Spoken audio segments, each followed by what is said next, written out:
What's cracking, everybody? Welcome to Chip and Zay here on Texas Sports Unfiltered. No Chip Brown today. Chip's having knee problems, so had to go get that taken care of. But I'm joined by the great Brad Kellner, a.k.a. BK, 2 o'clock hour, and Horns 24/7's finest, Eric Henry, in the 3 o'clock hour.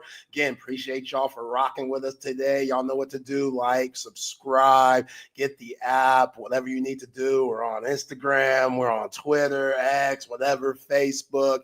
Hit us up at Texas Sports Unfiltered. Appreciate all of our terrific sponsors for allowing us to do what we do. Leaf Landscape Supply, Cover 3, OLIPOP, McCall Custom Homes, Woods Comfort Systems, 34 Wine and Spirits, Syntex Tickets, Audiovisual Consultations, Salt Traders Coastal Cooking, Covert Bee Cave, and Altstadt Brewery. BK, what's popping, dog? Oh, man, I'm doing well. That Chip Brown is one of a kind, isn't it? I feel for him, man, because if you have knee problems so bad where you got to miss the show, they got to be bad. I mean, you know, Chip works hard. He'll be in Vegas tomorrow, which maybe he won't because he's dealing with the knee issues. Oh, come on. There's no way he's missing that trip to Vegas. He'll miss a show, no problem, but he's got to make sure that he's going to be on that flight to Sin City. No chance he's bailing on that trip. Come on. He's working. Texas baseball, who got the win yesterday, Tuesday night, Skunking Incarnate Word, will be out in Vegas for a little 3-game, stretch. Got Washington, Texas Tech, which will be a big one, obviously, and then Illinois to close it out on Sundays. But yeah, you're right, man. You can't miss Vegas. Like, you got to gut that one out. Take some ibuprofen, Advil, Tylenol, whatever. Like, it's Vegas, baby. So I get if he makes it, but I also feel for him because I know him and Eleanor, they're the kings of the doubles when it comes to, the couple tennis things that they do at their country club. And I know that means a lot to Chip. So this might set him back for a little bit. He might be out like Anthony Davis is. I don't know, but I need Chip to get back, get right, so he get on that, tennis court and do damage. He was a former state champion, BK. Yeah, I was going to ask you, Zay, what do you think caused this knee problem? Do you think he was playing tennis and something acted up? Do you think it's something more embarrassing than that? Do you think he was just walking around the house and the knee buckled a little bit and all of a sudden he's got to go see a doctor? What do you think? What do you think is causing this demise? Because he texted both of us. He's like, something's wrong with my knee. Only time I could get an appointment was 2:30. I've got to go. It's hurting. Can y'all help me out a little bit? What do you think led to this appointment that he's got to go get? I'm going to give my guy the benefit of the doubt. I'm going to say that he was on the court, getting them reps in, training, and it just gave out on him. Again, not gave out like, hope it's not an ACL or injury, hope it's just a little tendonitis or something like that. But I hope it wasn't a clumsy episode. I hope he then, slip on something in the kitchen or just took a little buckle, missed a step going up the stairs. I hope it's not that for all our sakes, because we will clown him. Like, I don't care how bad the injury is. Like, you will get clowned if something like that were to happen. So I'm praying that we won't have to clown him. Mm-hmm. I hope he gets better, put some ice on the chip, get well. But yeah, that's never what you want to hear. You know what I'm saying? Oh, Chip's our guy. We're going to clown him regardless. I mean, even if it was a tennis injury, I'm going to be like, you really got hurt playing mixed doubles at the country club? Like, come on, dude.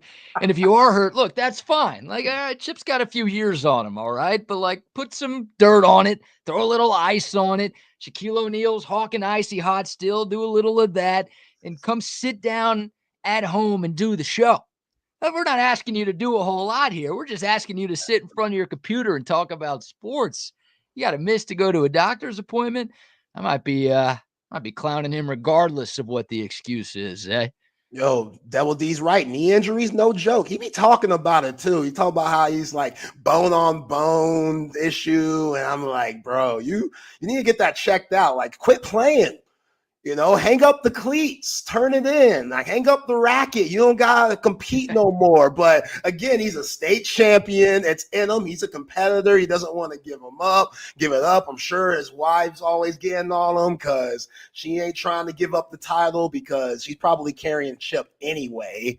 Let's keep it real. Eleanor, I could see her putting in the work like Serena Williams. Meanwhile, Chip is just hanging by the thread. So this might be one of those eye-opener, look in the mirror moments which I hate to say that. I hate to say that. You know what I'm saying? That's just, it hurts me. It hurts my pride. It hurts my heart to say that Chip might have to officially retire from playing tennis because I know that'd be tough on my boy. But, hey, Father Time is never lost. He ain't Braun. He ain't Brady. Like, he's made it longer than those two guys. Come on. He's still playing into his 50s. Braun and Brady, they didn't make it that long. He's got some years on those two cats. That's true. There's no way. You and I both know. Like, the doctors might tell Chip, dude, we don't think you should play anymore. Like, you got to hang it up. Bury your racket in the backyard if you need to. Just don't play anymore. He's not going to listen to that. That's who he is. That's his identity. He's a tennis guy. He plays golf too, but he's not going to give up tennis. He'll do both, but he ain't giving up tennis. That's too much of part of his fabric of who he is as a person. So he'll get over this. Hopefully it's nothing serious. Hopefully I don't look like a total POS if Chip has a serious injury. Hopefully it's something minor. And he's back doing shows tomorrow and back on the court hopefully soon. Absolutely. CB, out of Buck and Chip, who's got the worst knee? I'm going to give it to Buck. I'm going to give it to Buck because he has a couple of years on Chip, but also we've known Buck to take a fall every now and then. And them knees, and remember, Buck was a high-class athlete. Like, come on now, Boston College finest, which I still think they need to put him in the Boston College Hall of Fame. Right there with Doug Flutie and Matt Ryan, put Bucky Gobbo right there, man. Like he deserves it. Come on now, like for one, you a brother in Boston. That's tough enough. So, and the time that he was playing 70s and stuff, that's tough enough. So, what he had to endure and what he had to take on. Come on, give Buck his respects. He was a gamer. Man, I'm not going to do that. You're a nicer man than I am, but that's pretty sad for Chip, isn't it? That he's already getting compared to Bucky. Like, Bucky's about to turn 70 this summer. Now, Chip ain't that. So the fact that people are already asking questions like, who's in worse shape, Chip or Bucky, that's not good for Chip. Like, he's not going to be thrilled. If you tell him that CB asked that question, he's not going to be thrilled when he comes back. I'm gonna let him know. But Chip, he know what he be doing. He try to flex on us all the time and show the guns and stuff. Like, bro, what you flexing for? Like, come on, like, like what you flexing for? What you trying to prove out here? What you trying to show? Like, I feel you. I dig it, but Chip's my man. Get well, buddy. We will see you tomorrow, hopefully. But yeah, BK, a lot going on in sports on this crazy ass Wednesday. We get into Mavs, Lakers, get into the combine, get into a little Texas basketball, even though I don't want to. But let's start with Texas baseball because one team at the state of Texas lost last night on a Tuesday night.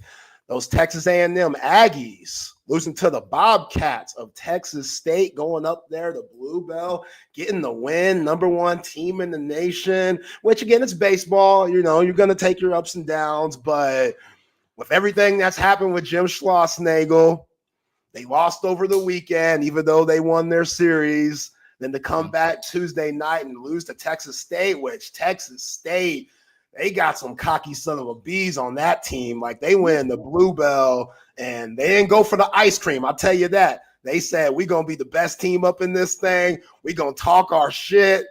We're going to take names and kick ass. And, them Bobcats, they represented. I was impressed yesterday from Texas State and just how they got down. Our boy Chris Phillips, he has a little funny segment that he does on SEC Unfiltered where he talks about, crazy ass pictures all across college baseball. And I don't know who that was on the hump yesterday for Texas State, but my man, as our guy CP says, he was tweaking and he was throwing some heat. And them boys at Texas A&M, which I'm all for cool jerseys, alternate jerseys, like Texas A&M. What were those red, white, and blues?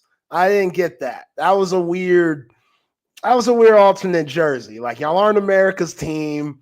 Nobody rides with you like that. Like, you remember when Tech did the red, white, and blue jerseys for football and stuff? Like, it's a weird look. And maybe it's for the state of Texas, the flag, I guess that's what they're doing it for. But yeah. I don't know. They looked whack last night. You know me, I'm going to hate. Like, that just is what it is. But, yeah, they got the L while the Horns skunked Incarnate Ward, going 6-0 for the season, or 6-1 for the season, excuse me. Yeah, no, I mean, going to that Aggie game, right? Look, you've got to have some swagger and some confidence to go win in that ballpark. Because say what you will about Texas A&M and Aggie sports, that's a great home field advantage that they have in college baseball. It's one of the toughest places to win in the country. So to go on the road as a big underdog, you got to come in there with the belief that you can actually do it. Texas State clearly did, and they earned it. This wasn't a fluke. This wasn't some, one-run win or some bad play by A&M that gave them the game. Oh, Texas State won this game by 4. They were the much better team pretty much from the first pitch last night. And as much as I want to dunk on the Aggies, Zay, because I'm with you, that's one of my favorite things to do. Oh, it's beautiful. We've got to play the Bobcats twice this year. Ooh. So one game here on April 1st, and then we go to San Marcos on April 22nd. So it's a while away before we'll see them. But UT and Texas State play each other twice. So the Horns have the chance to go 0-2 against Texas State. I don't think that's going to happen. I think the Longhorns will have all of Texas State's attention when we get to those games because of what happened in College Station last night. But I won't get too on the Aggies just in case something bad happens to us. But that is 2 straight losses for A&M, the number 1 team in the country. And they're not losing games to, Texas and LSU or LSU and Florida. They lost to Cal Poly on Sunday, Zay. And then they lose to Texas State on Tuesday. Like that's not great for Michael Early in his first few weeks as the A&M head baseball coach. So I enjoyed watching a little bit of that last night on ESPN Plus. I hope we see more of Texas A&M baseball struggling because that will make them miss Jim Schlossnagle a lot more, especially if this Texas team continues the hot start that they're on in 2025. Yeah, and you couldn't talk about more pressure for Michael Early. Like, damn, not only do I have to fill the shoes of Jim Schlossnagle, but we're the number 1 team in the nation. So it's Omaha winning the national championship or bust. And I'm sure everybody in College Station feels that pressure, and Texas State, they could care less about it. Meanwhile, here at the Dish yesterday, Texas Longhorns, great pitching expedition like we saw Max Grubbs, and we saw from Jason Flores, who got his first start as a Texas Longhorn, Ruger Riojas, and then Connor McCary. It seems like this team has nothing but lefties, but we saw the righties, go to work yesterday, and to only allow 2 hits, again, it's Incarnate Word, say what you want about them, but baseball's baseball. It's a hard game no matter what. That this last weekend against Dartmouth, again, you got the sweep, but also you would think the bats would be a little more loud. Yeah. They didn't put up many numbers. They didn't put up many runs. And we know this Texas lineup, I think they're as good as anybody in the nation. So when you see those, low single digits when it comes to runs, but at the end of the day, they're getting wins, and that's all that matters. It's guys got to find their rhythm. And it was cold as hell this past weekend too. So it definitely wasn't baseball weather. That's something that you have to adjust to as a player, I'm sure. But yeah, I feel like this team, we still haven't really seen the best baseball that they've played yet, even though we've seen flashes so far from guys like Adrian Rodriguez, Will Gasparino. We know Max Ballou is going to play his ass off, former Big 12 Player of the Year. But when you see cats like Ethan Mendoza, going yard yesterday, and you see guys like, Rylan Galvan also going yard, both of those guys going back-to-back in the 7th inning, 1 through 9 is dangerous. Yeah. And when you have a full lineup that could rake like this Texas team does, as good as the SEC is, Texas is still going to be one of those teams that are going to be a tough out no matter what. Yeah, I think so. And I think the 6-1 start is pretty impressive, almost in spite of the offensive struggles. And I do think the weather has a lot to do with it. It was obviously warmer last night than it was over the weekend, but it was still upper 40s, low 50s, and the ball wasn't carrying as much as it will carry when we get to April and May at the end of the season, right? I mean, the Dish is a hard enough ballpark to hit the ball out of anyways. When the weather's cold and you don't get that sort of jet stream out there, then it's really tough to knock the ball out of the ballpark. So I think you can kind of point to that to explain the lack of power, maybe the lack of overall production from these Texas bats early on. So I think Jalen Flores, he's hitting 231 right now. I don't think that's going to continue. He's too good. Rylan Galvan is hitting 200 right now. Like we saw him last year. He's too good to be doing stuff like that. Easton Winfield, I know he's a transfer coming in from ULM, big step up in competition, but that guy is hitting 105 right now. Like I think the nerves of being a ball player at the University of Texas are maybe getting to him early on. Like there are too many good, productive hitters who just aren't quite getting the job done for the Longhorns right now. And I think they'll regress to the mean. I shouldn't say regress. I think they'll improve to the mean, progress to the mean, whatever you want to call it. These guys are just too good. So the fact that Texas is still winning games is impressive because I think those bats will come around. And I'll say this, Zay, like, yeah, it's Incarnate Word. They were 7-1 going into last night, and they were leading the country, not just whatever whack-ass conference they play in. Sorry, Incarnate Word. I don't know what that is. They were leading the country in batting average, in hits, in runs, in doubles. Like, that means something. Yeah, they didn't play anybody that good in their first 8 games, but still, to lead the country in a bunch of major offensive categories, that means you've got some pop for a midweek starter and a few bullpen guys to combine for a 2-hit shutout. That means something to me. So, yeah, I think most people, Zay, were worried about the pitching early on. Does Texas have enough depth? Hell, are their Friday and Saturday starters good enough to win? But also, do they have enough depth behind those guys to field a good pitching staff and win early in the season? That was the biggest concern. So far, the answer to that has been yes. Those guys have been great. Now, if the bats can do what they're supposed to do, this Texas team does have a chance to make some noise when we get to conference play. Absolutely. And Texas threw 71 strikes out of 99 total pitches yesterday. So that's what Coach Wiener, that's what he's asking for. Like, we're going to attack that strike zone and we're going to make these guys hit. Like, we got enough power. We got enough just juice back there, and all our pitchers believe in all those guys. Attack the strike zone and see what happens. And hey, when your name is Wiener, of course you need to pound the box. That's got to be your slogan. Like, if your name is that's a good expression, motto, slogan for any pitching coach. But when your last name is Wiener, you better be telling people to pound the box. All right. That's important. I'm glad it's working. Yeah, he doesn't seem like a guy that got bullied either. Like when you see him walking to the mound and stuff, you know what I'm saying? Very comfortable in my sexuality. Good looking dude, like out there, chest out and stuff, very confident guy. So I feel like with a name like that, easy to be bullied growing up. Yeah. I don't think Max Wiener had those issues as a child, as a youth. You know why? Because he's been pounding the box forever. You can't bully a guy who's doing that all the time. I mean, he was doing it back in high school during his playing days. I'm sure he was doing it in college. Now he's doing it as a coach. Like, that's why. That's why he didn't get the hate that most Wiener kids would get. Hey, ain't nothing wrong with pounding that box, man. We all do it. Like, and if you're not doing it, you gotta get with the program. Kind of like that Old Miss dad out there. Hear that story. That's the story of the week. That's the story of the week. And we haven't heard a little segue there because, good God, like, what are we doing? And it all comes back somehow. It all comes back. So if we haven't heard, I got to talk with you about this, BK, just because, of course, you're on today with me when a story like this comes out.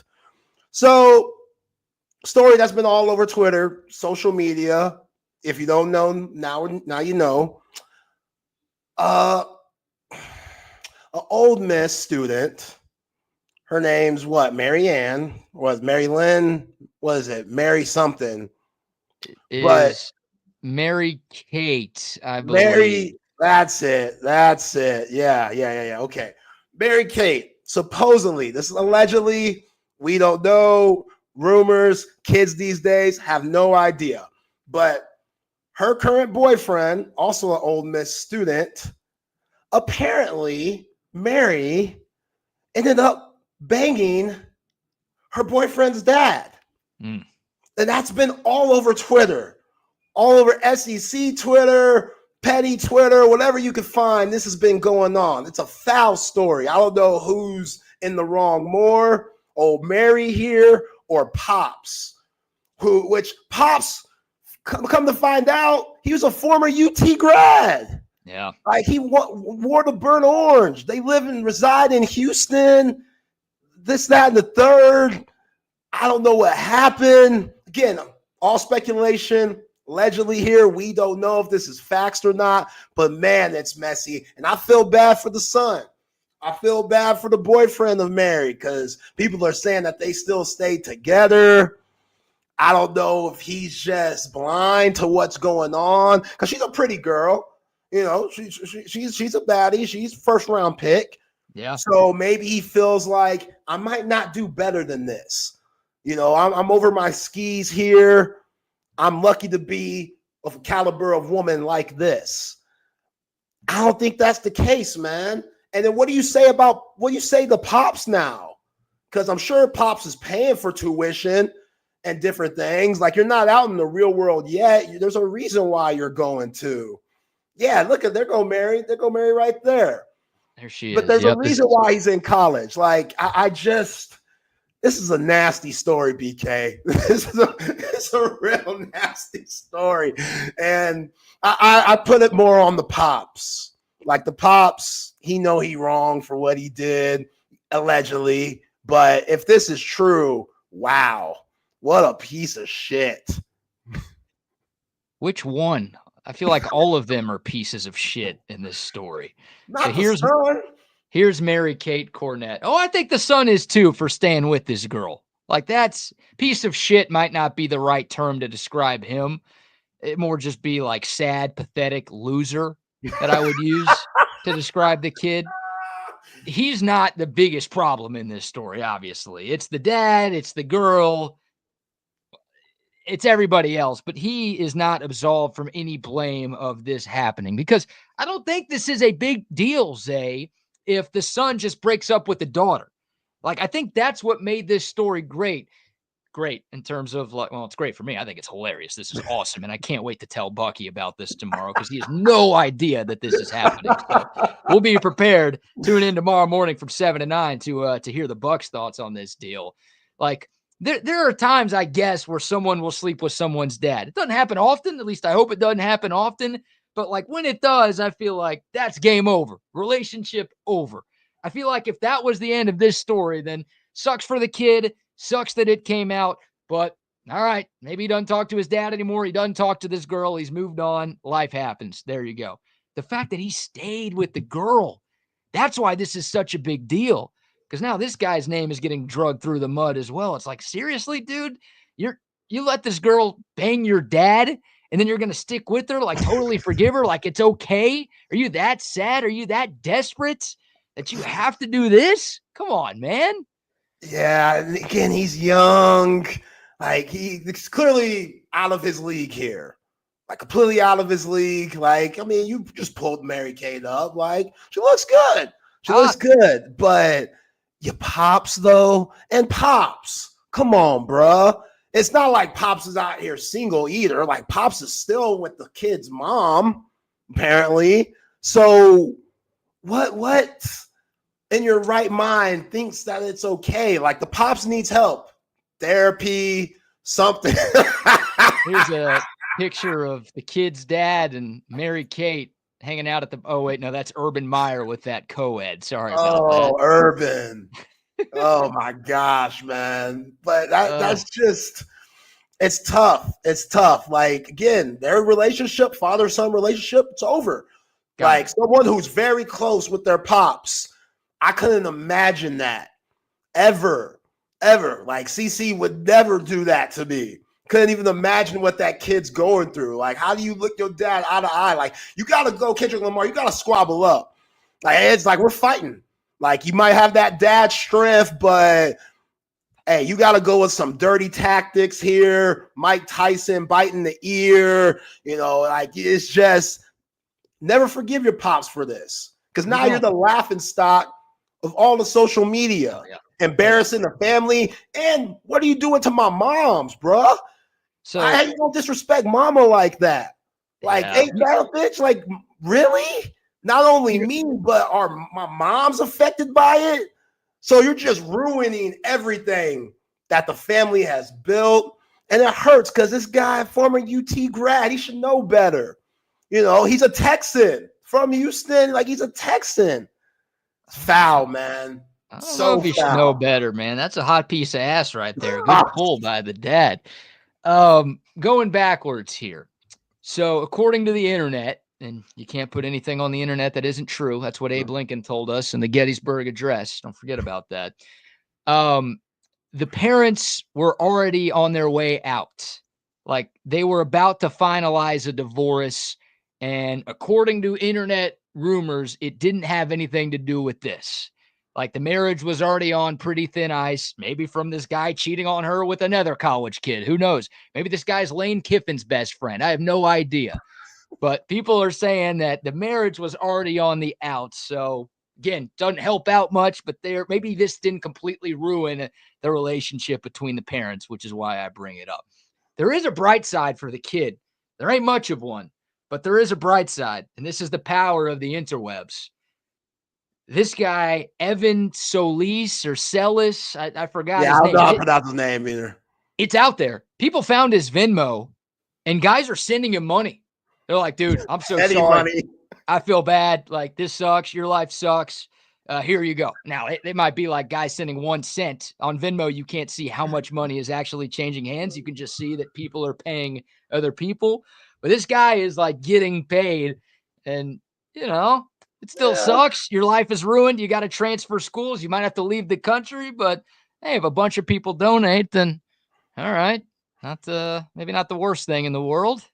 No, that's a good point. And, of course, it's Ole Miss. Like, Ole Miss, the school that took in Chris Beard, that has Lane Kiffin there. Like, Ole Miss, they're going to Ole Miss. So SEC. SEC. I mean, this is SEC finest right here. Like, good grief, Dad. Here's an idea.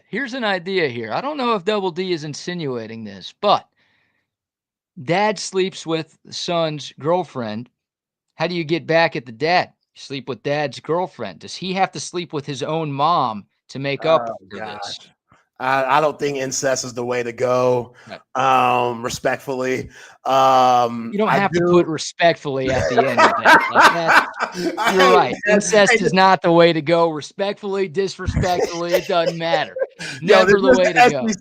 This is the SEC. We are dealing with folks from Bama, and Arkansas, and Mississippi. So you got to say that. You got to say things like that. But yeah, I'd go after moms of my girlfriend's moms. I think that's the way to go. That'd be some serious James Brown big payback stuff right there. Like, because apple can't fall too far from the tree. If Mary Kate looks like that, mom's got to be out here on her cougar stuff. Like, she can't be bad either. And even if she ain't, a first round pick, it don't matter. It don't matter. Like, if she throws it at you, you got to knock it down. Like, you got to. 100%. And the dad, complete crash out, because clearly he just doesn't care anything about the family, even though him and the wife possibly getting a divorce. Like, you could care less. Like, what are you having kids for? What's the point? The point is to nurture them, being a parent, being a good role model. And he does this. Even if she throws it at you, you gotta stiff arm that. Yeah, you say no and you tell your son to break up with that chick right away. Like, she came on to me. You don't want any part of this girl. She's crazy. Like, you have to. And that's what we don't know, right? Like, we don't know a lot. We don't know if any of this is true. But I will say, I just pulled up Mary Kate Cornett's Instagram, and she hasn't deleted it. But Wow. she's removed her profile picture. She's basically removed her bio. Like she doesn't want to lose her almost 4,000 followers. So she's not deleting it because then she'd have to start over. But like it's pretty scrubbed and it's private, so you can't look at anything. So like the clues lead you to believe that something is true on this deal. But what we don't know, Zay, the relationship between the kid and the dad. We do know that after this happened, the son found out about it. He stayed with the girl. So we know that their relationship was still going on. Are the son and the dad still boys? Because I'm with you. Boys. Like, it might be a squabble up thing. At minimum, it's Aaron Rodgers. I ain't talking to you for the rest of my life. Like, I am done with my family. I'm out on this. Thanks for everything. I don't need you anymore. Maybe I never did. So at minimum, it's that. But we don't know. Like, maybe the kid forgave the dad too. And because he forgave the girl, maybe that's just who he is. And maybe it's all good in the fam. I don't know. You might be right. I really don't know here. Like, it's I hope I'm wrong. I hope I'm wrong. Like, I hope the kid should have had the decency to break up with the girl right away. And look, it's your dad. Maybe at some point down the road you can forgive him, but it can't just be like, it's all good. Oh, you tell me it won't happen again, then I'm not worried about it situation. Like that is nuts if that's how it went down. I'm sad he stayed with her. She might have that grip tight. She got that Dude, grip it's Ole Miss, man. You walk around, like I was lucky. My freshman year of college, Texas played at Ole Miss. And I got to walk around the Grove for a tailgate before the game. Dude, I was falling in love every 30 seconds. And I might be rounding up by saying that. Like, there are some honeys out there. So, number one, look, I'm not a big believer of the girlfriend in college bit. If you got one, that's okay. Do your thing. If you love your girl, you talk about it all the time, Zay. You love love. So, if you're loving, that's fine. If you got that special someone, you don't want to lose her or him, stay with her. Stay with him. I don't care. But for me, man, couldn't do it. Couldn't be with just one. Too many options at a place like the University of Texas. There are too many options at old freaking Miss to stay with the girl who's banging your dad. Your dad. Like, not just one of your boys. I'd be pissed if she was banging like one of my friends, but your dad. You can't. You got to move on, Evan. Be better, dude. And sometimes Eskimo Bros is cool. Eskimo Bros with your pops, it doesn't have the same ring to it. Each other up. They got a secret handshake that ends with like a cigarette rip or something like that. Like, what are they? Yeah, I mean, it's awesome. It's awesome. For us, it's awesome. Oh, you put yourself in their shoes, it's the worst thing ever. Like that, her life is ruined. I don't feel too bad about that. The dad's life, I don't know what his life is going to be. Maybe it's ruined. But the son, that's the guy you feel the worst for. Because now whenever you Google this guy's name until the end of time, it's going to be, come up. He's the guy who was watching his dad bang his daughter. Yeah. Tough. Sad, tough. Wow. SEC, man. This is what we got in the SEC here in year one, and the year's not over yet going into year two. So, oh, man. All right, BK, let's get back on track a little bit. Get some NFL combine notes going on because the D linemen got a chance to speak with the media today. Alfred Collins, Barrett Sorrell, Vernon Broughton all spoke with the media. Alfred Collins has seen a few teams today like the Packers, Steelers, Texans, Cowboys, Bills, Giants, and a couple of other teams, while Vernon Broughton has seen other teams also, Falcons, Steelers, Bills, and Barrett Sorrell met with the Texans and a couple of other teams today. But yeah, the D linemen, like, definitely representing. Very proud of these guys because, again, before the season, we kind of didn't know where these guys would be at this point of the year.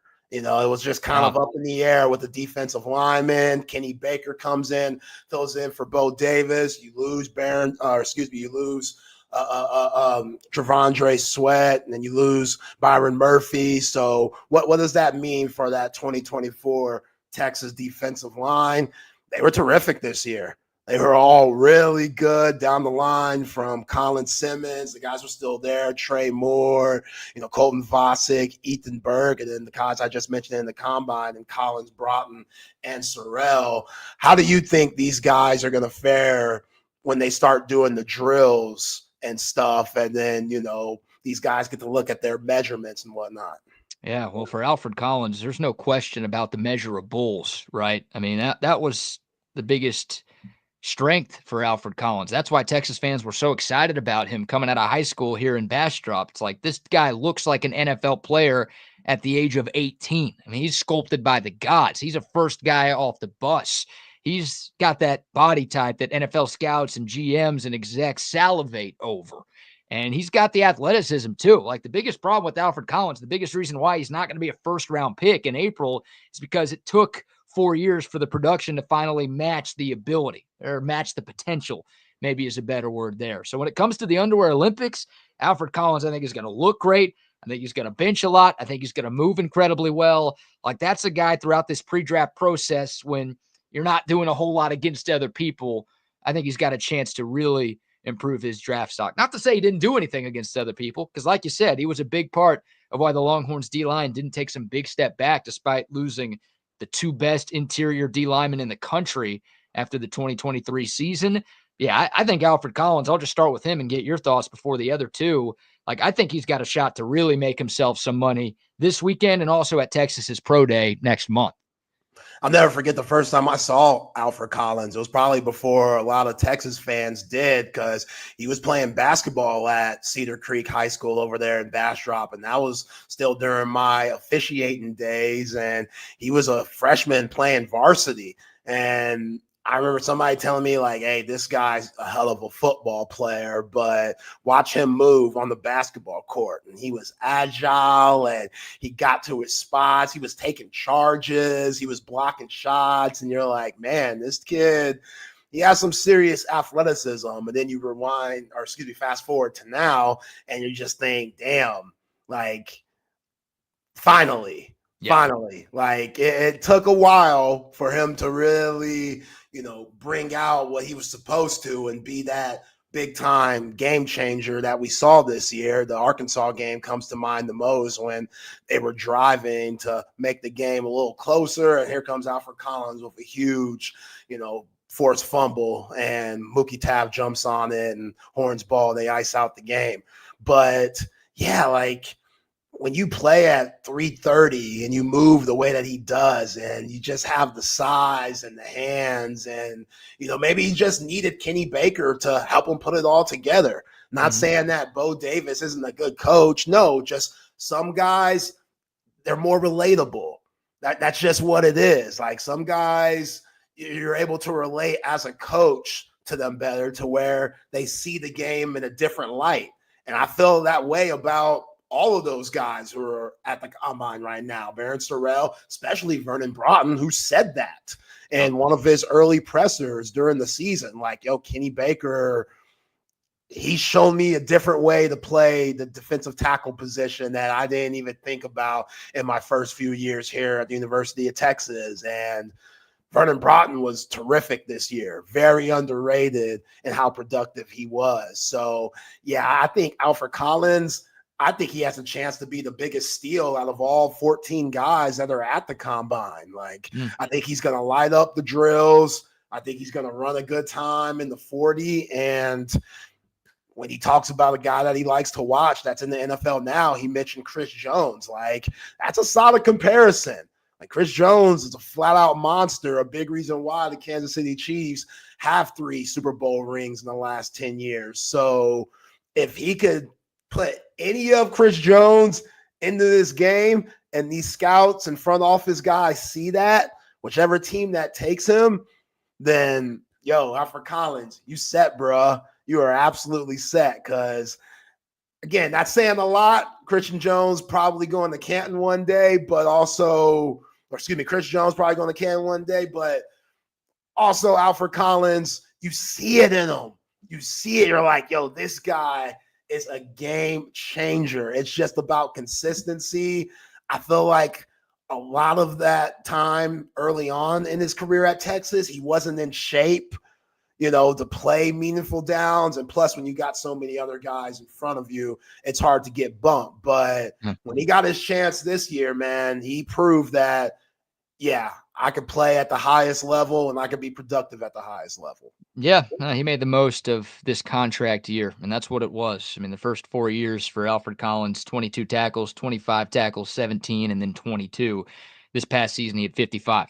By far and away his best season at Texas. Like you said, he got more snaps than he did in his first 4 years, but he got those snaps because he earned those snaps. Like, he would have gotten them earlier on if he was a better football player. It wasn't clicking for Alfred Collins, and thankfully it all came together for AC this past season. And I'm with you on giving Kenny Baker some credit. That's the right answer. Who do you model your game after? Chris Jones. Like that's what you should say. I can't remember which quarterback it was, but someone a few years ago was asked that same question, like, who do you watch in the NFL? Who do you try to model your game after? And he said, well, I want the accuracy of Ryan Tannehill and the decision-making of Deshaun Watson. I swear to God, I don't remember who it is, so it doesn't sound legit. And it sounds like a Key and Peele skit, right? Like no effing way somebody actually said that. And no, that was the answer someone gave. And it's like, for me, I was in Houston at the time doing radio, and I'm like, if I'm an NFL team, I am scratching that guy off the board. And it's like, you can't remove this. It's like Sharpie, and I'm not just putting a line, I'm covering the whole name. I don't want any part of whoever that guy is. So when you're a defensive tackle, yeah, who do you try to be? Yeah, I want to be like Chris Jones. I love his game. That's the right thing to say. Is Alfred Collins Chris Jones? No. Is he anywhere close to Chris Jones? No. But I agree with you, man. In the right situation, with that size, with that strength, with that athleticism, he can make a difference at the next level. And I think both of those guys, AC and Vernon Broughton, I think they're going to benefit from the rookie years that Byron Murphy and T'Vondre Sweat had. Like, Murphy was great. T'Vondre Sweat was awesome. Like, he was one of the best second-round picks, one of the best non-first-round picks in the entire draft class last year. Like, that guy was awesome for a horrible Tennessee team. Like, people are going to be like, okay, wait, Alfred Collins went to school with T'Vondre Sweat and Byron Murphy. He was developed by PK. He had Bo Davis coaching him for a while. Like, yeah, I want to go to that pipeline. Like, that might give those two Longhorns the edge over somebody else who might be close on another team's board. It's like, no, I trust the coaching. I trust where they've been, who they've played against, this, that, and the other. That might rise the stock of both of those Texas D tackles, which is a good thing for them because they're making more money.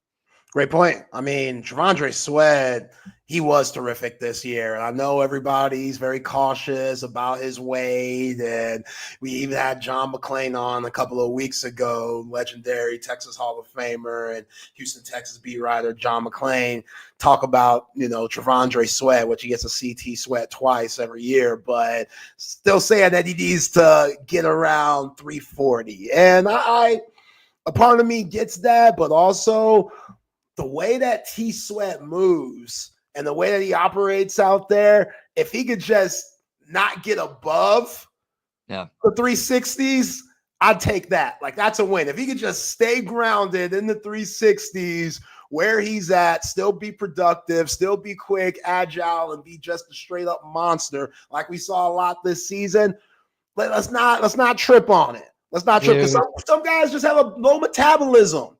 Like, that's just what it is. It don't matter how many, smoothies and green juices and acai bowls that you eat. Like, it's hard to lose them LBs. And I think T Sweat falls in that category. But this season, it should have showed the Titans something, which they didn't have much to be excited about. Like, they're going to have to look for another quarterback because old nasty ass mayonnaise and the coffee SOB Will Levis, he ain't worth a damn.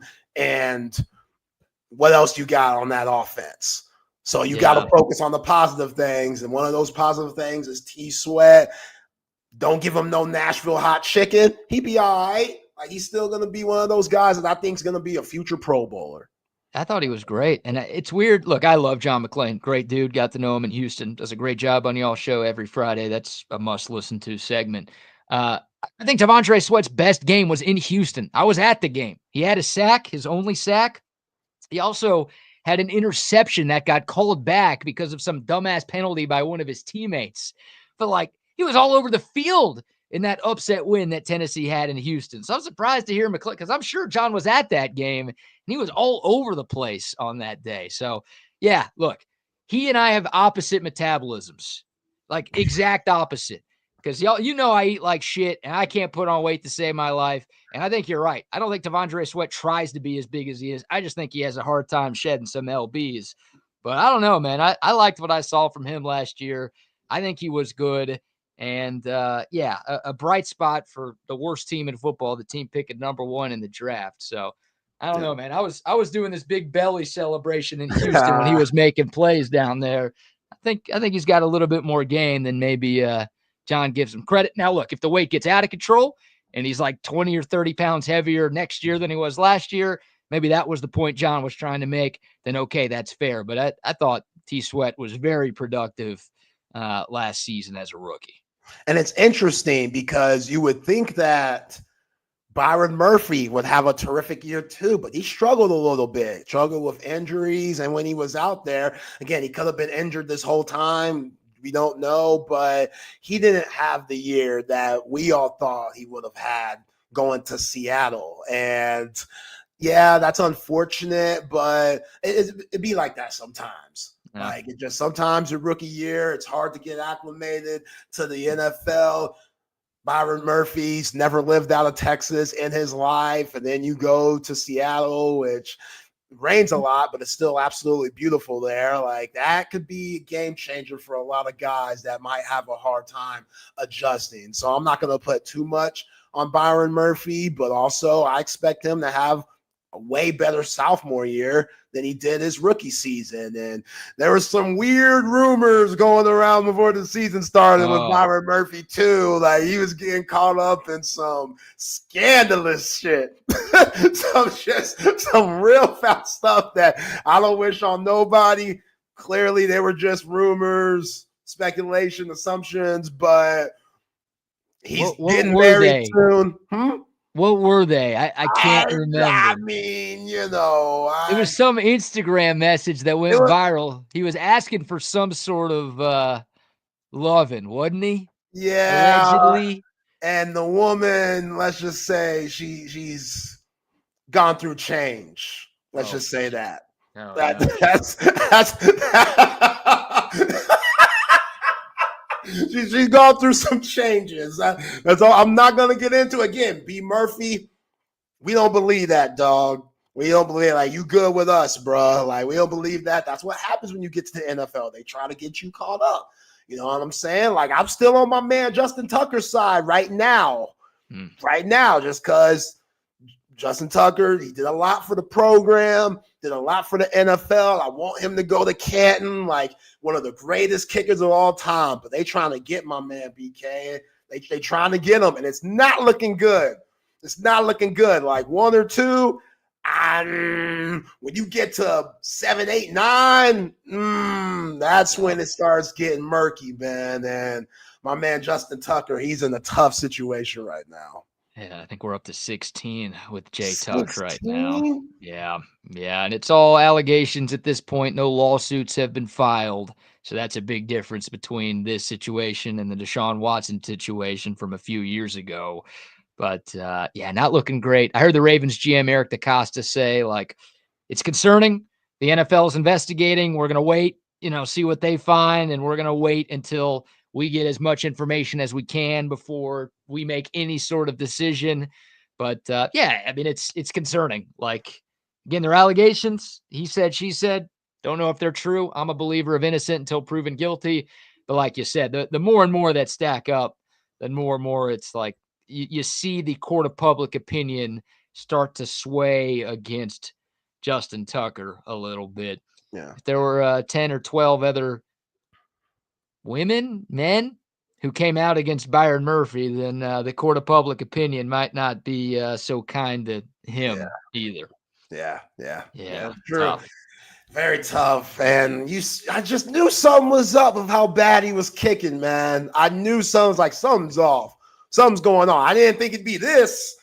Like, that's the last thing I thought about. Like, I hear about his wife and him getting a divorce and stuff. And some guys just get the yips. Like, you just never know. But damn, like when he was smoking kicks, like chip shots for Justin Tucker, like easy, which 40-yard kicks are easy, but for Justin Tucker, like that's money. That ain't nothing.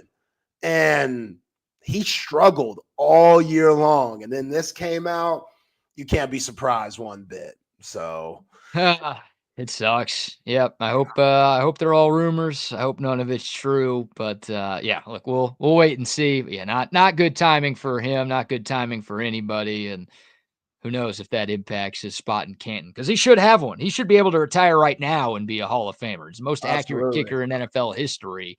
So he should be there, and he felt like he had a few more years of kicking for the Ravens. And not that rings matter too much for kickers, but would have been icing on the cake if Lamar and company were able to get one in Baltimore, get him a ring as well. That probably would have solidified him in the Hall of Fame. And now, I don't know.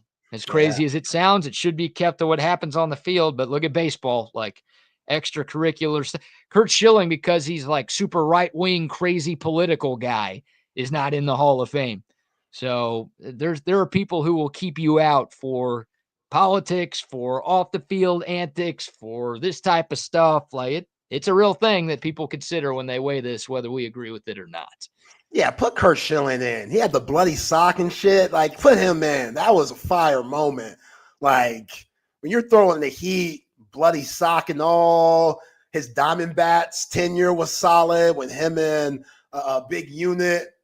Like, you don't know who the ace is for those Diamondback teams. Like, yeah, Kurt Schilling, put him in. It's all the steroid guys do. It's just some of these writers, and it's worse in baseball than it is in football, but just some of these writers and voters, just they get all uppity. They're too big for their britches, and they act holier than thou, and they'll use that kind of stuff to keep guys out of the Hall of Fame. And it's like, dude, you can't tell the story of the sport if you're leaving out a bunch of guys. And yeah, there are plenty of examples of people who somehow got off the hook. Like David Ortiz. David Ortiz was definitely juicing. That guy's in the hole, no problem. Oh, yeah. He's still universally loved. Like, great. He's the man. He's in. He's okay. But like A-Rod, no, screw him. He sucks. We can't let him in. Sorry, it ain't happening. It's weird. You can't quite figure out why some guys get away with it and some guys just don't. See, David Ortiz, man, he was banging the cartel drug lord's wife. That's why he got shot. Like, that dude, he's got luggage. Got luggage and a lot of the demons going on. Like, not just the juicing that he was doing, but yeah, as Jack's saying, old playmaker. My man, he was in whorehouses, cocaine, out the wazoo. Don't matter. America's team. He was slicing teammates' necks with scissors in the locker room, dude. Like, and a lot of that stuff didn't come to light because the coverage of the NFL wasn't as big, and obviously social media wasn't around. Yeah. But yeah, like that dude was nuts. Still is nuts. Oh yeah, that's a South Florida in him. He can't help himself. He cannot help himself. All right, BK, I gotta ask you about your Dallas Mavericks. I don't know if they're still your Dallas Mavericks since the Luka trade went down, but last night we saw Lakers Mavs in the first matchup for the teams since the trade. Obviously, Anthony Davis did not play because he got hurt, only playing 2 quarters in his debut for the Mavs a couple of weeks ago, which is still brutal, but y'all don't have Gadford, y'all don't have Derek Lively. All of the bigs that make the Mavs go are out. Luka last night, triple-double in his first game against the Mavs. Luka looked like he on that Ozempic now, looking slim and trim. 19 points, 15 rebounds, 12 assists, and the Lakers get the dub 107-99. Did you catch any of it? What are your thoughts? How you feeling? Having the chance to digest the trade and think it through when it happened to where we are now. Yeah, I caught all of the game, and here's a picture of Luka Doncic in his final days as a Dallas Maverick. I'm not sure if you ever saw this one. What's wrong with you people, man? Good grief. Incredible. Yeah, AI has gone too far these days. I did watch the whole game. I wasn't sure if I was going to watch any of it, and I found myself watching all of it. It was a close game. Like, it was just a really good basketball game, even if you remove all of the storylines that went along with it. Lakers were up big early, but I mean, Mavs cut into the deficit. It was a 6-point game at halftime. It was a 1-point game after 3. The Mavs took a lead in the fourth quarter, but I mean, the Lakers, they're just better. They're better right now. They're healthier right now. They found a way at the end to get it done. Yeah, seeing Luka in another team's uniform, it's still pretty surreal. It is obviously more surreal watching him play against the Mavericks for the first time in his career. And he was talking trash, man. He hit an early 3, looked at the Mavs bench. He was looking at Nico Harrison, who was at the game last night. Like, no surprise. That's who Luka is. You know that. He's a vengeful guy, and he uses whatever he can as motivation. And he's gotten plenty of motivation since draft night when he got passed up by a bunch of different people. So he uses that to fuel his fire. It wasn't the best game of his career by any stretch, but I don't know if you saw this, Zay. The stat line that Luka had, 15, 15, 10, 2, and 2. He's the first Laker since Kareem to have that stat line. So that's the beauty of Luka. Like, even on an off night shooting the ball, he's doing stuff that the best franchise in NBA history hasn't done since one of the greatest players in NBA history. So the Mavs don't have that right now. Good for Luka. You know, I'm still rooting for the Mavs. I want Luka to be successful as well. But yeah, it hurt last night watching him do what he did against Dallas. And I don't think that hurt is going anywhere for Mavs fans anytime soon. I really don't. I mean, it shouldn't. Mavs fans, you should still be salty because Luka, he seemed like a true Texan. Like, even though he's from Slovenia up there in Europe, like, you hear reports coming out today why Nico Harrison and the Mavs front office were not seeing eye to eye with Luka, but they didn't like him doing the hookah all the time and drinking beer. And I'm like, he just sound like a Texan to me. Like, how you going to bring a guy to Texas and be mad that he likes a little tobacco and likes a good drink every now and then? And I'm sure he had his way with some barbecue and stuff. Like, yeah, Luka, we've seen him a little tubby, but dude, that tubby dude got you to the finals. Yeah. Like, that tubby dude is one of the most skillful guys I've ever seen dribble a basketball. Like, he's different. And even LeBron's getting open looks now. Like, LeBron getting open looks without having to create for himself. He probably hasn't had that since Kyrie Irving back in those Cavs days, or Dwayne Wade. You could go back that far. But even those guys were way more score first than Luka ever was. And Luka, he just has everything when it comes to being an offensive player. So it's, I've been telling Chip, you got to put the ball in his hands. Like, LeBron in year 22, you could play off ball and be fine. Yeah. Like, and still get yours. LeBron had 27 last night, 27 and 12. LeBron's getting tip dunks and stuff. Like, he's running the floor. Luka's finding them. Austin Reeves, he's deferring to him also. When Austin Reeves still play his game. Like, I think the Lakers, they're in a good spot right now to make some noise in a West that's pretty wide open to me. Like, the way that Oklahoma City plays, in my opinion, the way that Shai Gilgeous-Alexander plays, everybody gets on him for foul baiting, which it ain't his fault. If he's smart enough to draw fouls and manipulate the referees, then, hey, I can't knock him. Like, change the rules if that's the case. But in the playoffs, we all know it's a different game. It's a completely different game. You're not going to get those weak-ass calls that you got in the regular season. And I think that was a big part of the Thunder's demise last year when they played against your Mavs, because Shea, the rest of those guys, they weren't getting those ticky-tack-ass calls. So that's going to be an adjustment. Nikola Jokic and Denver, you always got to worry about them, clearly. But, yeah, the West, it's a lot more open than you think. Like, this year, yeah, you can't count the Celtics out, the defending champs, but do you believe in the Cavs? I don't. Like, they're going to have to prove something to me. I love Jared Allen, Austin Knight, former Texas Longhorn. I think he's a hell of a player. works out with our guys, Zach Urbanus and them down at, BTY and stuff. So I'm always for those guys like that. But this year in the association is a lot more wide open than we've seen. Like, this isn't one of those, the Warriors going to win because they got Kevin Durant and Steph Curry. Like, a lot of teams can win it this year. And even though the ratings are down a little bit, I think that's fun. And I think that's good for the game. Yeah. Going back to what you said at the start, then I got a question for you. Luka Doncic could be doing meth every night if he's going to play the way he was playing. Like, he could be doing meth, heroin, cocaine, all the above. I mean, he could be hanging out with Michael Jordan's kid as long as he's dropping 30-point triple-doubles, dude. Like, who gives a shit if he's playing like that? And it doesn't sound like the Mavs really had a sit-down with him. They might have been like, in passing, oh, hey, can you stop drinking? Can you stop smoking hookah? It doesn't sound like there was ever we might not be able to do this if you keep doing this kind of conversation, which is absurd. My question for you is, who's your favorite right now to win it all? Is it still Boston? Like, for me, it's Boston just because of last year. I know they haven't looked as good this year as they did a season ago when they were the most offensive efficient team in the NBA history.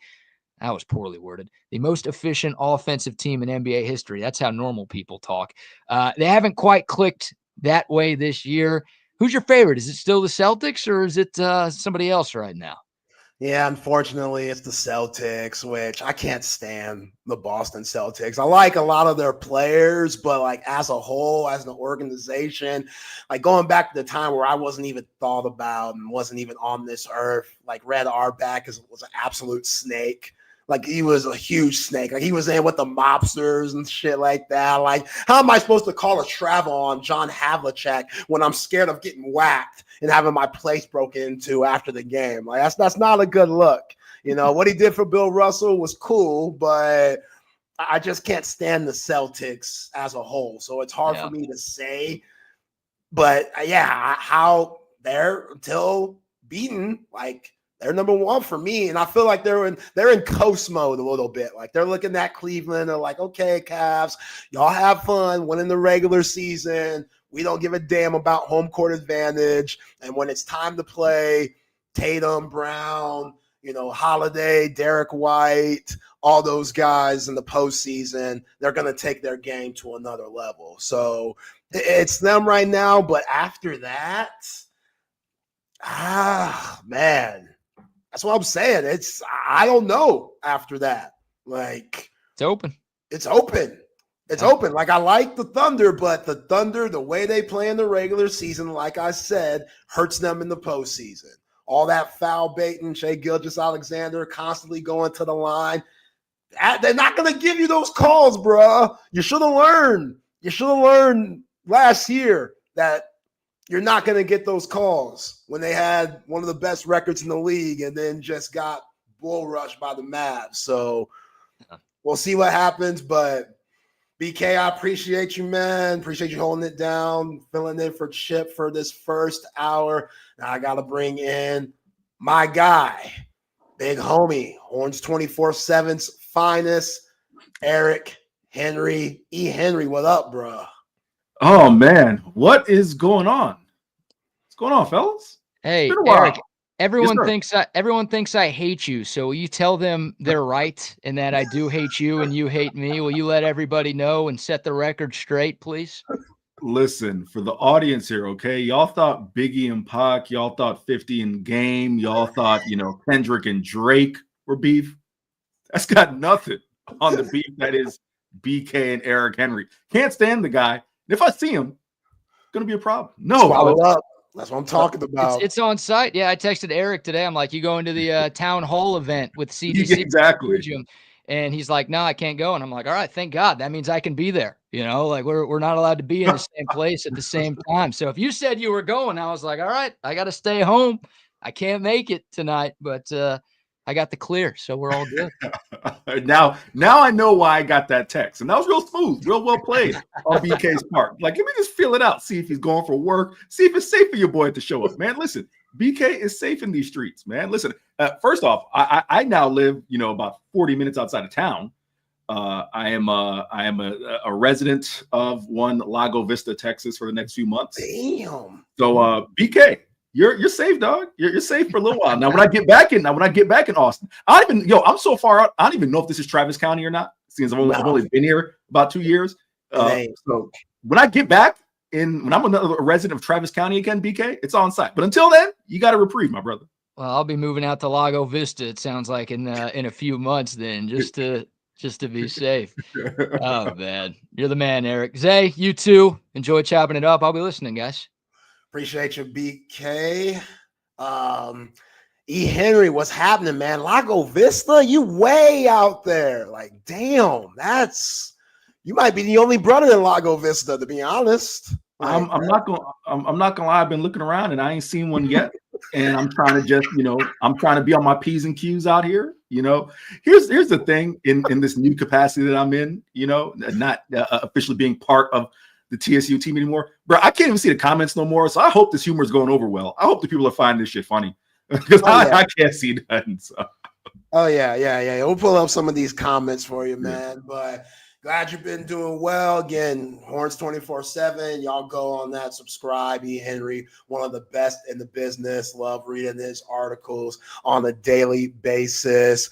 Here we've talked about a lot of things today. NFL Combine going on right now. Defensive line guys are in the building. Real quick, before you get into all that important stuff, man. Go ahead. Professional. Listen, I'm just gonna come in and just be a flamethrower to the show here. So I apologize. When did your man tell you want to do on the show today? Let's see. When was that? Because now we're rolling at 2. So we got a little bit more time when he pulls these type of things. But this was 11:25 a.m. today. Morning today. 11:25. My knee hurts. Something wrong with my knee. So my knee hurts. What does he got to do with sitting there talking? Zay, excuse me while I rant for a minute. You have done a show with the man, daily since the inception of Texas Sports Unfiltered. I work with him. If there's one thing one muscle that Chip Brown never has an issue with, is just running his mouth. What the hell he got to do with that?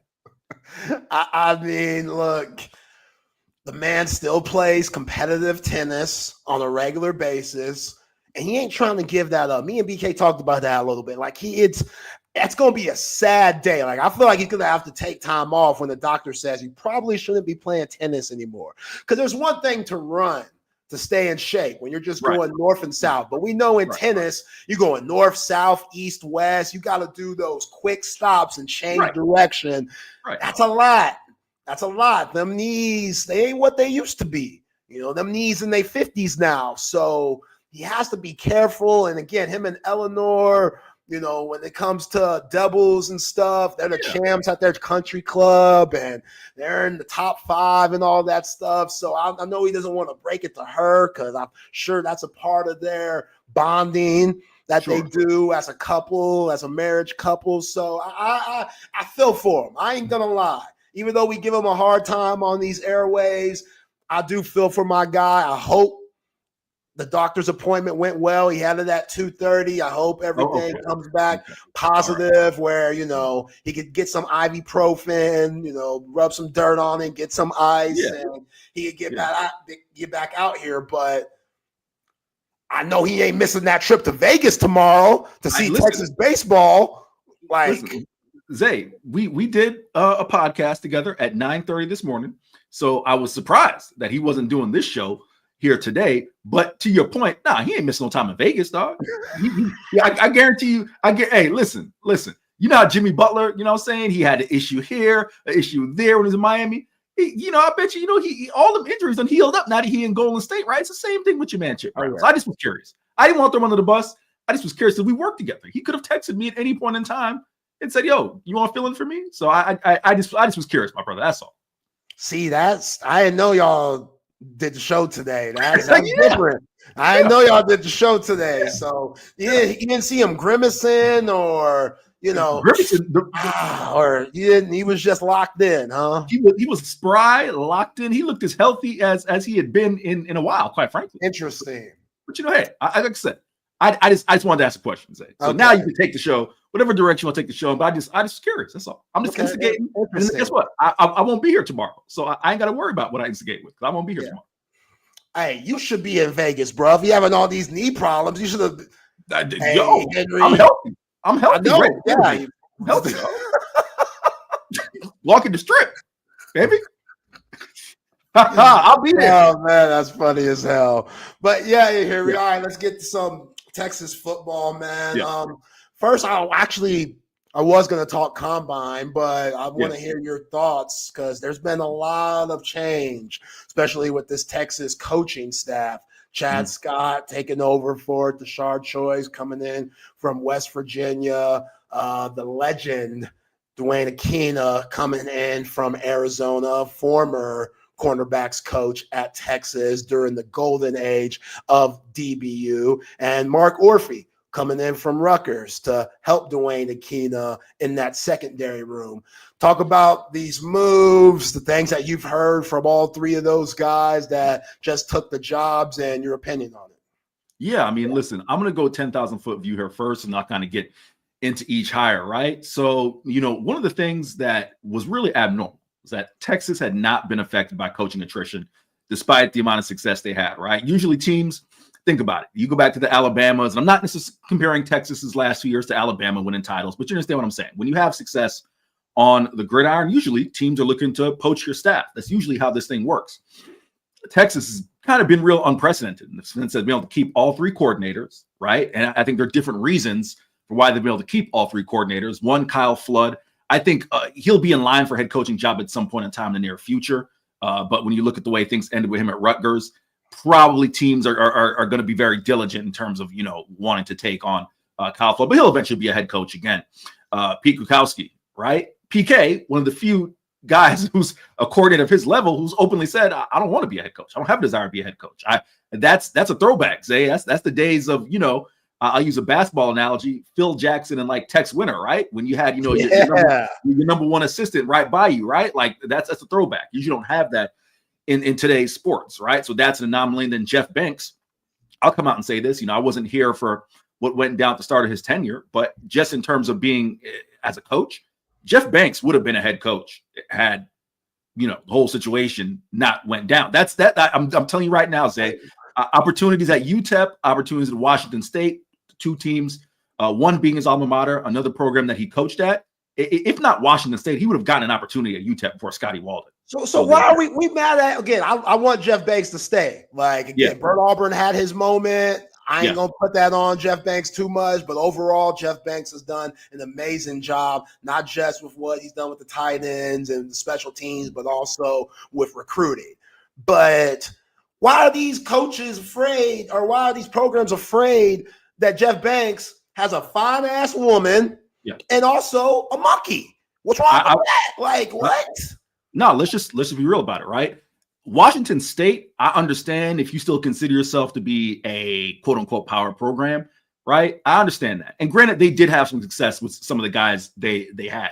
UTEP, I don't understand that, right? UTEP is a program that you look at the Dana Dimmel era, they made one bowl game. Outside of that, they were not really relevant in football. I love Scotty Walden, and I'm going really nerdy G5 football here, so I'll make it quick to bring it back to Texas. But I love Scotty Walden as a guy, high energy, was at East Texas Baptist or East Texas Baptist, I believe, at one point in time, as the youngest offensive coordinator in football at like 23 years old at one point in time. Love him as a coach. But Jeff Banks coached his ass off. Jeff Banks coached circles with him. So I don't understand why the only thing I would say is maybe Texas' ability to match salary, right? Because what Jeff Banks is making now is actually a little over what Scotty Walden's making there. So that probably plays a factor there. But to get to the assistants that you talked about, right? Terry Joseph leaves on the heels of Blake Gideon taking the defensive coordinator job at Georgia Tech. So you get Mark Orphy coming in. I love that hire, Zay. I love the combination of bringing in some young up-and-comers, guys that maybe you're not too familiar with, right? This goes back to Kenny Baker last year. You go back to, you can get Alan Clark. Let's not forget him coming in from Ohio State, was a GA. Now he's going to exclusively coach the edges, right? A role that PK had. I love that. I love bringing in a little bit of new blood, some smart guys who can kind of be tutored by some veteran guys with a Johnny Nansen, a PK, etc. Right? So I really like that. Dwayne Aquina, in my mind, and I don't know how you feel about it, some of the talk on our boards, right? For the most part, overwhelmingly, it was we love the hire, right? But there was some talk of, oh man, dude's going to be 69 by the time in the middle of the 2025 season. Is he too old? Is he too this? Is he too that? Like, I don't think you can question Dwayne Aquina's ability to coach defensive backs, right? We're not asking him to be a head coach. We're not asking him to be a coordinator, even though he was a coordinator last year. We're asking him to do the thing he's done well for the past 35, 37 years, and that's coach defensive backs, right? So you bring the legend back. I do like that combination of him, overseeing kind of the entire secondary, and then you have Mark Orfrey specializing in the corners. So I do love that aspect there. Flip him to the offensive side, Chad Scott. The big thing, Zay, and I'd be curious, I'm going to pass it back to you on this, right? You being a native Texan, being a native Austinite. I was always curious when Texas was going to make the move to the SEC, how they'd be able to recruit nationally, right? Because it's not that Texas ever had an issue at its peak, right? Getting guys from different corners of the nation here or there. But being a Floridian, I never remembered Texas really having a footprint in Florida, Georgia, Alabama, places like that. Over the past 5 years, when you have a Tashard Choice, who's a native of, I believe, suburban Atlanta, Kenny Baker, a native of suburban Atlanta, you have guys who are able to go into Florida, go into Georgia, some of those SEC territories, right? Because now your recruiting battles aren't the old Southwest Conference battles, not the old Big 12 battles in the Midwest and in Texas and so on, and kind of in the, I guess you consider Arkansas in that area, kind of the Southeast, more or less, or just deep South, I can say. Now your recruiting battles are in Florida, in Georgia, in Mississippi, the Carolinas, etc. So I love being able to get someone like Chad Scott, who is from Plant City, Florida. It's about 30 minutes outside of Tampa, my hometown, has recruiting ties there, of course, coached at West Virginia. So I love Zay, I say all that to say 10,000 foot view. I love the additions and the way that those guys will be kind of brought in, the younger guys, the quote unquote less experienced guys with some of the vets. But I also love from a recruiting aspect, you get coaches who have, certain ties and areas that I think Texas needs to continue to make inroads in. They've been successful in Florida and in Georgia over the past few years, but I think you need to continue to have guys who can recruit those areas well. And as long as the program keeps winning, it'll be that national brand that can go get players from wherever they want. I agree. I mean, back in the day, you didn't have to go out the state. Right. Like that's, you could just go to Houston, Dallas, San Antonio, stay in the ATX, go to some of these smaller towns, and you could fill up a team and you could compete for national championships because we know what high school Texas football means in this state. And then here comes Alabama and Georgia starting to poach those players in Texas, especially when Texas was down bad, Charlie Strong, Tom Herman era.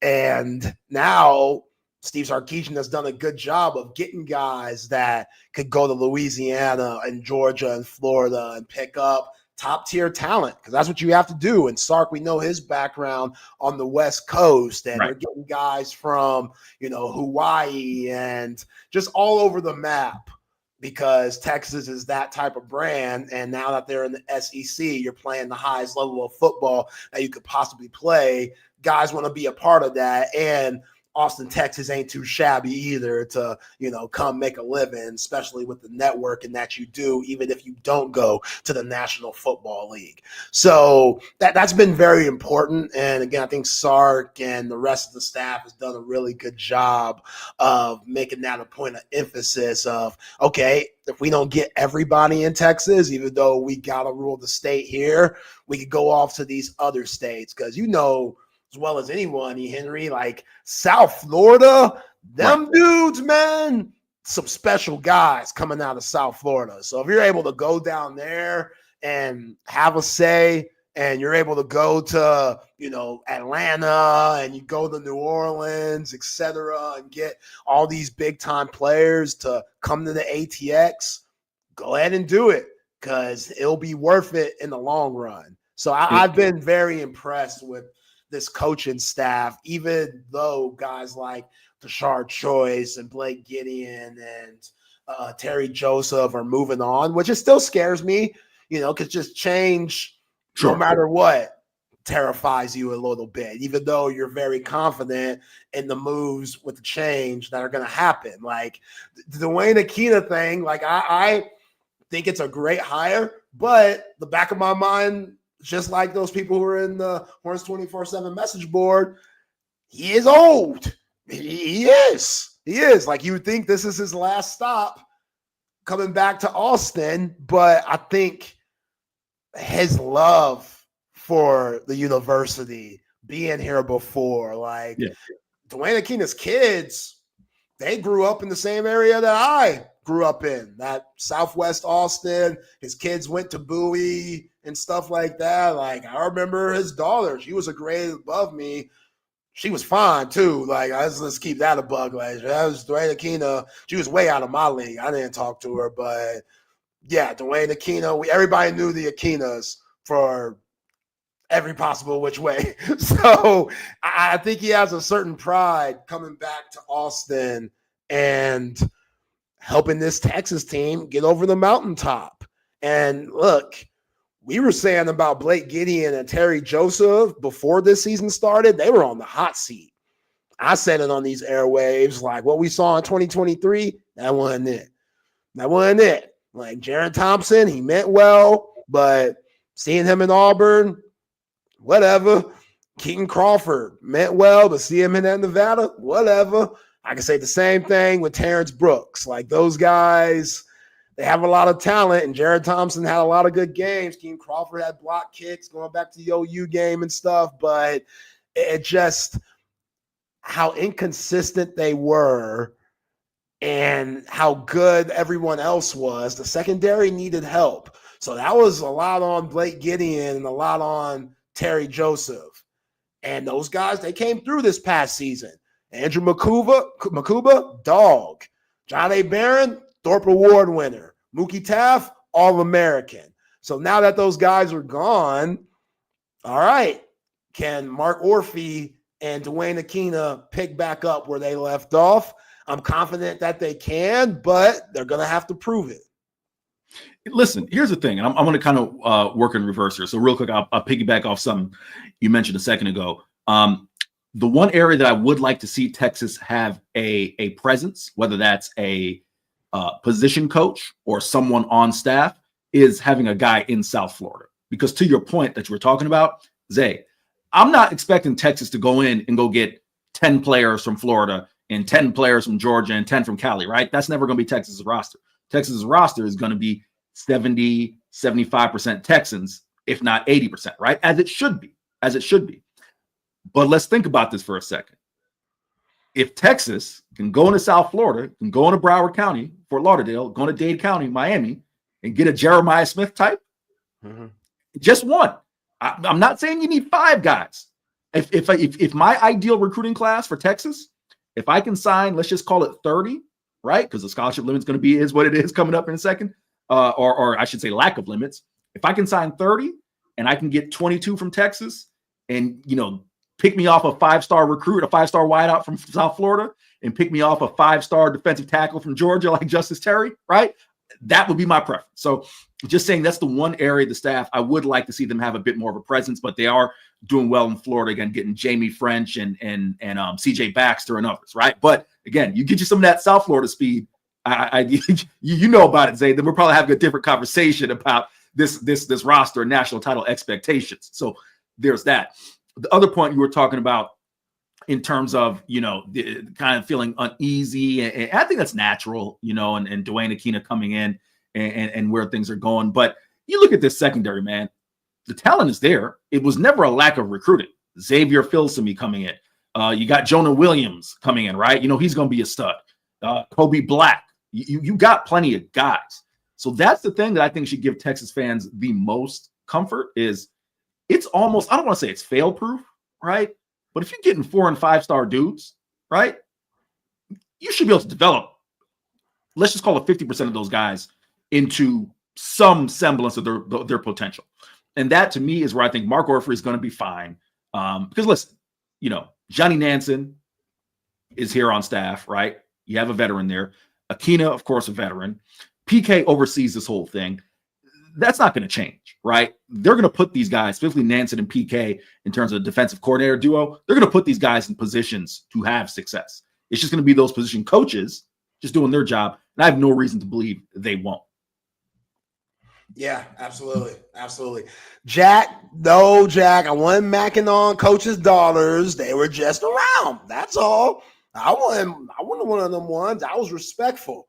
I just looked from afar. I'm like, oh, they look good. Cool. Let me go on about my business. Like, I wasn't macking on the daughters.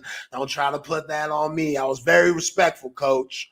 Very respectful. He would say himself his daughter's very beautiful and stuff. Like, don't try to get me in trouble. I'm just saying they went to Bowie and your boy noticed. That's all. You know. You see this stone face right here, Zay?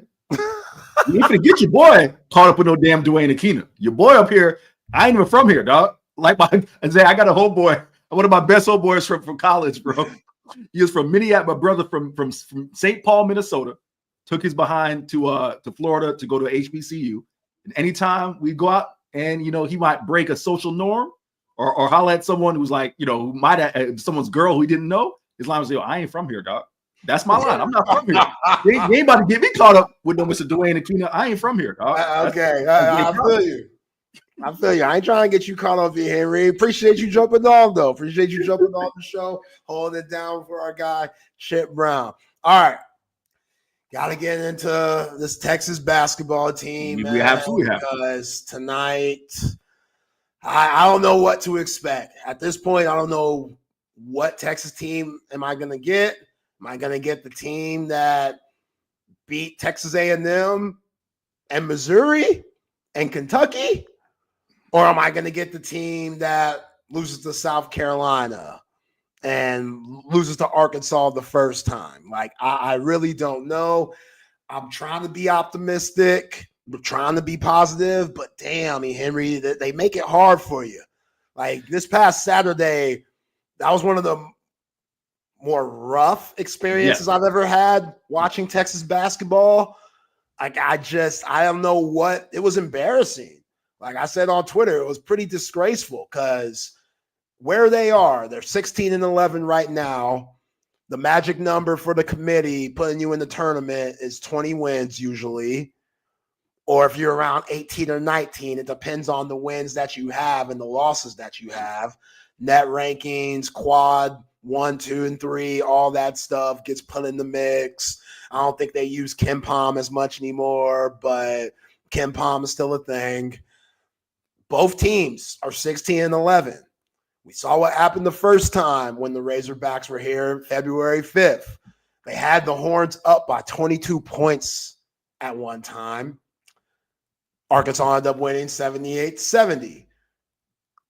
Trey Johnson, 25 points. John L. Davis, he kind of went crazy in that game. I've been telling Chip for weeks now, and I hate talking about Jordan Pope and Julian Larry like this, but those guys, they've been more of a liability than they have been beneficial for this Horns team. And I don't know what bond that Rodney Terry has with Jordan Pope or Julian Larry, but one of those guys are in the game throughout the whole entire thing, at least one of them, which I don't understand because they're not helping that much. Again, Julian Larry, he had 5 assists against South Carolina, had a nice little lob to Zarek Oyema. But besides that, I could have gotten those 4 assists. Those are one of those, I pass it, a guy has to make a move and take 2 dribbles and score. There goes my assist there. Like, John Stockton had a lot of assists like that. Like, a lot of Stockton's assists shouldn't be accounted for, but they were. That's why he's all-time assist leader. It is what it is. I've been preaching for Tremont Mark to be their point guard and him and Trey Johnson to be the backcourt for a majority of the game. We haven't seen that. I don't get it because you need guys that could go and get their own shot. Arthur Kaluma, he's a shell of himself right now. I don't know if it's the injury. I don't know if it's the confidence. He can't get back into a rhythm. I have no idea, but Arthur Kaluma isn't that Arthur Kaluma that we saw who had 34 points against Auburn. We know Caden Shedrick's going to be up and down. Devon Pryor, even though we love his upside, ever since that injury, he hasn't looked like himself. What we thought he was going to be when he was being productive and catching tip dunks and different things like that. So now tonight you go to Fayette-Nam, which they're hungry. They just beat Missouri the other night on Saturday, and Missouri's been hot too. It's not like Missouri's been, an even kill team. Missouri's been beating the brakes off teams and been playing really good basketball. So for John Calipari's team to look that good, they're going to try to smoke Texas tonight. And we all know this, even though Texas fans don't feel this way sometimes, for Arkansas fans, this is a rivalry. Everybody's going to come out of their little farm-ass home for this game. They're going to show out.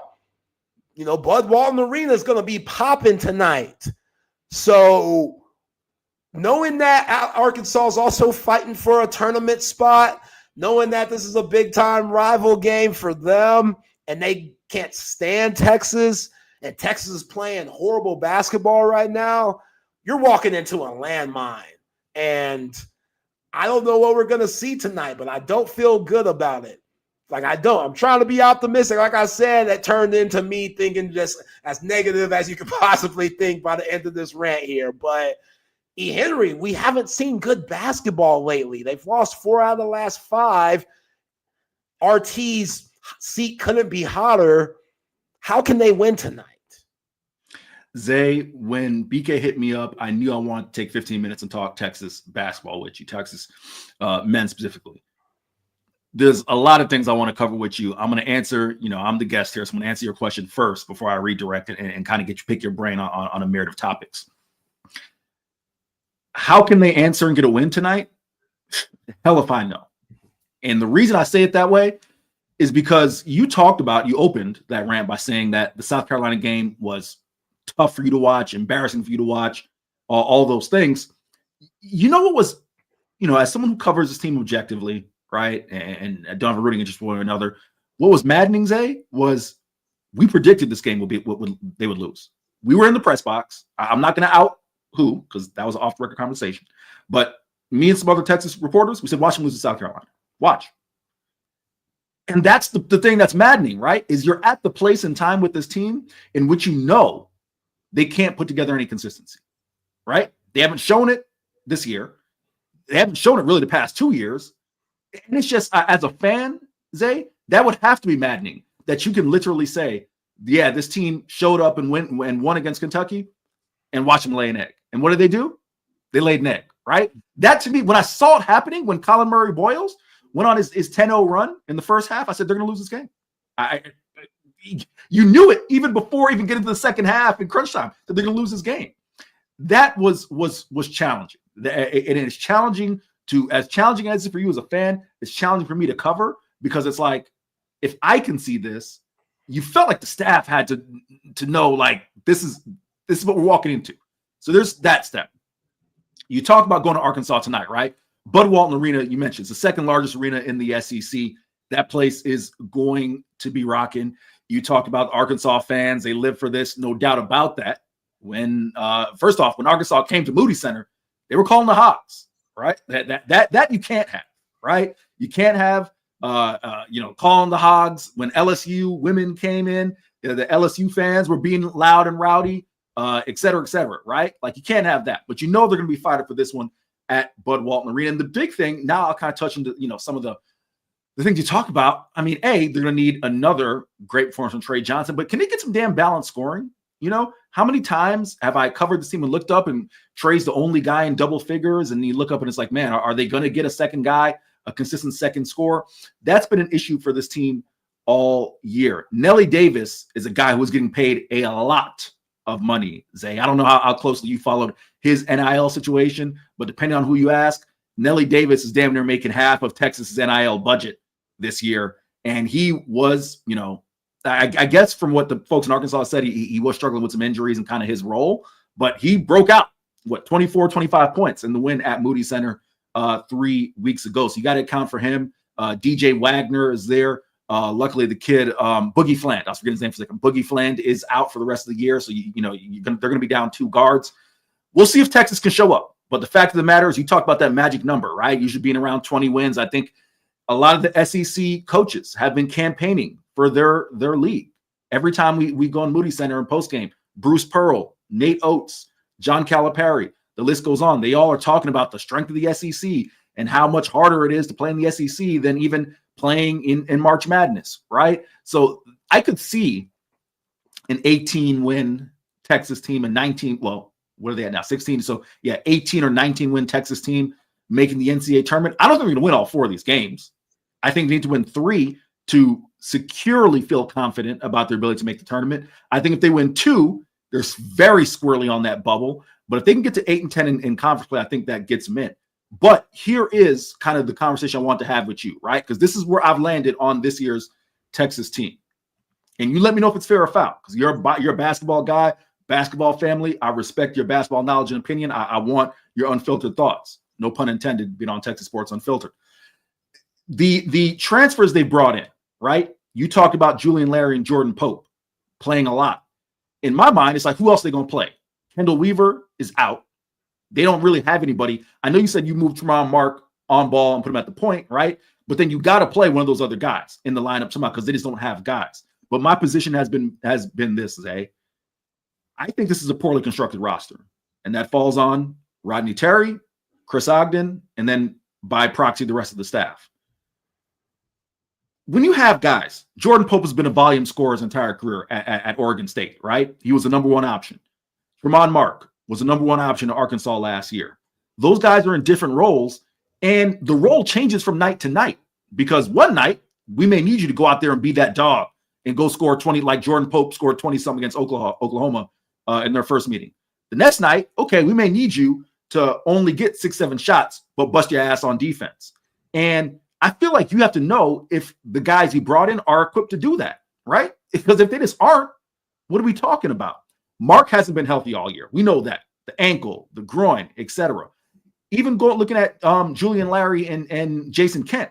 Those guys started. Julian Larry's been a starter his entire career. Now he's coming off the bench. Jason Kent was starting last year. It's hard for him to get in a rhythm. All these guys are getting less shots, less minutes, etc. So I'm going to pass it back to you on this.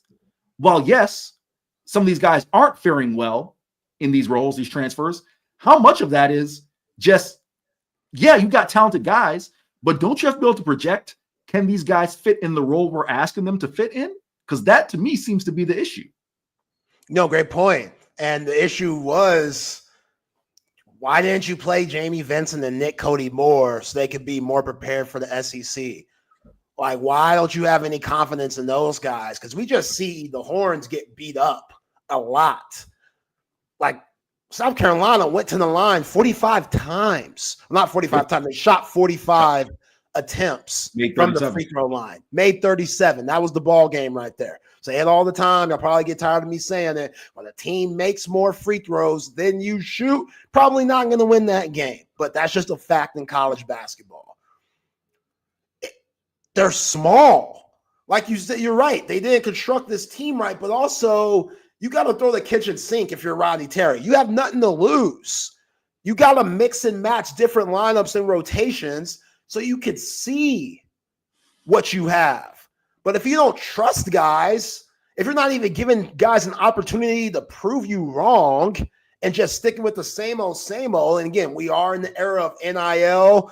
I don't know what Julian Larry and Jordan Pope are making where you might feel obligated to play in those guys. I'm speculating here. I don't know if that's a thing or not, but you have to have that in the back of your mind with guys getting paid nowadays. But I would say, Tremont Mark, you're going to be our point guard for a lot of the game. I'm going to sprinkle Julian Larry and Jordan Pope in when I can. I'm going to have Kaluma play a lot of 3, have Jason Kent play a lot of 3 and 4. Both of those guys could play the 3 and 4 for me. Tremont Mark, Trey Johnson, keep him in there. And I'm going to play Nick Cody and Jamie Vincent more along with Caden Shedrick and Zurich Oyema. I'm going to play a bigger, more physical lineup because when guys drive on the opposing teams, they don't fear no one. They don't fear any of the bigs at all. Caden Shedrick, he has his moments doing well blocking shots, but it's not consistent enough, and then he has his injury issues. But sometimes you got to go Rick Mahorn, Bill Lambier, and knock a son of a B on his ass right quick just to let them know, hey, this can happen to you if you drive like this again. It might result in 2 free throws, but we'll take that. We'll take that early on because and understand it's going to be a tough game no matter how you drive. No team fears Texas that way. They don't. And they just play that way too small of a lineup. Like when Trayvon Mark's playing your 3, when Arthur Kaluma at 6'6" is playing your 4, that's a lot. That's a lot you're putting on these guys. As skilled as Arthur Kaluma is, he's a really good rebounder for his size, but there's a reason why he's been injured a lot this year because he's battling with just horses down there, just physical players in this conference. Like that takes a toll on you. And this team, they're getting the effect from it. Like they are being beaten up. And Larry and Pope aren't giving you enough to stick with this small group, in my opinion. Again, Trayvon Mark, he's been inconsistent too, but at least he's shown flashes playing high-level teams and playing good basketball. That Kentucky game, that should have told RT more, bro, I might have to play Trayvon Mark and have the ball in his hands more. But when Julian Larry has the ball in his hands, when your offense doesn't really do much, because I don't know what Frank Haif is throwing out there half the time. It's just way too much ISO ball for my liking. And I talked about that earlier in December. This ISO ball, this shit ain't going to work once conference play starts. It's cool to see Trey go ISO, but besides that, even he struggles with it at times because they just double him when he comes off screens, which please stop doing those screens going towards the baseline. That's one of the dumbest things you could possibly do. I'm sure we're going to see it again tonight, but they just trap that now. And it makes Trey get the ball out of his hands, and the guy who sets the screen, half the time, they're not in a position to make a play for somebody else, or they don't have that in their repertoire to do that. So I'm very disappointed in how Jamie Vinson and Nick Cody is being used, or lack thereof. That's a huge issue because at least those guys will give you some size. Like I said earlier before the season even started, hey, you have a chance, which the roster, it's not constructed the way it could be, but you have a chance to try out some lineups early on in the season that Rodney Terry didn't do. He'd had Jordan Pope and Julian Larry in the game at times together. Horrible. That's a terrible move to go. You're not Villanova when they had DiVincenzo and Brunson and Bridges and Josh Hart all playing out there together. They don't have that type of skill. So it's just the mixing and matching, it hasn't fit. It hasn't fit at all. And it sucks, man. I hate to see Rodney Terry go out like this because, again, he's family to the Colliers. Grandpa and RT's pops, stepbrothers. So dude used to change my diapers. Love the guy. Always will love him. But I got to keep it real for the folks here at TSU. This ain't working. What he's doing right now, it's just not working. And some guys, we talked about Pete Kwiatkowski earlier, some guys are better off as assistants. That's just what it is. Doesn't mean you less of a man. Doesn't mean you don't know what you're talking about. Doesn't mean you have a bad basketball IQ. But the position that he's in right now, it seems very overwhelming when I see the decisions that he makes on the court with the lineups, with the philosophy, just all of these different things. NIL, they're at the middle of the pack. Maybe teams don't, or maybe these boosters don't believe in RT to say you're worth the money that we're giving some of these guys to. I don't know. But Zay, that's where, again, right? And again, it's not, this isn't a defense of RT as much as it is me just, if you want to be 7th or 8th in the SEC and NIL spending, that's cool. Whatever. Not my money, not my prerogative. What I will say is this. When it comes between, we've made the standard that Trey Johnson's going to be our highest paid player, and you need to go get a JT Toppin, and it's about a $300,000 difference, right? So basically, what you need is $600,000. You need $300,000 to make to get fined for JT Toppin, and then if you've made that agreement with Trey, you find the other $300,000 and you level them up, right? So they both are making the same. They both are your highest paid players. Everyone's good. You go do that. You think Steve Sarkisian's having an issue over $600,000? No. So my point is this: there are things that you said in your kind of a diatribe there regarding Rodney Terry that I believe are fair, right? Rodney Terry was more or less a 500 coach. I was covering Conference USA. I covered the league as a whole, so I remember Rodney Terry at UTEP. Okay, he was more or less a 500 coach prior to coming to Texas. It's cool. But don't sit here and tell me that everything is on him when I look at the roster construction and there are clear, glaring deficiencies that you knew about, right? What, Zay, Arthur Kaluma was the last take, all right? They signed the majority of their transfers in April. Arthur Kaluma came in late June. Why was that? Because they struck out trying to get other bigs. Brandon Garrison, most notably JT Toppin, okay? It's just a coincidence that they signed a guy in Kaluma who has been a glue guy the majority of his career. So the reason he's been the best fit is because the role he's playing now has more or less been the role he's been in his entire career. The other guys, not so much. But I'm saying this again. I wrote it, and some people, took issue when I said that RT is being set up to fail. I got a lot of blowback on the Horns 24/7 message boards on that one. I believe RT in one way, in one sense, is coaching with one hand tied behind his back, in the sense that if you can't go out and just go get a guy you need in a glaring deficiency, then what are we talking about? So those are all hypotheticals. Come back to this team now. In my opinion, what they have to do, and this is RT, the thing that's maddening, Zay, is how many times have I heard Rodney Terry say we were out physical, right? Or we didn't come out with a physical mindset in the first half. And I asked RT, all right, how do you address it? And can you get it in the last 4 games? And you say we're trying to practice physical and do all this, that, and the other.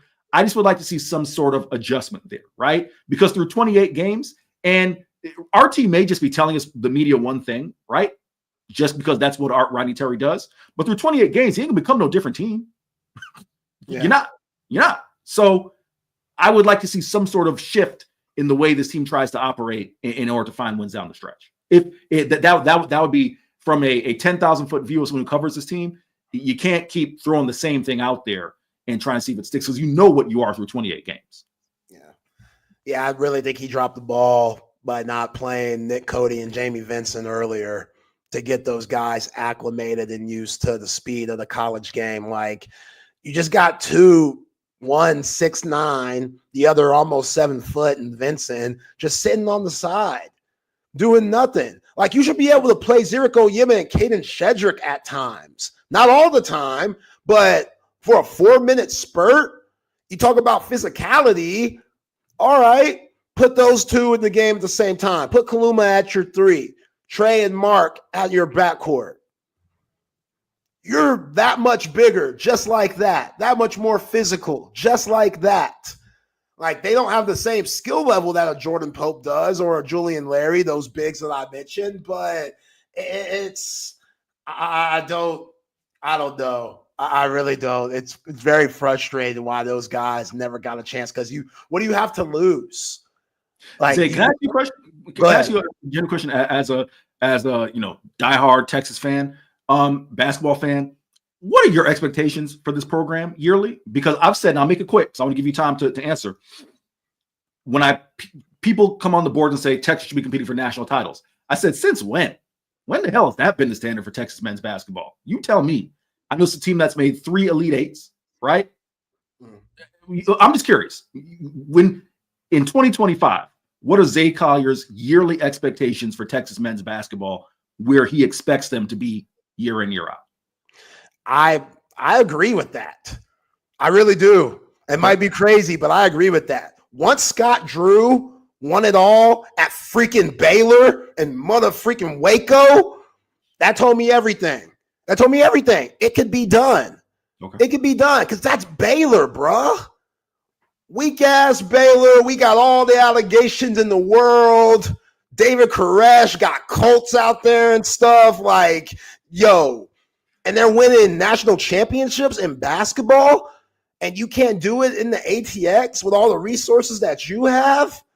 Yeah, absolutely. And I thought Rick Barnes, there were some years that he dropped the ball for show. Like, Rick usually gets tight this time of the year in March, and you know, some of those teams were a lot better than what we saw on the court. But overall, Rick Barnes, probably the best coach in Texas basketball history. He got TJ Ford, he got Kevin Durant, yada, yada, yada. Shaka Smart, that didn't work out. We all know what happened with Beard. But yeah, they should be competing for national championships.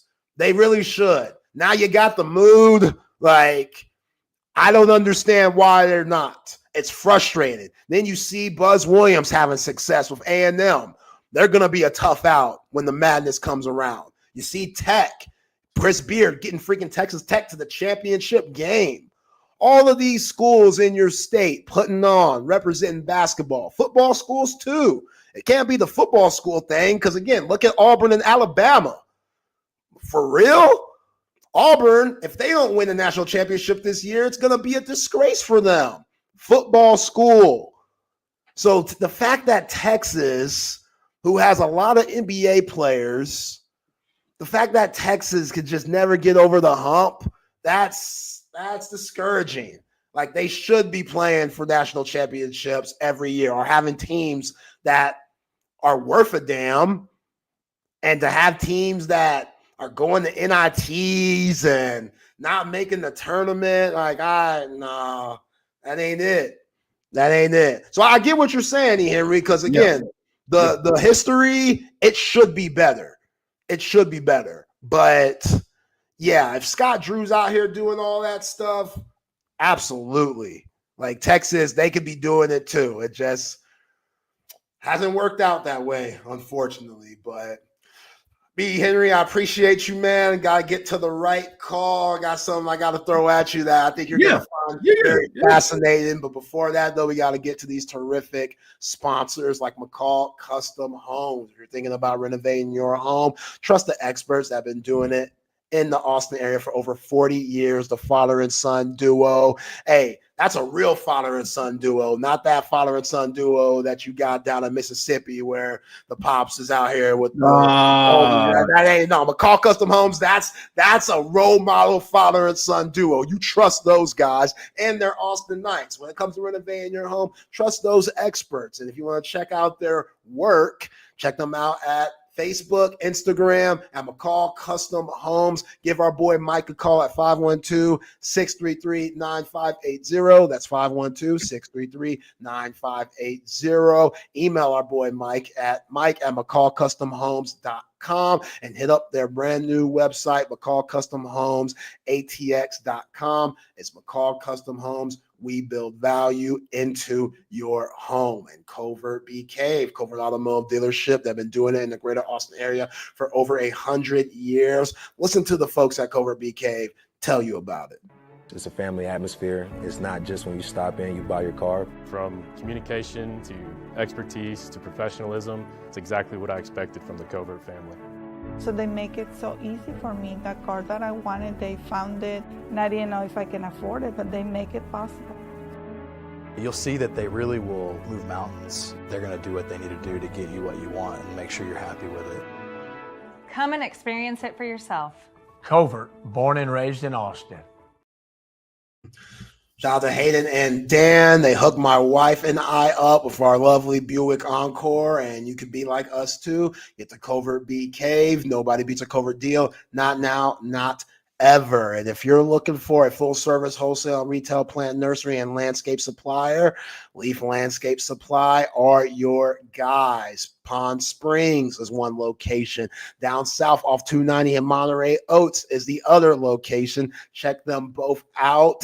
And look, they can fulfill any type of landscaping job with large quantities of supplies, trendy house plants, collection of specialty plants, and rare plants. They're your one-stop shop for everything you need. So check check out their website at leaflandscapesupply.com to see everything that they have to offer. And remember, when you go in, you mention your boy Zay Collier here at Texas Sports Unfiltered, you get 10% off. 10% off. You can't beat that at Leaf Landscape Supply. Yeah, my man Chan always asks me, is Texas going to win tonight in basketball? No, Chan, I can't say this. I just can't say yes and feel comfortable doing that. Like, Arkansas is playing some real good basketball right now. Thero is a problem. It's a bad matchup for Texas too, especially if RT is going to continue to put out the normal rotation and lineups that he's been doing for majority of the season. But hey, yeah, remember, Thero is out, so they may have a shot. That's he got hurt. I didn't know he got hurt. He's out tonight. He's ruled out. Oh, that changes a little bit. Okay, yeah, he's their leading scorer, so I appreciate that, E. Henry. That's why you're the best, man.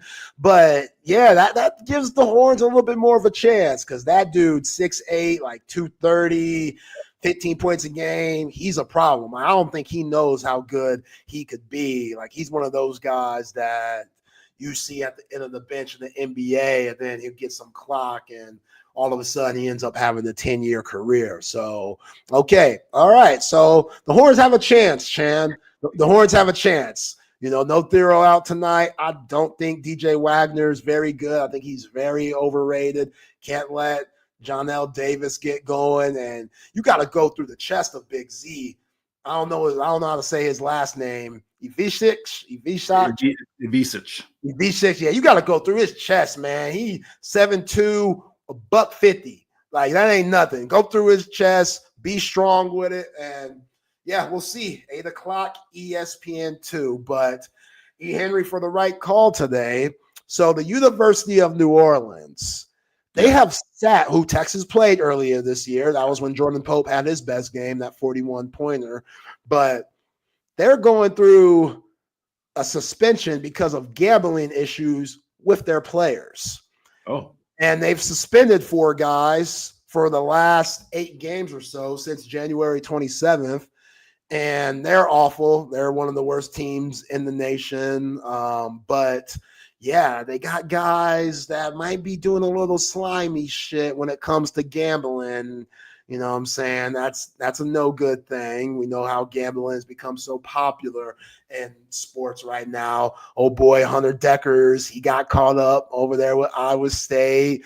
Oh, what's my man's name from the Toronto Raptors? He got kicked out of the league because Jonte Porter, because he was wilding. But how does the University of New Orleans solve these problems for their basketball team?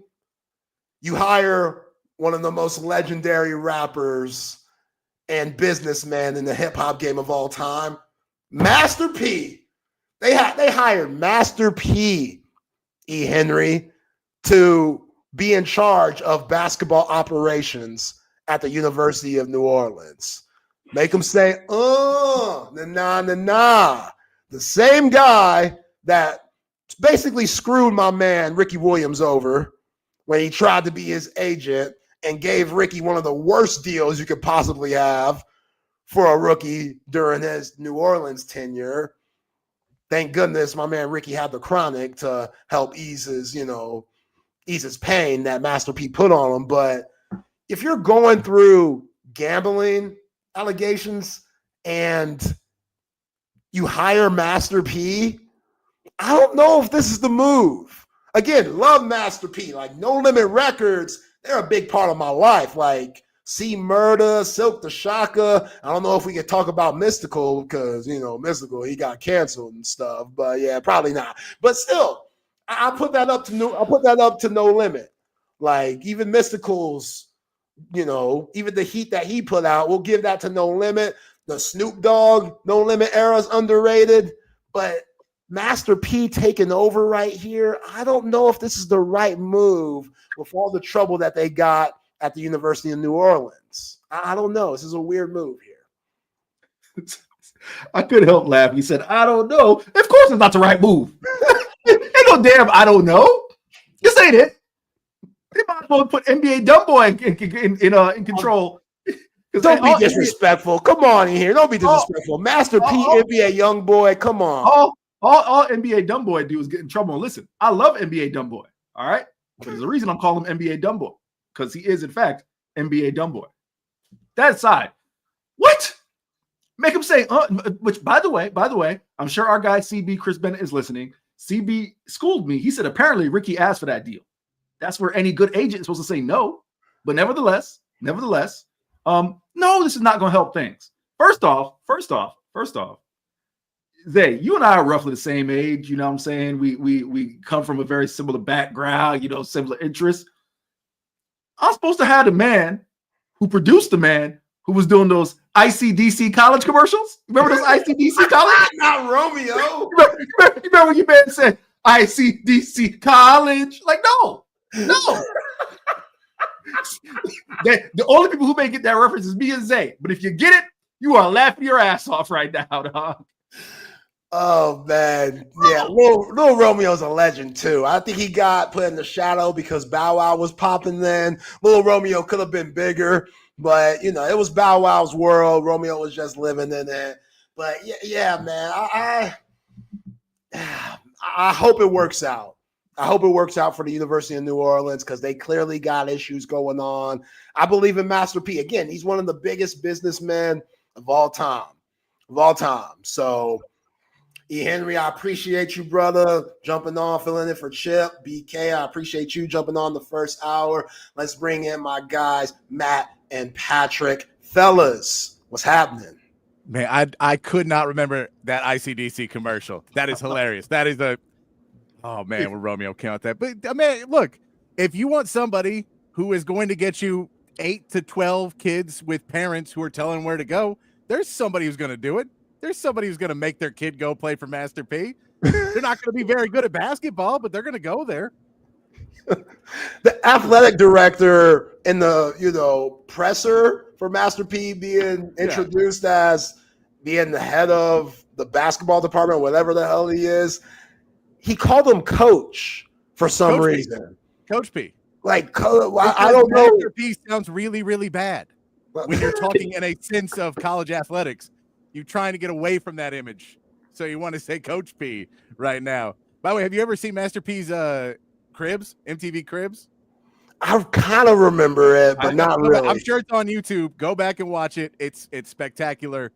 He's got like one room, and it's like old school where he's got 50 TVs around that are all like surveillance just around his house. Oh, it's great stuff. He's got giant aquariums. It's awesome. Does Julian Newman still have college eligibility? I don't know. I feel like I saw him recently playing at this real bootleg, just very low quality college, and his stats weren't very good, but I don't know. University of New Orleans. Zay, here's what I'll say real quick before I get out of here, all right? I know a pyramid scheme when I see one. I'm from South Florida, all right? I know a pyramid scheme when I see one.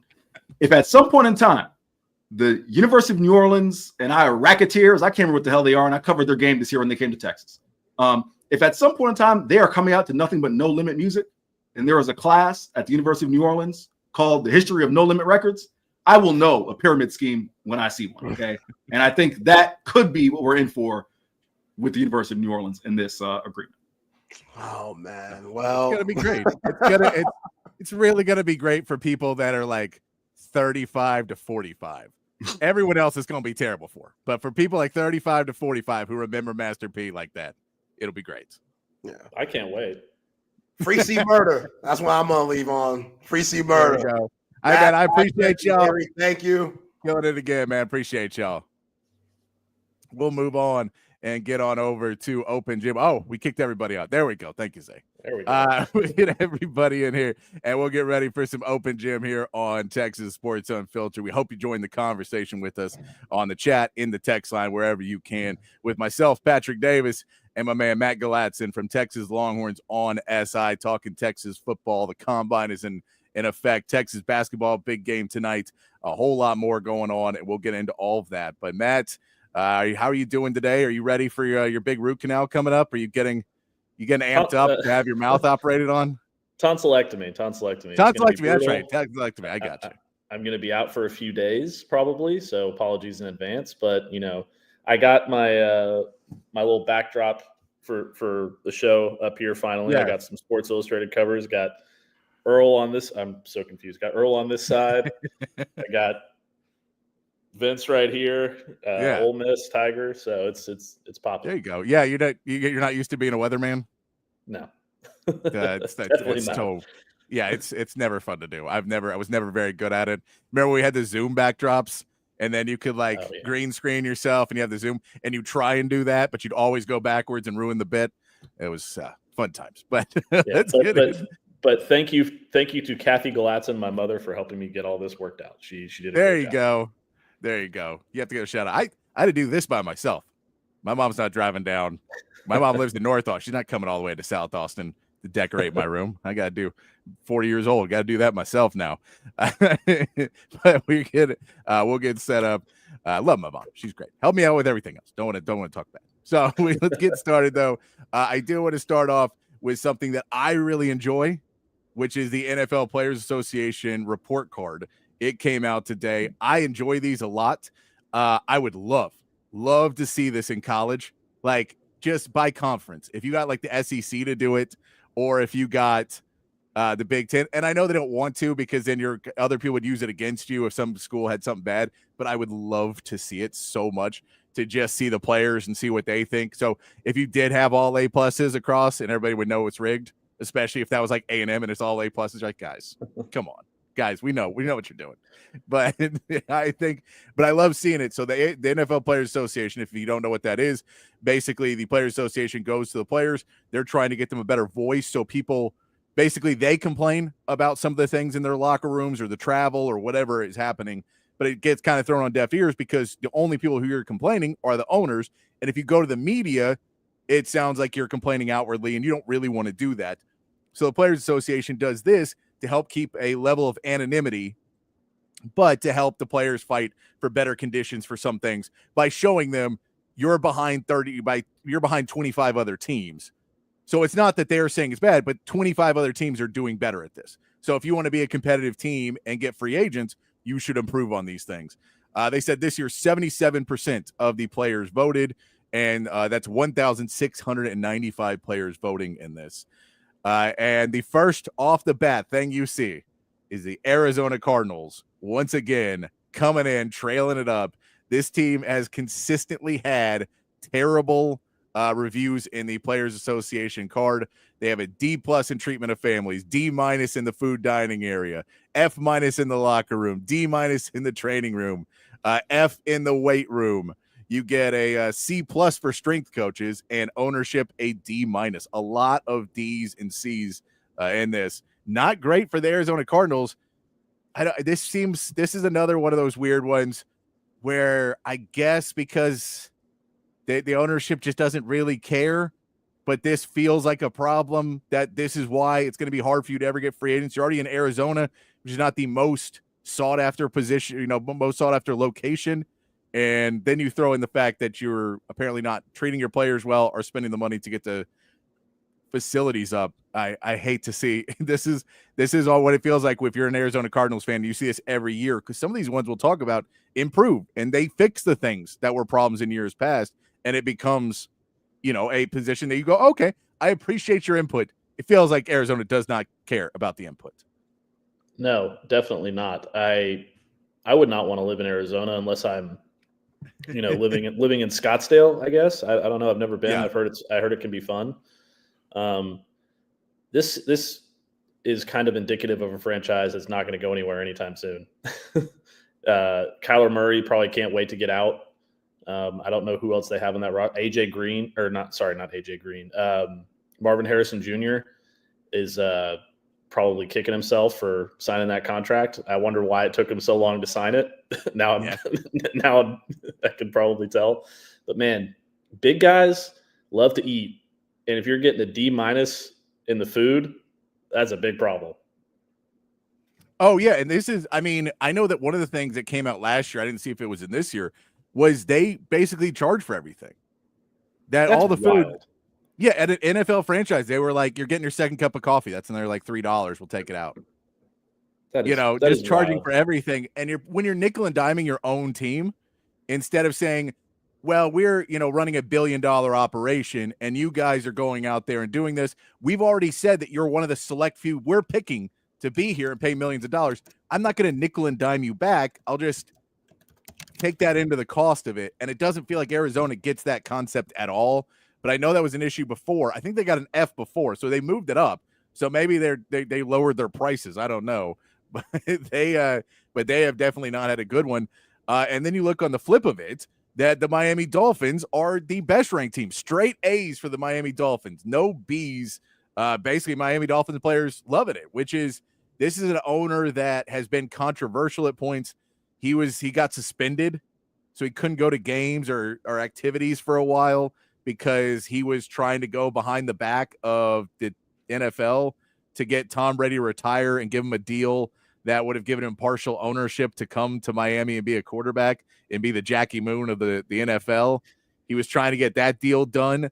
And there was also all the stuff about Brian Flores that he was basically trying, which, if you believe, allegedly was paying him to tank. And Brian Flores was trying to explain on the other end, well, if I tank, I'll never get another head coaching opportunity because to everybody else, it looks like I just suck at coaching. But to you understand that. And so as somebody who's dreamed of being a head coach my whole life, it sucks that I just ended up on a team and he didn't tell me up front, by the way, we're probably going to tank and you're just a scapegoat for it. Now, the Texans did it with David Coley, where they said, you will never be a head coach, so this won't really affect you, and we're going to pay you millions of dollars to do it. That one seemed a little bit easier. Lovie Smith came in, and they said, you get it. You've been a head coach. You understand. Everyone knows what this is, so you're fine too. But, yeah, Brian Flores got the short end of the stick, especially because Patriots assistants have a really bad track record in the NFL. So there was all of that. But according to the players, they love the ownership and what they're doing in Miami. It's hard not to like Miami. I don't know if you've been, but it's a very, very fun place to go.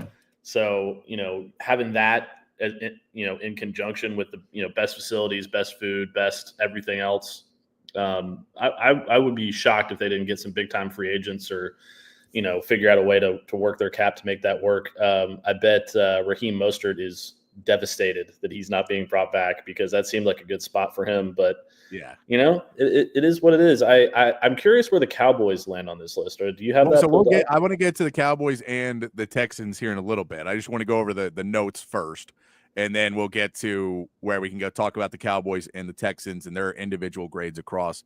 But just going through quickly and seeing a couple of the notes I had, that you look at a couple of important pieces. Treatment of families is always a really interesting one because this is a big thing for deciding free agency. Once these guys are married with kids, sometimes it's a big deal how you treat them. Now, how you treat their parents is kind of big when they're young, but that it can be debatable. And then you don't necessarily want a helicopter parent who's trying to just hang out with their kid all the time. You may not want them. So that treatment of family can be awkward. But the wives and the kids, you have to have some sort of, even if they're not with the team, you have to really take care of them. Jerry Jones has usually been pretty good at it. Two teams got Fs on this. So Jacksonville gets an F, which was somewhat surprising because I thought Jacksonville would have been better at this. That's kind of the reputation that they used to have, was that they're, a pretty, team-friendly and player-friendly franchise. And then the Bengals got an F-. You might want to see one of the reasons why a lot of Bengals players may be unhappy. So they're like, I'll deal with it if you pay me. I'll deal with all this if you pay me. But you're going to be rude to my wife and my kids, and then you're going to try and shortchange me. No, we don't like you because I got to go home every day and hear about how my organization sucks because they don't have a nice area for you to sit in the games, and they don't take care. They don't have daycare. Like, that's a big one, daycare at different places. Some people have really good daycares. Other ones are like, take your kid to some other daycare. Like, we don't have anything on site. So there's those pieces on that one. Here's my thing. The Cardinals are worth $4.3 billion. Mm-hmm. The Bengals are worth $4 billion. Yeah. How is your franchise worth that much money and you're still coming up lacking in these areas? I just don't understand how it's possible. Like, no, and I get the concept of, like, there's cash poor owners that just don't have the cash up front, but you can fix these things. If you can go out and you can basically sell 1% of your franchise and build a new facility. Well, you're you're businessmen. There's ways to figure this out. It should not be hard for these owners to figure out a way to, make sure that Jamar Chase's family is taken care of, make sure that Joe Burrow's family is taken care of, make sure that, Kyler Murray's girlfriend doesn't catch him playing Xbox too much. Well, and this is the other deal is you got to understand you can take care of but if you're doing special treatment for your stars and then not for anybody else, that also is going to get out and get you an F-. Joe Burrow's got a suite for his wife and the entire defensive line doesn't get it. So don't go play for Cincinnati unless you're the Jamar Chase or Joe Burrow, because they don't give a damn about you. And so, I mean, you've got to kind of spend that little bit extra and take care of everybody, because you need the rest of them to win a Super Bowl. A couple players won't win it for you.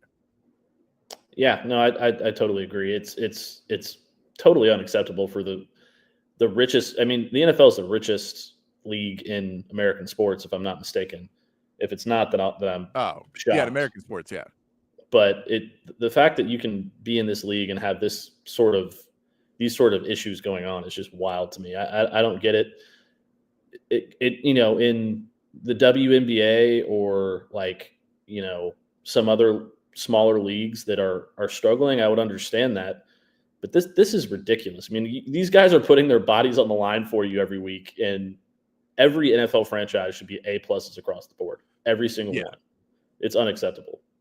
No, I mean, it's crazy. If you look through the richest NFL owners, just what the owners are worth by themselves without it, Mike Brown is 31st. The 32nd is Green Bay, because Green Bay is owned by the people. So that one is down. And then you get Michael Bidwill is 27th. And he's a Nepo baby. He got handed it. So there's a little bit of that too, where a guy may have never even cared about it or really wanted it. It's one of the reasons Mark Cuban said he sold the Mavericks. He didn't want to put that pressure on his kids because he was like, I don't want to make you have to care about a franchise if you don't love it the same way I do. Then he sold to a bunch of people who don't like it. But so we won't get into that. Another piece on there, you saw the Chiefs. They improved some of the things. Last year, the Chiefs came in really badly. The rating of the ownership was really bad for the Chiefs because they were promised some things, had won 2 Super Bowls and didn't get them. And so they were pretty upset about that. So they've raised a lot of them, but the locker room is still not getting the grade that you'd want to see. So they're pretty upset that they still haven't gotten the locker room they want. They got a D- for the locker room, but they fixed some of the pieces. So he's listening somewhat. His grade went back up, but we did not see that. We didn't necessarily get the love that you want to get from the ownership. We also saw they grade the head coaches in this, and we saw Peterson, Eberflus, and Stefanski, the only one who still has a job, got the lowest grade. They got C's. No head coach got less than a C. But those were your 3 worst. So the Browns don't even like their head coach, which is not great with everything else going on, that they're not even buying it. And then you have the worst ownership. Do you want to take a guess of what got voted the worst ownership in the NFL, or which the players said gave it a grade that was the lowest? I'm going to go with the Jets. Nailed it. Jets. It's an F. It is an F for the Jets. They did not like what he did. I get it, because there's people that didn't like that he brought in Aaron Rodgers, and there's people that didn't like that he got rid of Aaron Rodgers. There's people that didn't like that he got rid of Robert Saleh. They didn't like basically anything he's done, and they're not winning. And they don't know if they're ever going to, because it seems like it's in free fall, and Woody Johnson is making all of these decisions. So I can understand why he gets a bad grade, but an F is your worst grade as ownership. I do want to get into some of the players, some of the coaches. We'll talk to the let's check out the chat real quick, though, because I see a double in there. Artistically Incredible does say it would be interesting to see a college version of this. I agree. I think it would be amazing to see it. I would love to see what Texas players just in general rank everything. It would be really interesting to see a poll that you could just say, whoa, well, this thing is what we need to fix. And that would probably get boosters and donors. If you got a D and everybody else got an A in something, you probably get some money real quick to fix that thing. You also get Jack Burton says maybe just a hobby for those owners. It's not for the Bengals. He's just always been cheap. He's just Mike Smith has always just been, or Mike Brown has always been really, really cheap. For Arizona, who knows? That guy was not involved in as much, and then he got it from his father. So that one he may not be as caring, and that's why Arizona's in theirs.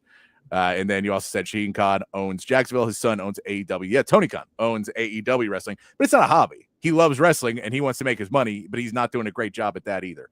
And a lot of unhappy people in AEW as well. So there's that. And Joe K says Bengals also got an F for food at dining area, guessing players aren't liking chili and beans on spaghetti. That is it's Skyline Chili. It's a Skyline Chili reference. Yeah, I get it. That Skyline Chili story that came out a year ago from the Kelseys, that they did some big event, and the event was they were hiding one of Jason Kelce's Super Bowl rings in the Skyline Chili, like a gigantic vat of, or like a pool of Skyline Chili, which is chili with spaghetti, basically, and cheese on top of it. It seems terrible. Some people say it's great, but they were like, first of all, it stunk up the entire stadium. Like the entire stadium stunk of this Skyline Chili, and you couldn't get rid of it. And then they never found the ring.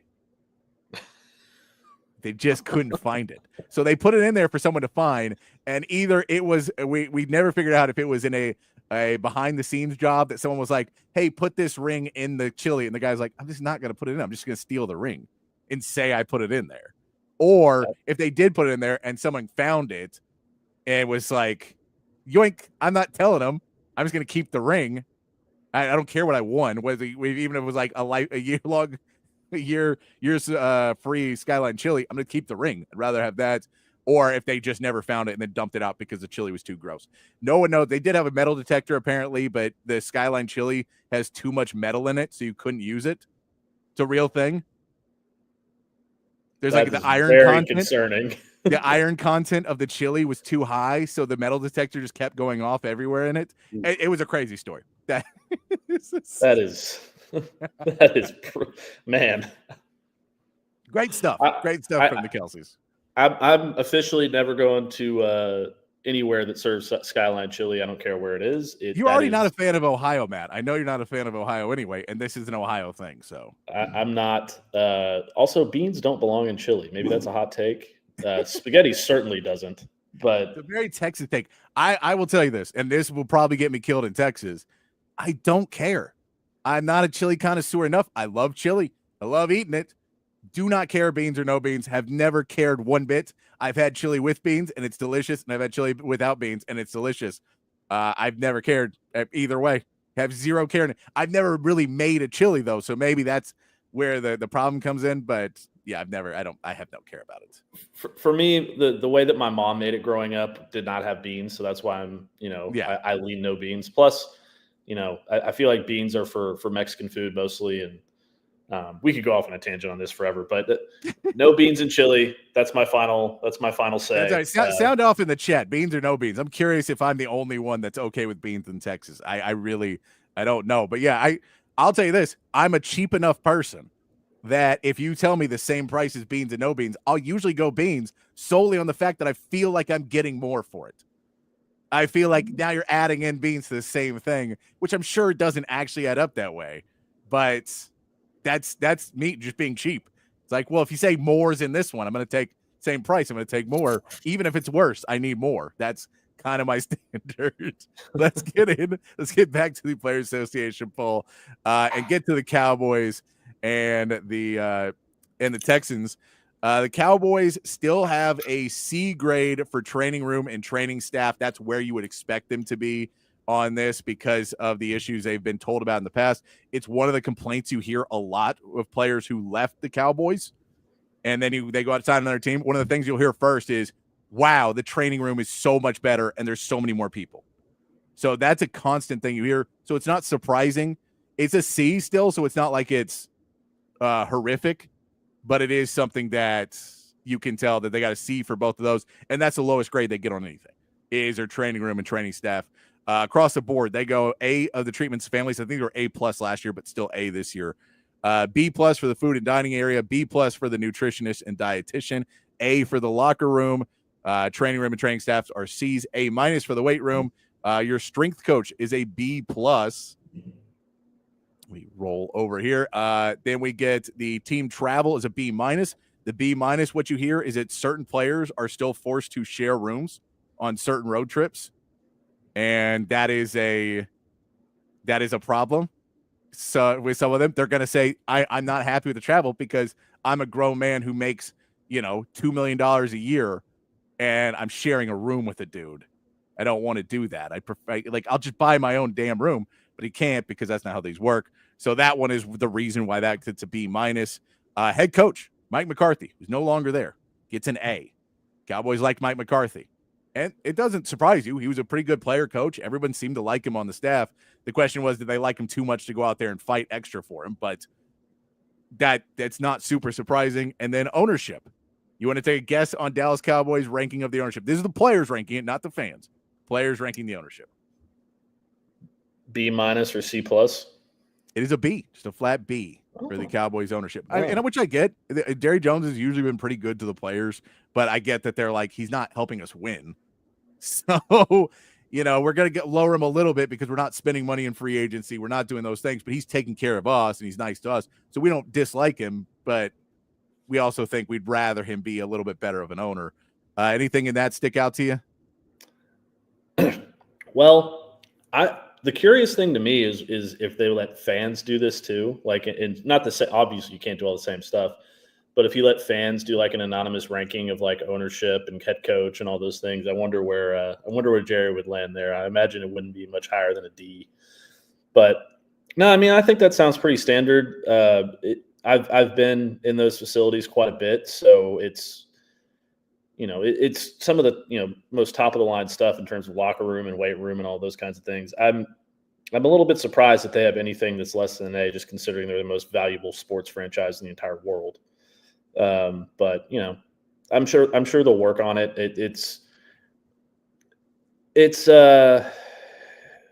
It's not making a difference in their free agency. So I know that. That's all Steven and Jerry. But the free agency isn't that people don't want to go there. It's that they don't call. Like, again, they did not call Derrick Henry. Yeah, I mean, the issue is not players saying I'd rather go somewhere else. There was a story about a player, and I can't remember who it was, but there was a player who was at Cleveland, and he was like meeting with the team to sign a contract because he didn't think he was getting a contract anywhere else. And he got a phone call from Baltimore while he was there, and he went to the bathroom and was like, and got the call that Baltimore wanted to talk to him. And he like had to sneak out of the facility because he's like, I don't want to sign here. I don't want to go to Cleveland.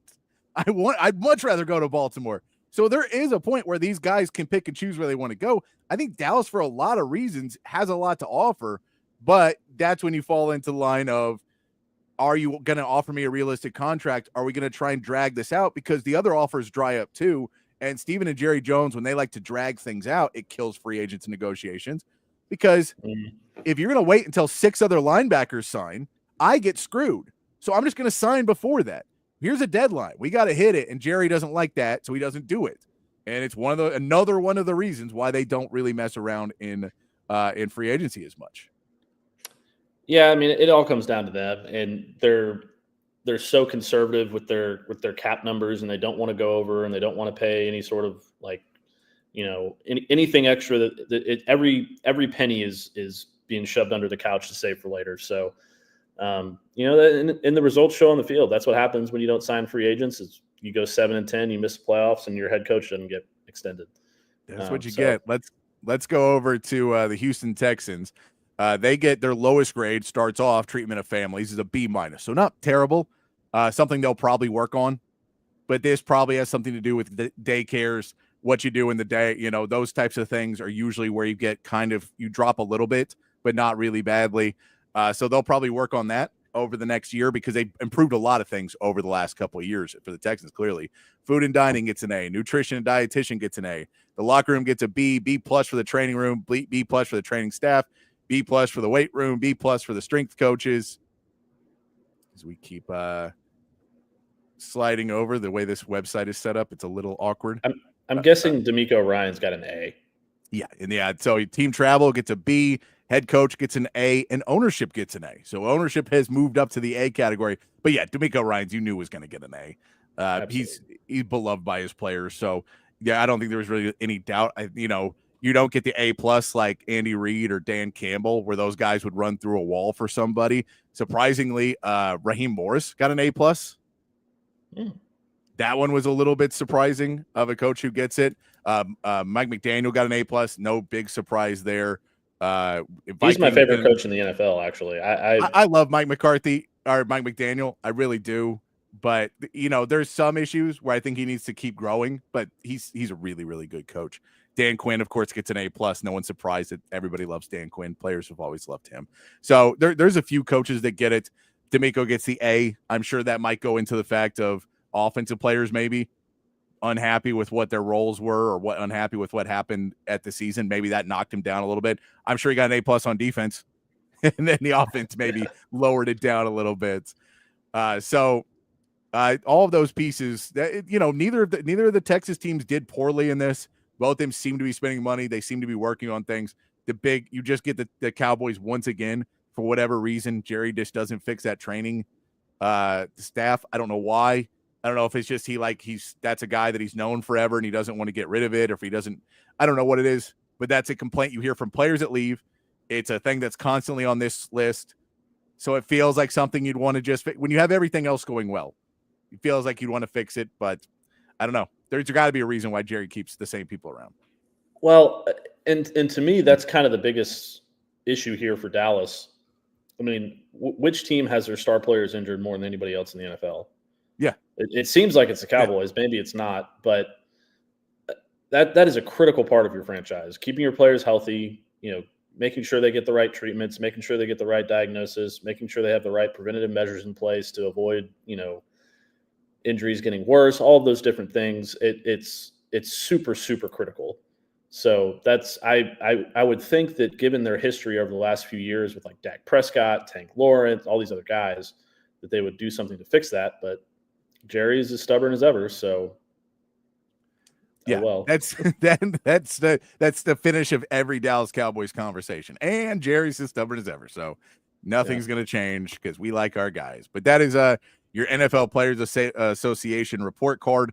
Very interesting. It's all up on NFLPA.com. If you want to go through and look through any of it, you can go on there and check it out. But it's available for everybody. But it's always an interesting one. I'd love to see it for college so much, but it's never going to happen because you'd have to do it across Division I, basically, to make for everyone to do it. Or it may happen actually. You know what? It may happen if the players ever unionize. That's basically the only way it'll happen, because this is done by the Players Association. So if there's a union in college football, this could happen. Until then, ownership and nobody else doesn't want this to get leaked out to anybody. They prefer to keep it secret. I would love to see Mississippi State's grades. I would love to see Vanderbilt's grades. Yeah. A few of the other ones like that, Texas Tech maybe. Some of these teams that are in kind of weird spots where things aren't going to be as good. I'm fairly certain Texas would get mostly A's across the board.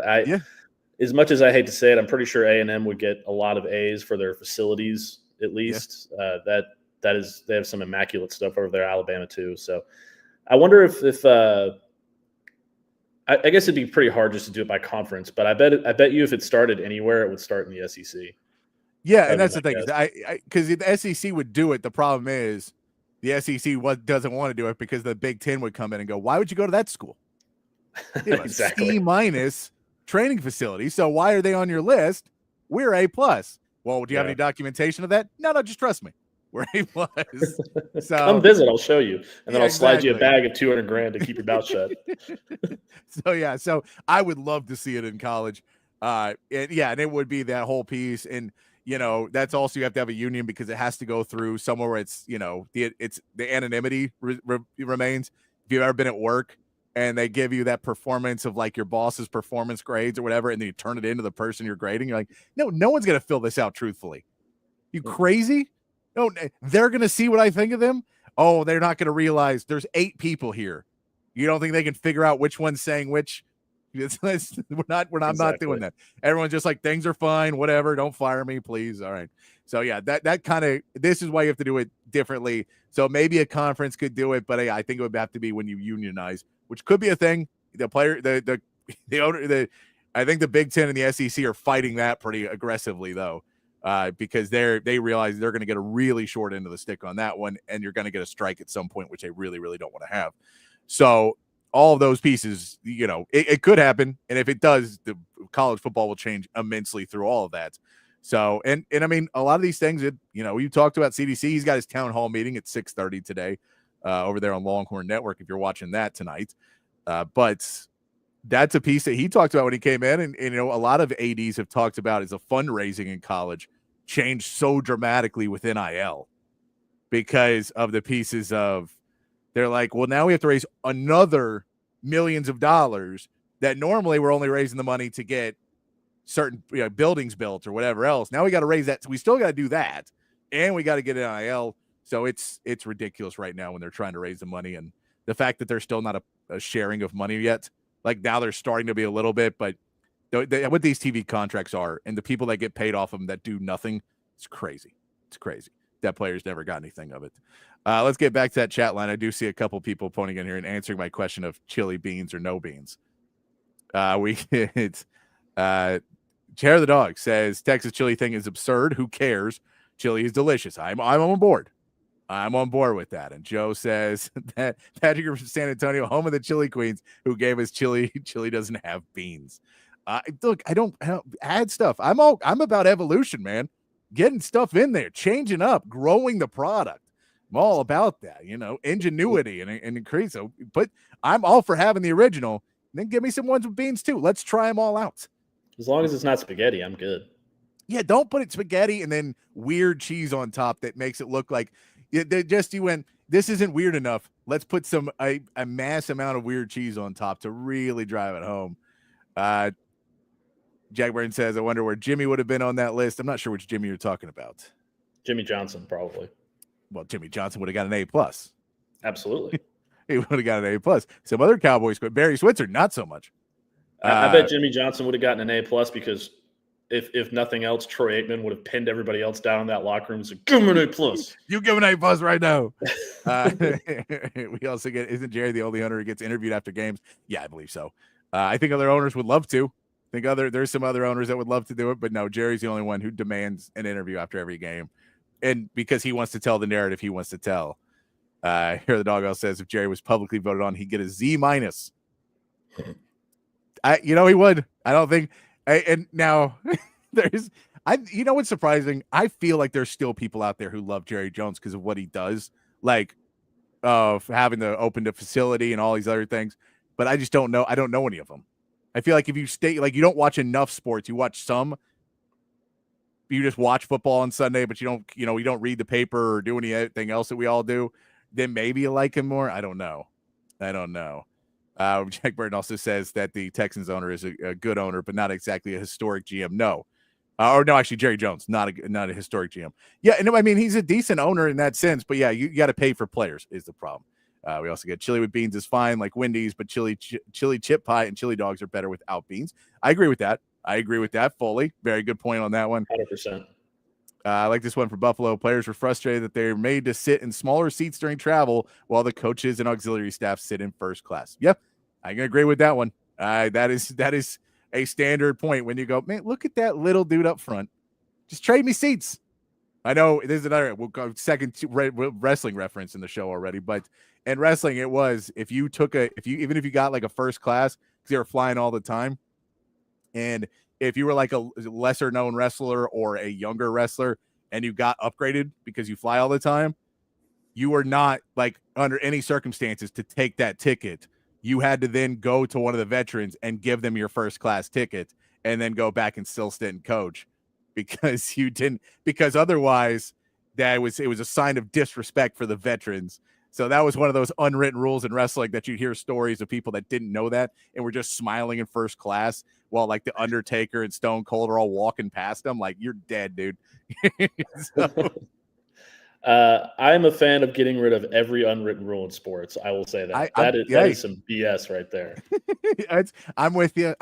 But yeah, that is one of the unwritten. Well, wrestling has a lot of unwritten rules, a lot of them. And Jack Burton says, put chili on your beans. Just keep beans out of everyone else's chili.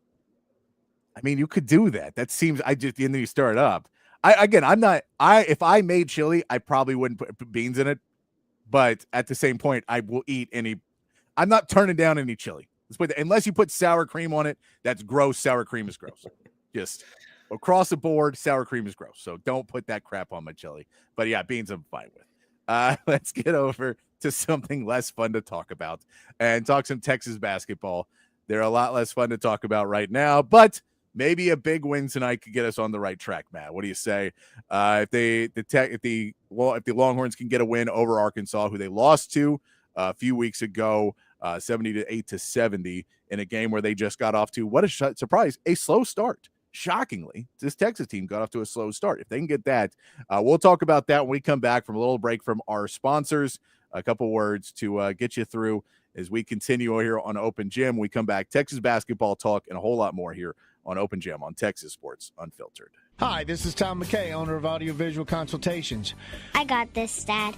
This is Camilla McKay, and my dad can help with any TV or stereo needs you have around your house. Just call him, and he will come to you with advice and a great price. And the guys that work for him are awesome. They can install anything, anywhere. So, like my dad says, just relax and smile. We handle all the work. So just give us a call at 255-8678 or on the web at avconsultations.com. McCall Custom Homes. If you're thinking about doing a renovation of a bathroom, the kitchen, maybe some extended outdoor space, you want someone who's going to bring you custom renovation. And that's what Mike McCall Custom Homes is all about. Been doing it at a high level in Austin for 40 years. Father-son team with tons of experience, and they care about the details. They care about bringing you custom work because they want you to refer them to your friends.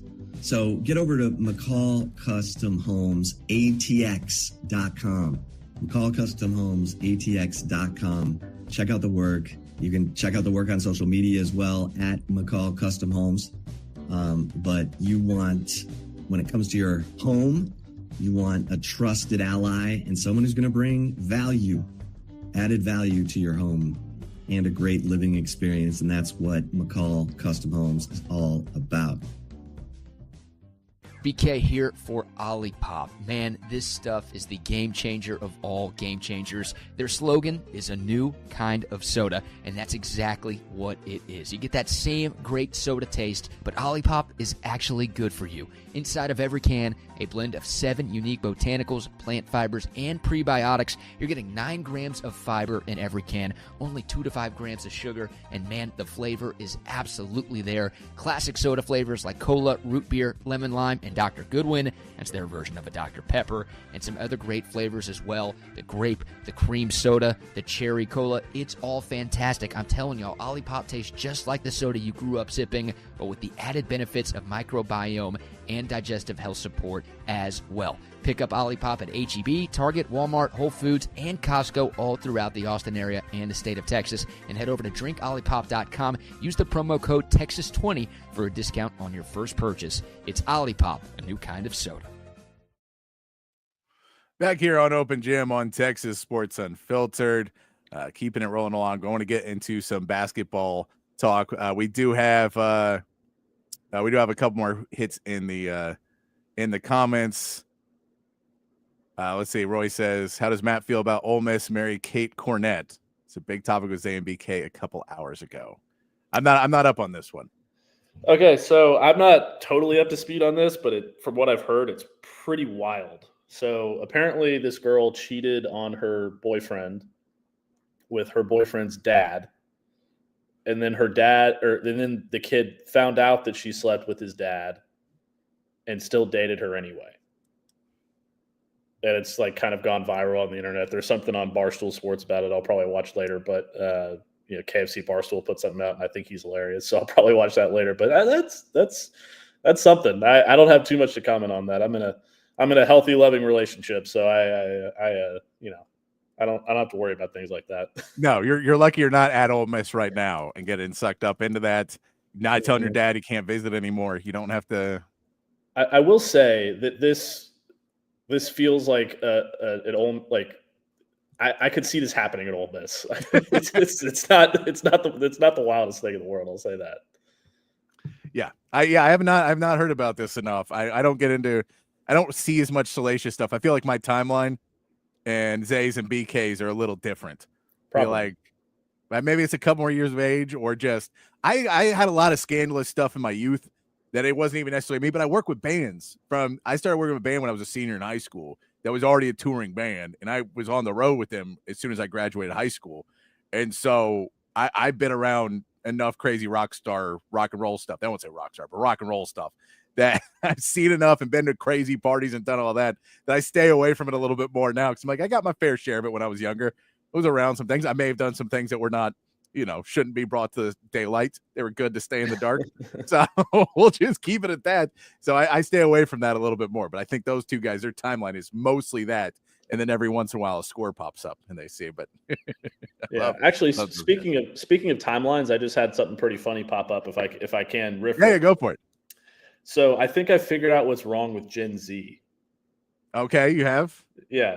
So according to this Instagram account, which is quoting the U.S. Bureau of Labor Statistics, it reveals that there is a significant decline in alcohol consumption between millennials and Gen Z. Oh, 100%. 100%. Gen Z drinks 87% less alcohol than other prior generations. So no, it's because you started giving them hallucinogens. Come on, man. That's the problem. They're on all these other things that are like, oh, I can take mushrooms and not feel bad tomorrow. That's what they're trying to do. They're all vaping and taking mushrooms. Come on, man.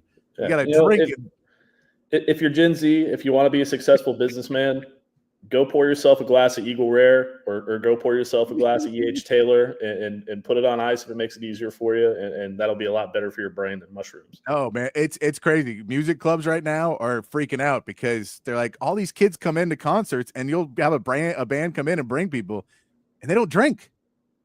They're just getting waters. And you're like, that is awful.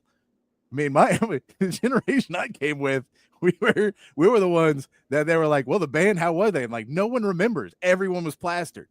So no one remembers. It's a different world. That was back in the 90s. People talk about Austin music. They're like, what was great? And you're like, cover was $3. There was you could park wherever you wanted, and they didn't really enforce DUIs. You want something crazy? It was back in the day. It was like people got smashed downtown in Austin back in the day and just drive away. And it was great. Loving place. Except for, don't drink and drive for sure. Then we found out that's much worse. It's kind of like CT. One of those things you find out is much worse later on. Yeah. But so at Ole Miss on game day weekends, it used to be like on normal weekends, you have to pay $10 to get into the library sports bar, which is like the big bar that everybody likes to go to. It's like they have a sports bar and they have a patio bar and a middle bar. Anyway,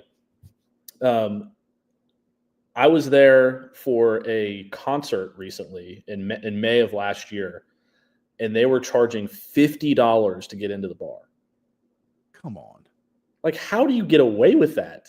I still went. Don't get me wrong. I still went. This is the thing. This is the reality of my life now. And I don't know. I probably wouldn't have done it then, too. I didn't have $50 when I was that age. But, I just knew everybody. So I could go in there. I walked into bars in this town from 18 to 21, never got carded. I think I got carded maybe twice, 3 times, and every time they let me in anyway. And I could always get in. And then when I celebrated my 21st birthday, there was a lot of bar owners that were pretty upset at me. Like, dude, you've been here for 4 years. It's been fun, hasn't it? So, but yeah, no, but I never, because I could always get in everywhere. I don't know, $50. There's not a party I don't think there's a party I'd go to for that. I'm too now here. When Texas played at Ole Miss, I think it was 2012. Was it 2012 or 2013? It was one of those years. In Oxford, the library was charging $100 for cover. Come on. It was like, come on, man. I just went home. I was like, I'm done. I'm going home. That's crazy. All right. Enough, stalling till we get to Texas basketball talk. They haven't played yet. Maybe it'll be great. I see Joe K mentions that the line may have moved over to Arkansas, favored by 3 now. They were favored by 2.5 last I saw, but it could be moving to 3. These teams are putting more and more money onto Arkansas to cover this. But if we look over at Texas, Arkansas, they do have that game that they lose.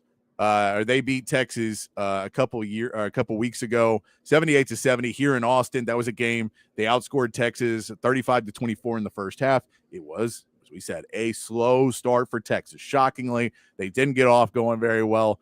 You didn't really have anybody else step up. Kaluma had 12 in that game. Shedrick had 10, but Trey Johnson had to carry the weight again with 25. You saw Tremo Mark. That was his game. That is the return game for Tremo Mark that we really thought he was going to be big at. This is where we really started to notice that shoulder injury. He was 0 for 2 in 21 minutes, picks up four personal fouls, has no points. Jordan Pope also picks up fouls. They end up giving up 35 free throws in that game. It was just not good overall. This was a bad one to watch through and through, and you don't want that to happen again when you play the Razorbacks right now. And that's kind of the problem Texas is looking at, as this is a team you should match up well, because one of the pieces you can look at is that if you look at the injury report, Kendall Weaver's still out for Texas, which is a shame that he is already listed as out, so he's not coming back at this one. All the videos I see, he's in the gym playing with the team, so he's clearly not that far away, but I don't know if they're waiting to bring him home and, let him come back on his home court, but he will not be there today.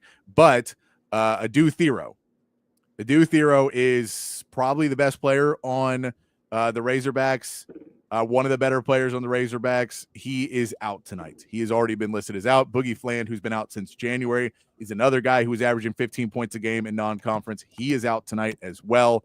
Carter Knox is listed as probable. That's not as big. If you get Carter Knox out, that's great because there's not a ton of depth on this Arkansas team. They run since Boogie Fland's gone out, they run basically 8 guys.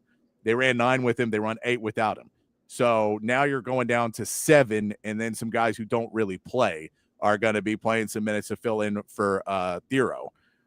But, he had a decent game against Texas. I believe he had 14 points in the game. Got to the free throw line a lot. He had 12 free throws in that game. Went a little SGA ball for you. But that's one you have to watch out for. John L. Davis is the other player that is still going to be playing. He went off against Texas, had 24, hit four 3-pointers, went 4 of 8 in that game. So that's the one you're still going to have to worry about. But I'm not as worried about John L. Davis in this game because they can focus on him. They focused on Thero last time. They will focus on John L. Davis this time around. But that still leaves other guys that are going to try and get open. And the one you're scared about the most right now is Ivicic, who is their center, 7'2". He scored 20 in their last game that they just won against Missouri. He's a big guy, can rebound, and we know big guys, tough guys, guys play aggressively in the post, have had success against Texas. That's the one that scares me the most right now in this game. Yeah, and it should. Texas has been outsized more times than I can count this year, so that's something that they're definitely going to focus on. This does feel like a game Texas can win because Thero and Fland are their top 2 scorers, 15.6 points a game for Thero, 15.1 points a game for Fland, also 5.7 assists, and Thero's averaging 6 rebounds a game. So that's production that they're going to have to replace. Yeah. That's a lot of production they're going to have to replace, and it feels like Texas can take advantage of that.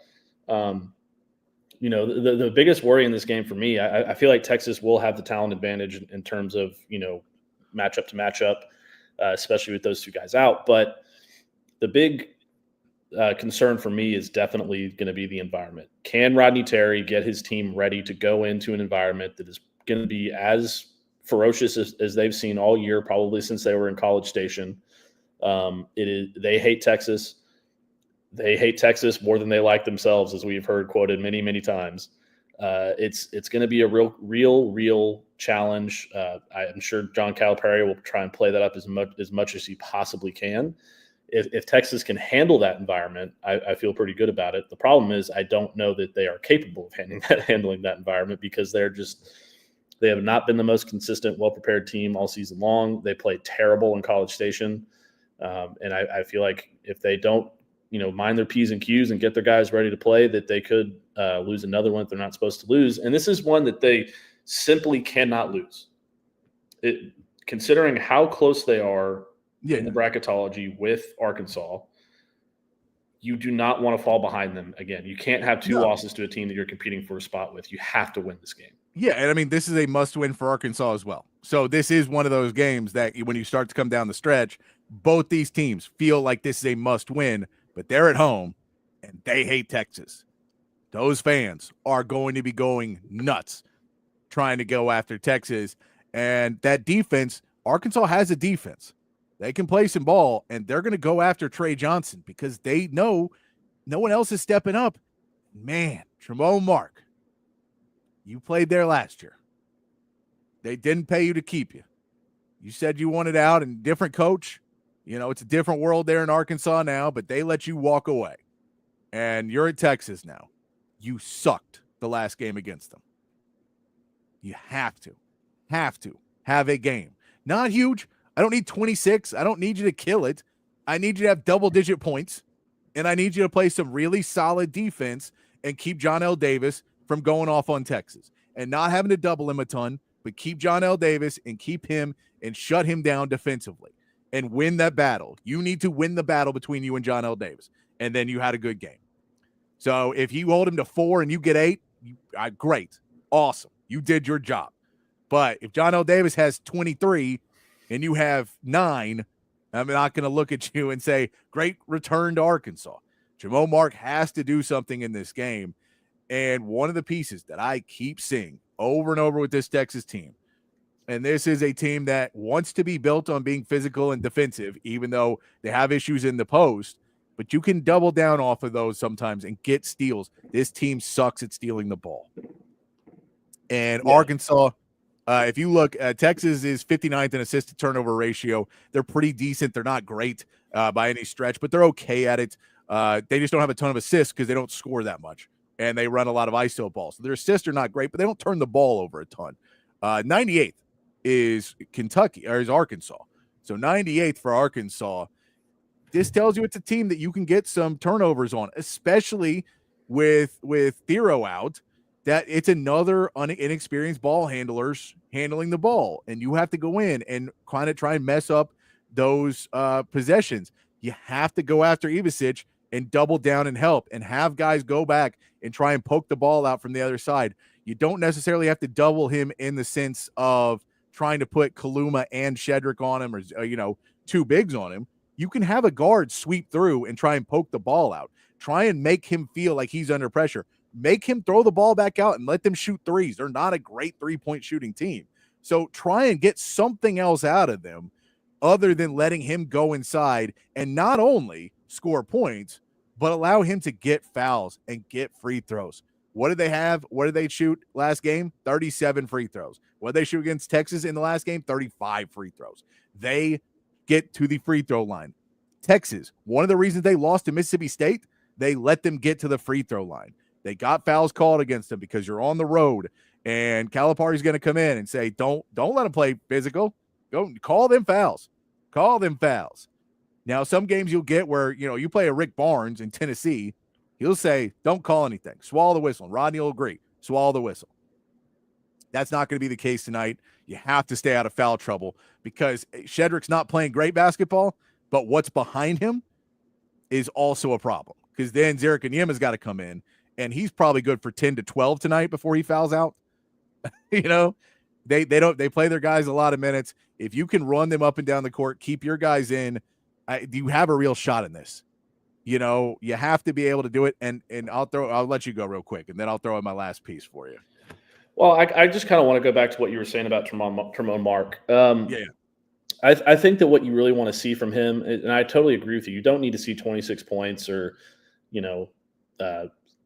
any sort of drastic scoring output. I think what you want to see from him coming into his old arena and against his old fan base and his old team is you want to see him play defense with his hair on fire. You want to see him play aggressive. You want to see him make energy plays. You want to see him change the game in ways that don't necessarily always reflect in the stat book.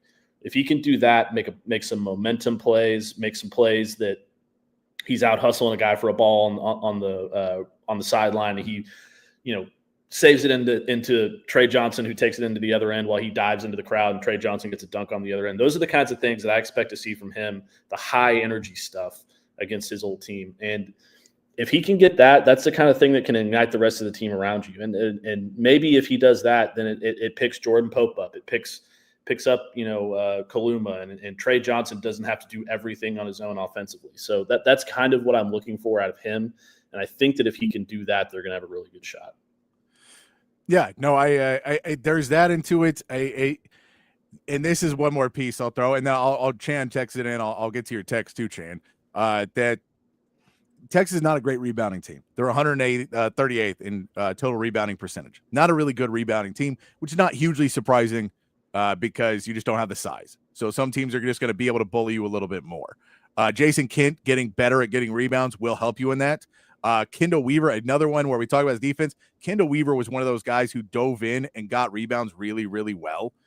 So, those are the pieces that you can look at. But Arkansas ranks 182nd.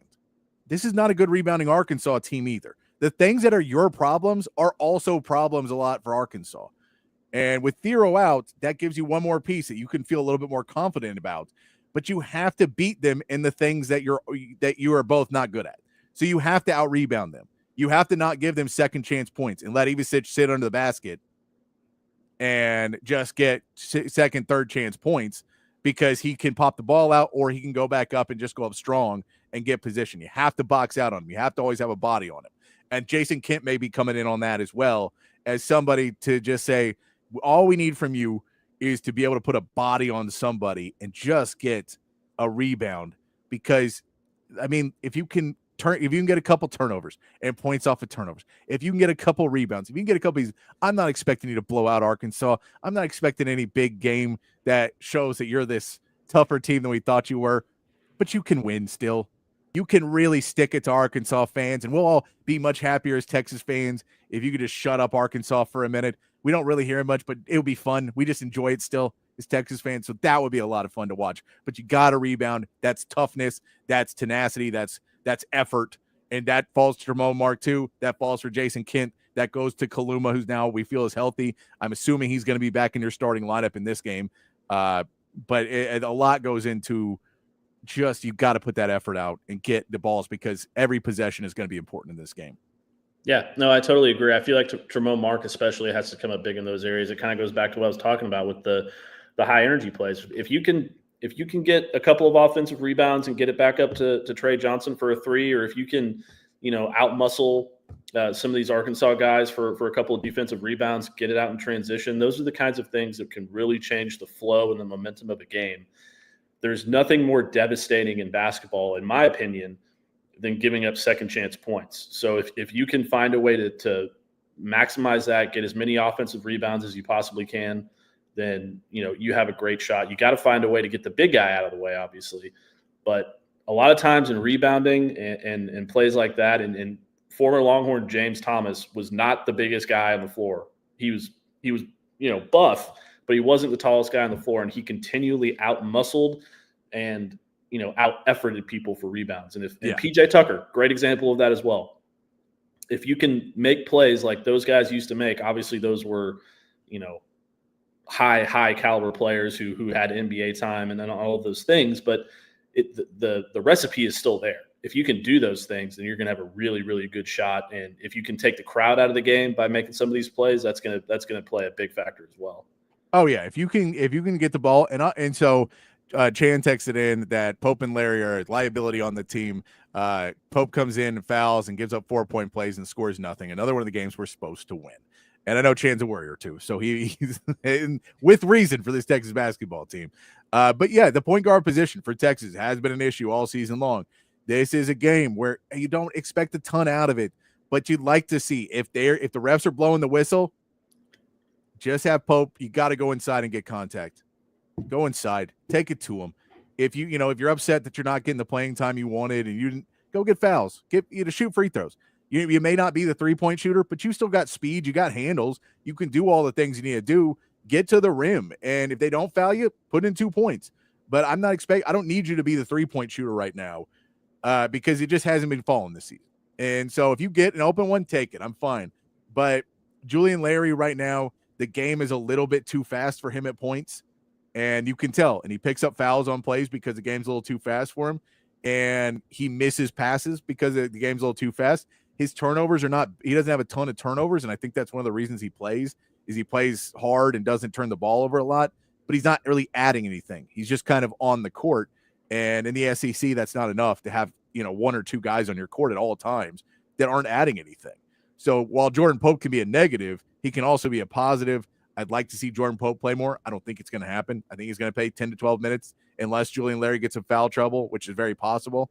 But I'm with you, Chad. The point guard position has been a massive issue for Texas all season long, but you're not going up against a team that has something that's going to blow you away at the point guard position either. So you're able to go against them and maybe get some points if they start blowing the whistle. Jordan Pope's just got to drive. Yeah, so that was one of the big glaring things for me in the South Carolina loss was the Julian Larry stat line. Yeah. You can't have another game like that from Julian Larry. No. 0 for 1, 3 points. Like that's basically just a nothing burger on the court. It's just no disrespect to him, but it's just a waste of space and a waste of effort. And you can't have that in SEC play on the road in one of your biggest games of the year, tournament on the line. You have to show up. And listen, point guard, for my money, point guard is the most important position in basketball. It's the quarterback of basketball. Everybody talks about the big 6'9" athletic wings that can play defense and shoot threes and dunk and do all those different things. But if you don't have a guy that can get them the ball consistently and who can score when he needs to and who can draw contact and get to the line and all those different things, then it doesn't matter who you have on the perimeter. A lot of times, it's just going to be a rough road, and that's that it all goes back to that for Texas. They need production and difference makers at the point guard spot. Maybe it doesn't seem like that's something that they're going to get this year at all by the end of the year, but that's got to be a focus of the transfer portal this offseason, whether or not RT is still around. It's a massive weakness. Yeah, no, and and I mean the Julian Larry, he's coming in and setting up a play for Trey Johnson. Gets Trey Johnson the ball. The play kind of falls apart because Trey doesn't do anything quickly. And then Trey makes a play happen, and Julian Larry just steps back off and stands away. So it's kind of this whole waste, because what you want to do is get the play run and everything starts flowing and everybody's moving and you have it. But it just feels like Trey Johnson gets it and he wants to scout out what he's going to do, which kills the plays to some extent. And then it's Julian Larry maybe on there calling out, hey, set a screen or whatever else, but that's not enough to keep you in a game when you can't add other pieces at the level that Texas needs to be at a NCAA tournament level. That's not enough. And so you really need to see a Jordan Pope, and I get maybe he's lacking on being able to do just what the bare minimum of what he wants to run with Julian Larry. But at the same part, I get it. I get his defense has been lackluster. I get all of those things. But again, you can't do where you just don't have any input, any impact out of your point guard position. And you maybe get away with it in an Arkansas game because they're going to be shorthanded. With Thero out, they're shorthanded. They've been running an 8-man rotation. They played 8 guys against you last time, and some of those guys didn't even play big minutes. Like they played last time you played them, they played 8 guys. 2 of them had under 10 minutes of play. So only Brazil got 18 minutes. So they're not playing, like they're not going to try and play a lot of guys. But this is, you have to be able to go out there and show up with them. I'll be curious if Rodney Terry goes to Devin Pryor at points tonight. Who knows? Nick Cody. You hope that you don't see Nick Cody. Like I like Nick Cody, but that means you're in foul trouble. So that's normally when he's coming in, is when you're in foul trouble. So it'll be an interesting one tonight, 8:00. Look, I still think Texas can win this game. It's hard to pick them anymore because they just consistently let you down right now. But this would be a really fun one to get on the road in Arkansas. I'll pick Arkansas to win, though, because we've sucked on the road. Texas has sucked on the road this year. They've been awful on the road, and just consistently awful.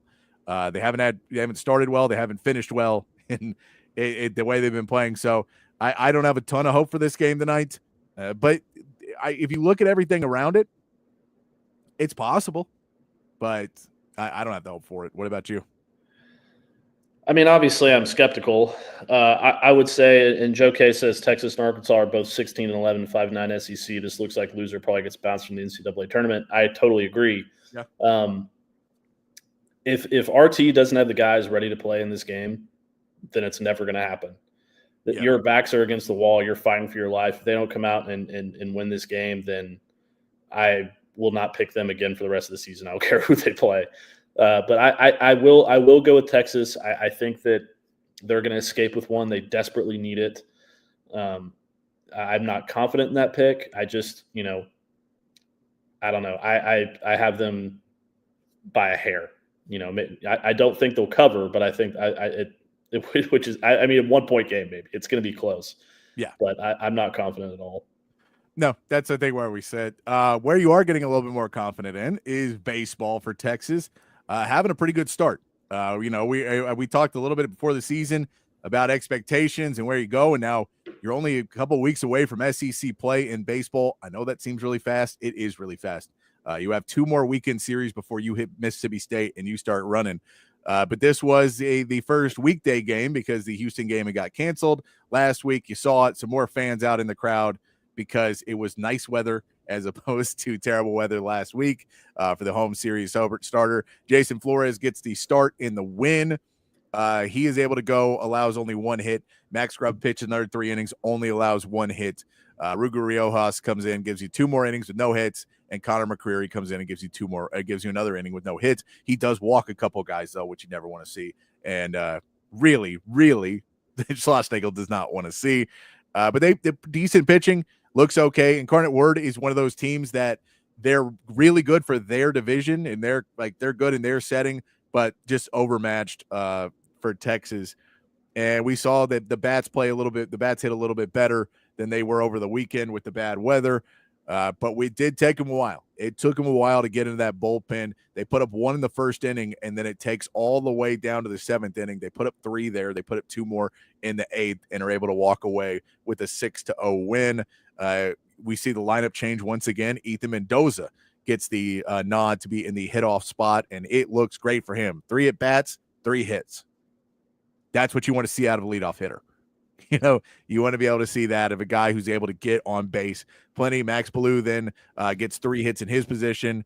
Doesn't get an RBI, but he's able to get hits, doesn't leave on base. Kimball Schuessler doesn't have a great game in there. He goes 0 for. He was in your leadoff position on the weekend. He now moves down to 3 and kind of doesn't play well in that position. Did play well offensively, had some really good defensive plays on the field. On the field, they looked really, really good.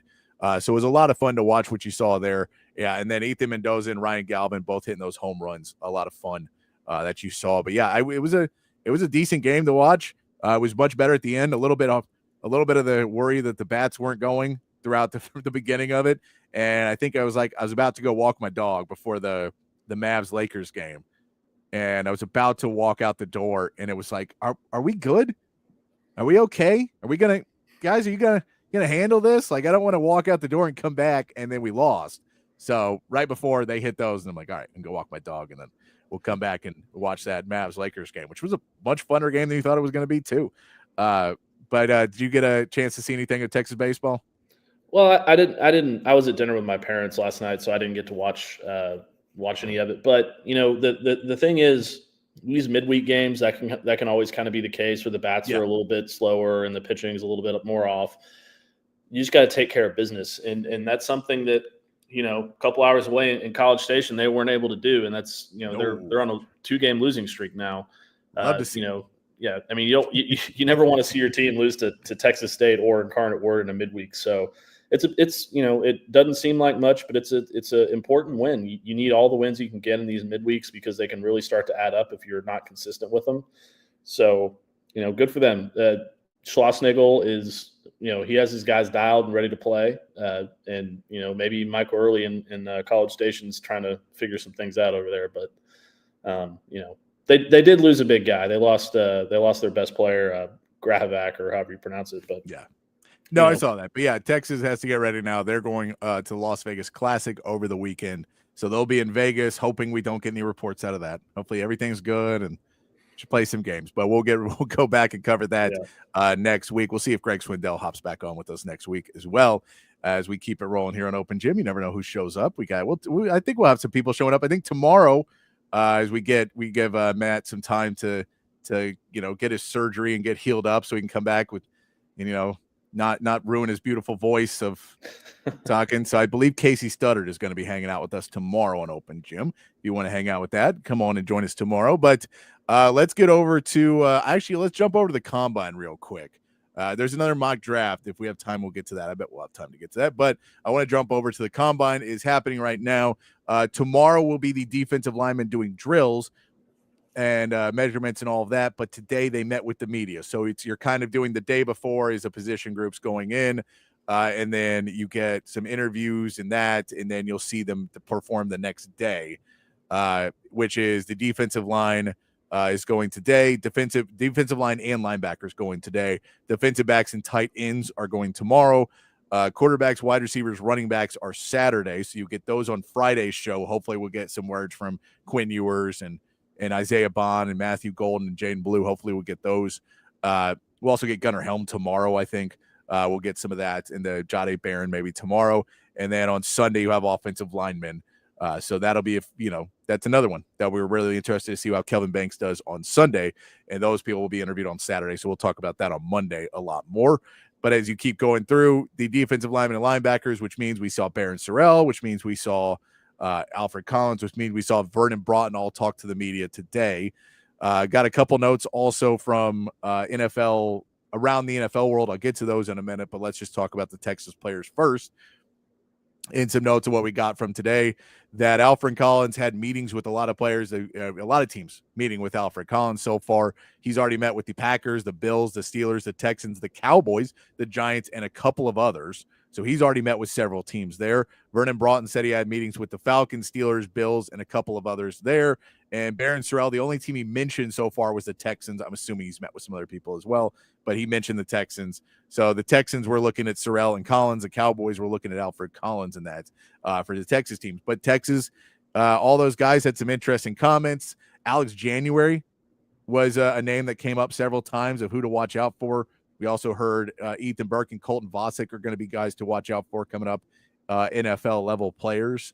So we saw those names come up a lot. There's a lot of talk of, maybe I'll look some more up into those. I saw a little bit of the interviews with them. They talked about, Kenny Britt and Kenny Baker, and what he's meant to them.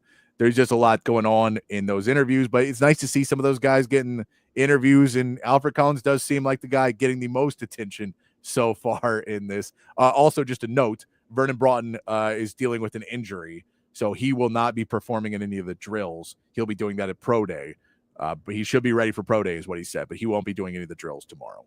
But yeah, the Alfred Collins seems to be getting the most attention so far, but looking good for all the Texas players. They all sounded good up in their interviews, so looking good for Texas players.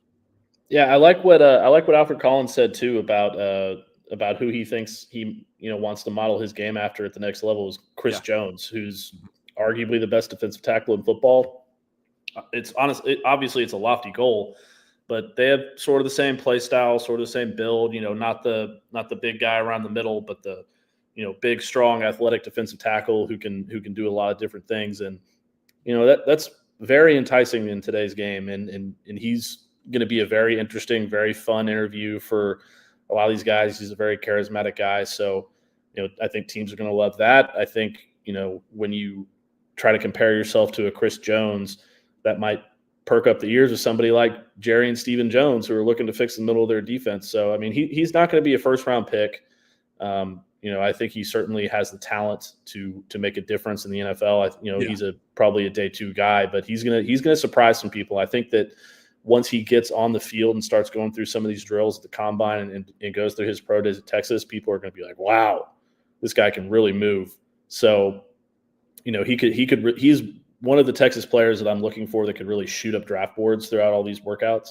And I really think he's going to continue to interview well as well. So he's probably the one player who's the most interesting to me outside of Quinn Ewers in this whole thing for Texas, honestly. Yeah, no, I agree with you. And, we also saw that I can find my mute so I don't cough into my microphone. They also asked about Justice Terry as well. And I believe Vernon Broughton was saying that he's a very, very big guy and he can move pretty well. So you should watch out for what Justice Terry does. But Alfred Collins, I believe they asked him and he said, who? So they worked with him in the pre-bowl workouts. He was there. So they met him at least once, but I bet he knew him from a nickname or something else. Yeah, probably like JT or something along those lines. Yeah, so I'm guessing it was something that's the reason why he didn't know what his name was. But yeah, it was interesting. Vernon Broughton was saying nice things about him, and then Alfred Collins like, who are you talking about? So I'm assuming they both worked out with him. But yeah, you get some more. He said Justice Terry. That's one of those pieces you hear about him is you normally are guys coming out of high school don't have the size enough to play defensive line, especially interior defensive line. Justice Terry may have enough size out of high school to play at that level as a freshman, which is huge because I know Alex January, it's great to see that he's getting some love. They also mentioned Melvin Hills. You got to watch out for him. They think he's going to step up and do it. But Justice Terry could be a game changer. So if he's able to go freshman year and get some time, it'll be big help because, we saw what Colin Simmons did. We know what Anthony Hill has done. So if he can step up into that role and be the next, freshman on defense that really makes a big difference, that'll be big. Yeah, he's the guy that I kind of look at to fill that, to continue that trend. Yeah. If you had asked me before Vernon Broughton said any of this stuff, I would have picked him because he comes in a position of need, just like Anthony Hill and just like Colin Simmons did at that time.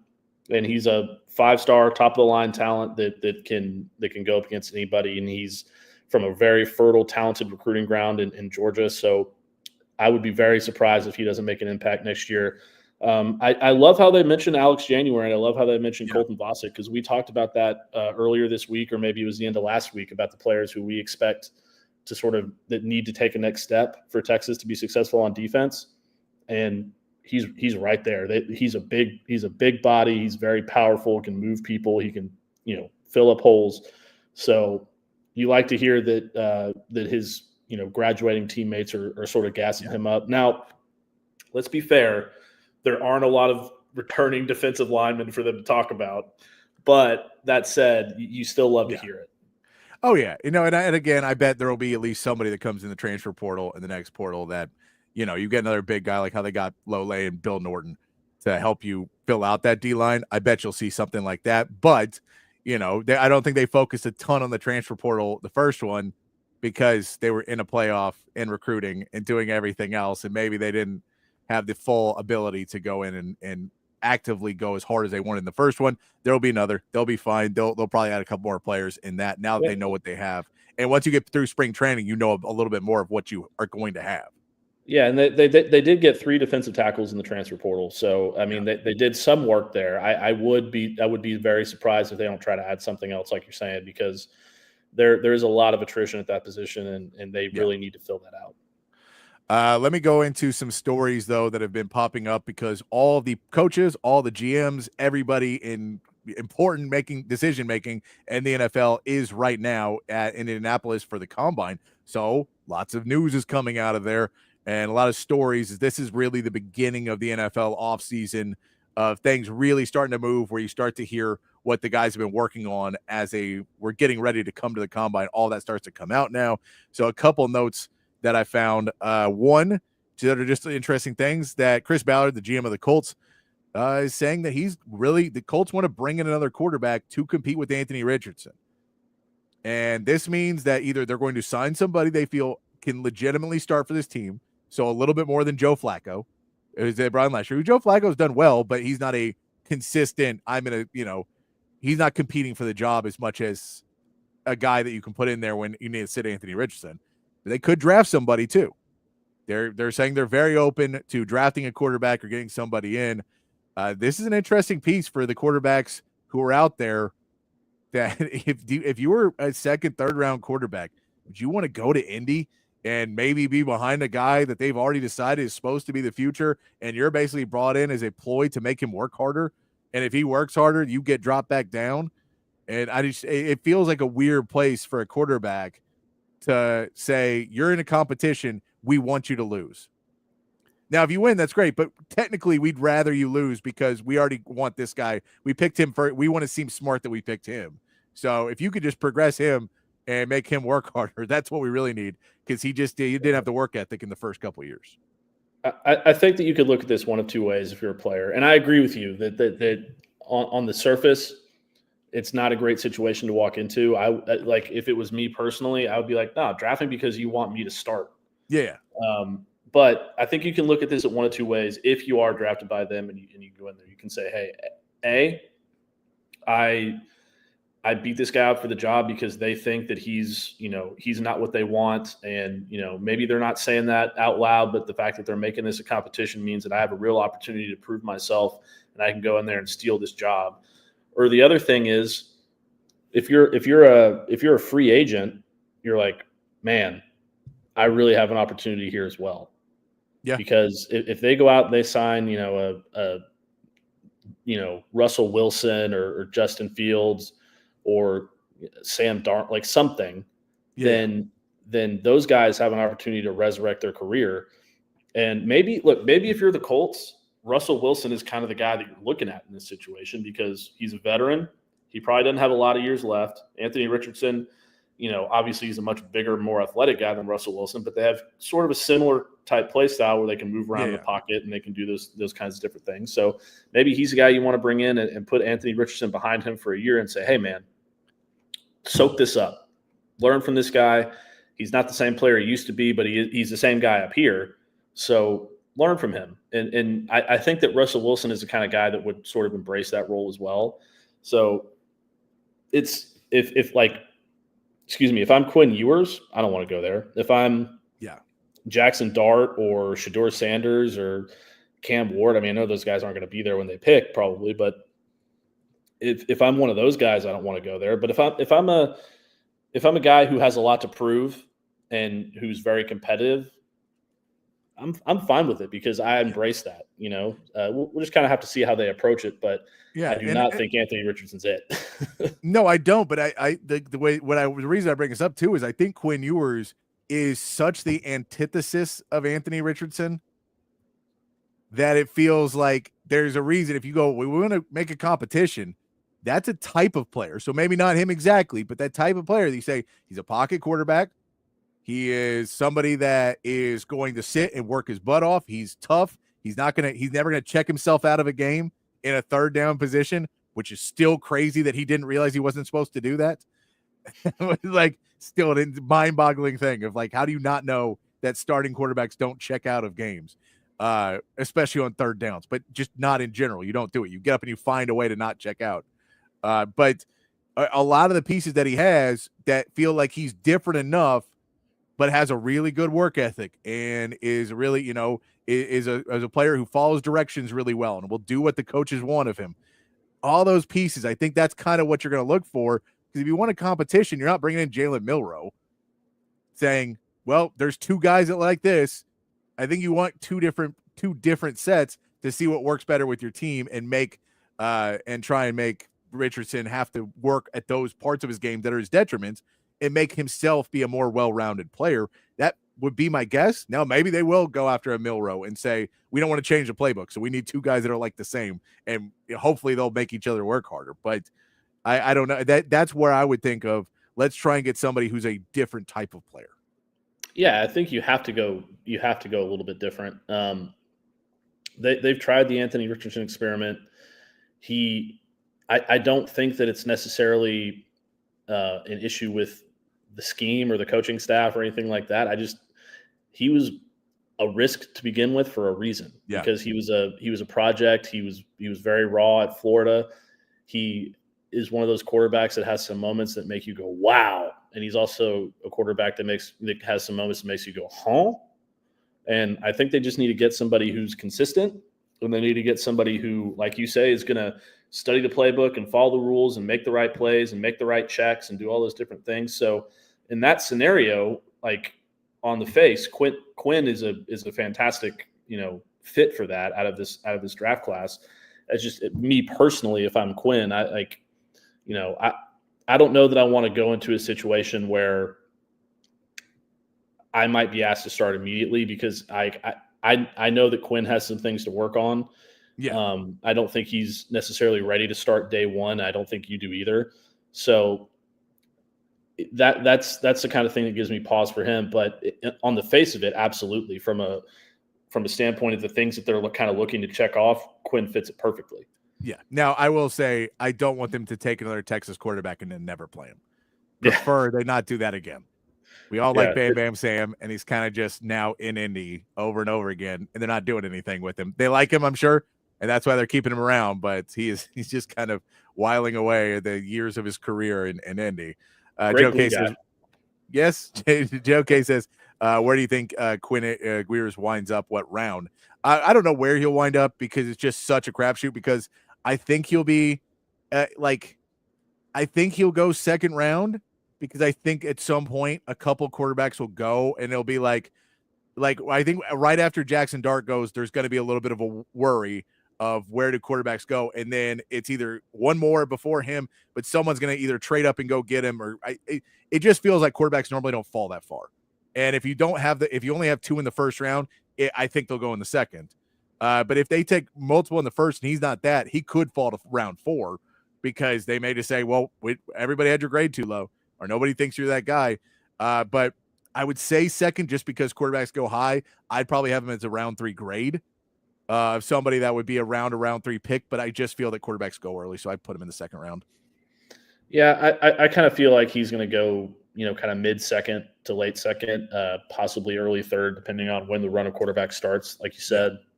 I think a great fit for him, and this obviously takes a lot of, other puzzle pieces coming together and all that kind of stuff. I think that, for example, there are 2 teams that kind of stick out to me. One, I think the Pittsburgh Steelers are going to go get a veteran quarterback to put in, and I think that they want to find their guy of the future as well, or at least a guy who can keep them afloat for a while. So I think that Quinn kind of fits, the Pittsburgh mentality of toughness and smarts and all those kinds of things. So I think that could be a good fit for him in the second or third round. And, just for me, and everybody kind of play this game with me a little bit because I'm a Cowboys fan and I'm a big Quinn supporter. I would love to see Quinn go to the Cowboys because I don't think that they're going to get through this Dak Prescott contract without making plans for down the road. I don't think that they're necessarily comfortable with Cooper Rush being their backup for long term, and Dak's hurt all the time. So, he has the Dallas hometown connections. He's been working with Mike McCarthy. I don't know. I feel like that could be a good place for him to sit for a year or two, and then when they move on from Dak Prescott later down the line, then he can slide in and have a chance to prove himself. And if it doesn't work out, then it doesn't work out. But if it does, then they're set up for a little while. So maybe that's just me. Quinn is of my favorite Texas quarterbacks that have come through since I've been alive. I would put him right up there at the top, behind Vince, somewhere around Vince, Sam Ehlinger, Colt McCoy. In that, I mean, I think he's the 3rd best Texas quarterback of all time, but probably right behind Vince and Colt. I'm a big fan. I think he's a great kid. I think he's a really hard worker. I really admire the way he plays the game. So I would love to see him end up on a team that I personally watch all the time. So Cowboys are my pie in the sky pick, but we'll see. Yeah, I mean, really, I'd love to see him go to L.A. The Rams, I think, would be the best place for him to go. You have Matt Stafford, who's probably got a year or 2 left in him, and depends on if they get him or he moves out. But they're gonna get somebody to compete right away. But Sean McVay's a hell of a coach, so I'd love to see Quinn Ewers end up at the Rams because I think that's the best scenario for him. The Dolphins are an interesting one. Mike McDaniel's another really good coach, and we don't know about Tua, how long he's gonna, so that's an interesting one. He's gonna get playing time, but he may not be the guy for a while. But that'll push that one, and then just another team that is moving on from a quarterback, but he wouldn't have to start immediately is Seattle. Seattle's also one where I don't know if the coaching is necessarily where you need it to be, but they got Geno Smith. He can sit behind that. The expectations are not huge in Seattle for a quarterback, so they're going to try and build around the defense. So he's already done that at Texas. You come in and say, just play smart football. Don't turn the ball over. Quinn can be a great game manager, and that's maybe what they want to see in Seattle. So that's an interesting one as well. But the Rams are the one that if you just look at and say, you don't have to start right away and you get a great quarterback coach and you're in a cool place, all of it seems like it could work out. Yeah. And you can learn from Matt Stafford, by the way. Also. I hadn't even thought about the Rams. Honestly, they weren't at the top of my head, but I love that pick. That's fantastic. If they do bring back Matt Stafford, which, yesterday we were talking about trades, today they're talking about reworking his contract. So maybe it's sort of trending in that direction. I don't know, but if he does come back, I think that's a great spot for him. If you get to learn from Sean McVay and you get to learn behind the guy who I think is the smartest quarterback in the NFL in Matt Stafford, and you learn, the little things that he does and the way he takes care of his body despite all the injuries and playing through all those things, I think that's a really, really good pickup for them. shout out to you, Patrick. I love that pick. Good job. Yeah, no, and and then what? You get 2 Dallas boys too? Yeah, make it work out.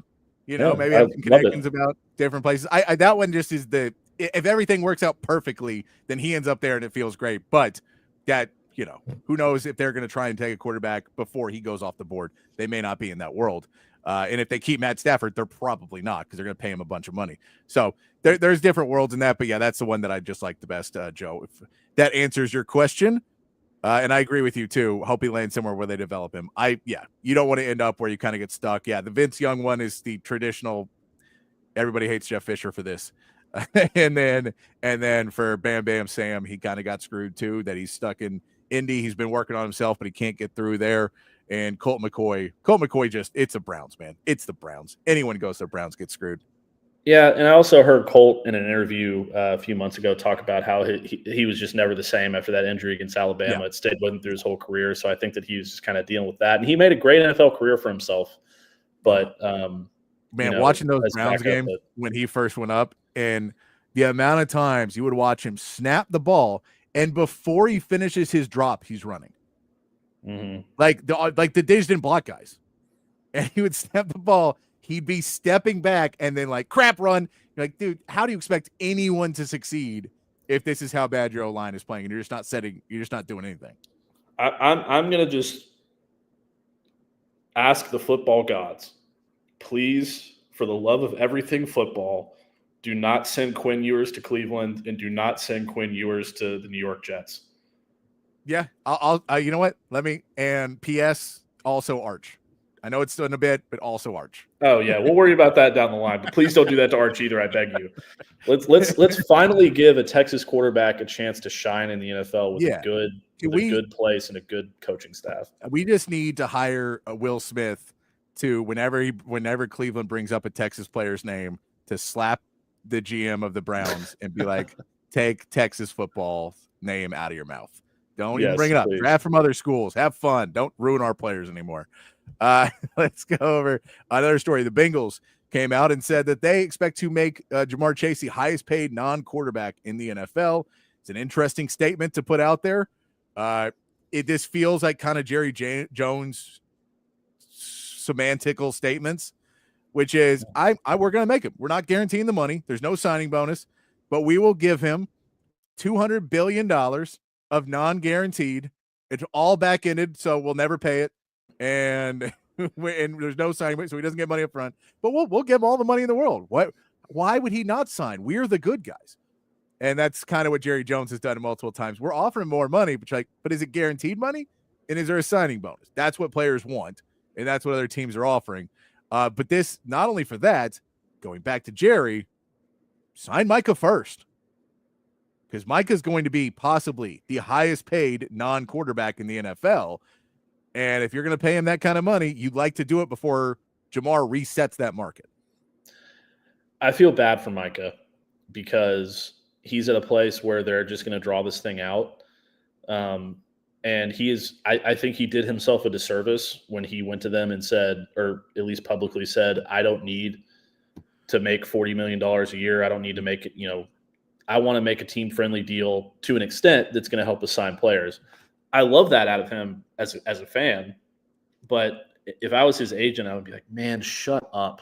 Like, please, because you're sort of taking away leverage from yourself when you say things like that. And the opposite is true for the Bengals, where they're giving Jamar Chase all the leverage now in their negotiations by saying something like that. And good for Jamar Chase. I struggle to think of a receiver who I'd rather have on my team than Jamar Chase. I think he's an absolute freak. Yeah, it's him and Justin Jefferson. Yeah, and they were on the same team in college, which is just bonkers. Yeah, but that we almost beat. Yeah, almost. That is still the craziest game to go back and look at of what you now know was on that team. And you're like, how were we in that game? Yeah, I mean, props to Tom Herman, I guess. It's the one thing I can say about that. But look, Micah Parsons is, for my money, the best, or at least one of the best, alongside Myles Garrett, non-skill position players in the NFL. It's going to be very hard for him not to get paid. So if you're the Cowboys, you kind of have to look at what the Bengals said and be like, we can't let Jamar Chase set the market now. We have to go do this before it gets too high. And, the agents are going to talk, and there those conversations being had of like what Jamar Chase might make, and like they're going to use that in their negotiations. But until somebody signs that deal, then the market's not set yet. So you can go to Micah and be like, hey, here's the deal we got. We're going to go out and sign this, that, and the other. And even if you're going to lie to them because you're not going to sign anybody in free agency anyway, then at least you signed your guy and you're going to have him long term. But it's definitely an interesting move by the Bengals. I don't know why they would come out and say something like that. No, I know. And they've also come out and said they're willing to pay for T. Higgins and they want to pay for everybody. But yeah, it feels like it's much more, as someone who's covered the Cowboys for long enough, this feels like that move where you are trying to set the narrative that you're shelling out money, even though you're not really, because it's not guaranteed money in their backloaded deals. Like we saw that with Stephon Diggs, that he had his contract, and the last 2-3 years of his contract is a lot of money, but it wasn't guaranteed. So he never got there. He's a free agent now. So we can go renegotiate now, but that money wasn't real in the contract because it's already gone. The Texans basically settled out with him and finished out his contract early, let him go out and renegotiate. But when they can keep you on those deals and say, Tyreek Hill's in that situation. Tyreek Hill's contract right now has a lot of money that's not guaranteed. And I don't think he's going to see all of that money because the Dolphins don't want to pay him that amount. Especially, I believe he's an injury now as well. So he's going to miss a lot of the offseason. So those questions are hard, but that's an interesting one to hear some team come out and actually say that. We also saw that the report came out that Tom Brady and Matt Stafford had a meeting, but then the severity or the how big the meeting was is disputed between different people. That Tom Brady and the Raiders and everybody are saying, no, they both are on vacation and they were just happened to be at the same resort, so they hung out a little bit. That was it. They talked there, but it was not set up. Tom Brady was not hosting Matt Stafford. None of this is the case. So depending on what your level of collusion is, I can believe that literally the whole story broke because Tom Brady talked to Matt Stafford and then realized I'm a partial owner. This could seem really, really bad if it gets out. So I'll report to the NFL, hey, I met with him. Nothing happened, but we were just at the same place. So we talked. But yeah, it comes off. And this isn't the Raiders coming out at the combine and saying they're going to be extremely aggressive at quarterback this offseason. Whether that means signing, whether it means drafting, trading up. They said they may trade up to get a quarterback. They said they're going to be aggressive in free agency, or maybe a trade. Maybe a trade for a quarterback that's in the Rams right now. And Matt Stafford, there's a little bit of smoke. There's a little bit of smoke on this one. Is there fire? Here's what I'll say. And maybe my history is a little bit confused, but I sort of remember that before Matt Stafford got traded to the Rams, that he just happened to end up at the same resort as Sean McVay, and they negotiated a trade between the two of them basically, and they called the GM, and then it ended up happening. It's weird how those things happen, He vacations at very popular places. Yeah, he loves to vacation at places where other NFL owners and coaches and stuff are going to be, and it's it's who knows, maybe he'll end up being a Raider. I fully expect him to make the best decision for him and his family first and foremost. I'll just say that I don't think that meeting was as much of a coincidence as Tom Brady's playing it up to be. No, it feels like they knew where they were both going to be or something to that effect. And he made a point to have a meeting with him there and maybe just gauge interest. Now, who knows if this was let's see if you have any interest in coming to the Raiders and what would you want? And then I can go back to my team and say, well, I talked to him and he actually wants a lot where we don't have to talk, but we can kind of roughly see if we're interested. Because if he wants a 4-year deal, $50 million a year, we don't want to give a 4-year, $200 million contract to him. We'd like to give a 2-year, $90 million contract. We're fine with that. Maybe a 3rd-year option or something like that. But this one feels like there's a little bit of smoke. Well, there's definitely smoke, but it feels like there's a little bit of fire in this one as well. Because yeah, you could see the NFL people, like the official people, all being like, it's a coincidence. All right. But you're being told to say that, aren't you? I have a scenario for you, Patrick. Yeah. So let's say that the Raiders decide, oh, we like Matt Stafford. Let's make a trade for Matt Stafford. What if Quinn Ewers is still on the board in the third round, and they're like, hey, not only are we going to get our quarterback for right now, but we're also going to get our quarterback of the future in this same offseason. And he's going to get to sit there and learn from not only Matt Stafford, but he's going to get the ear of Tom Brady as well. I'm okay with that. Pete Carroll, another great coach. Yeah, Pete Carroll.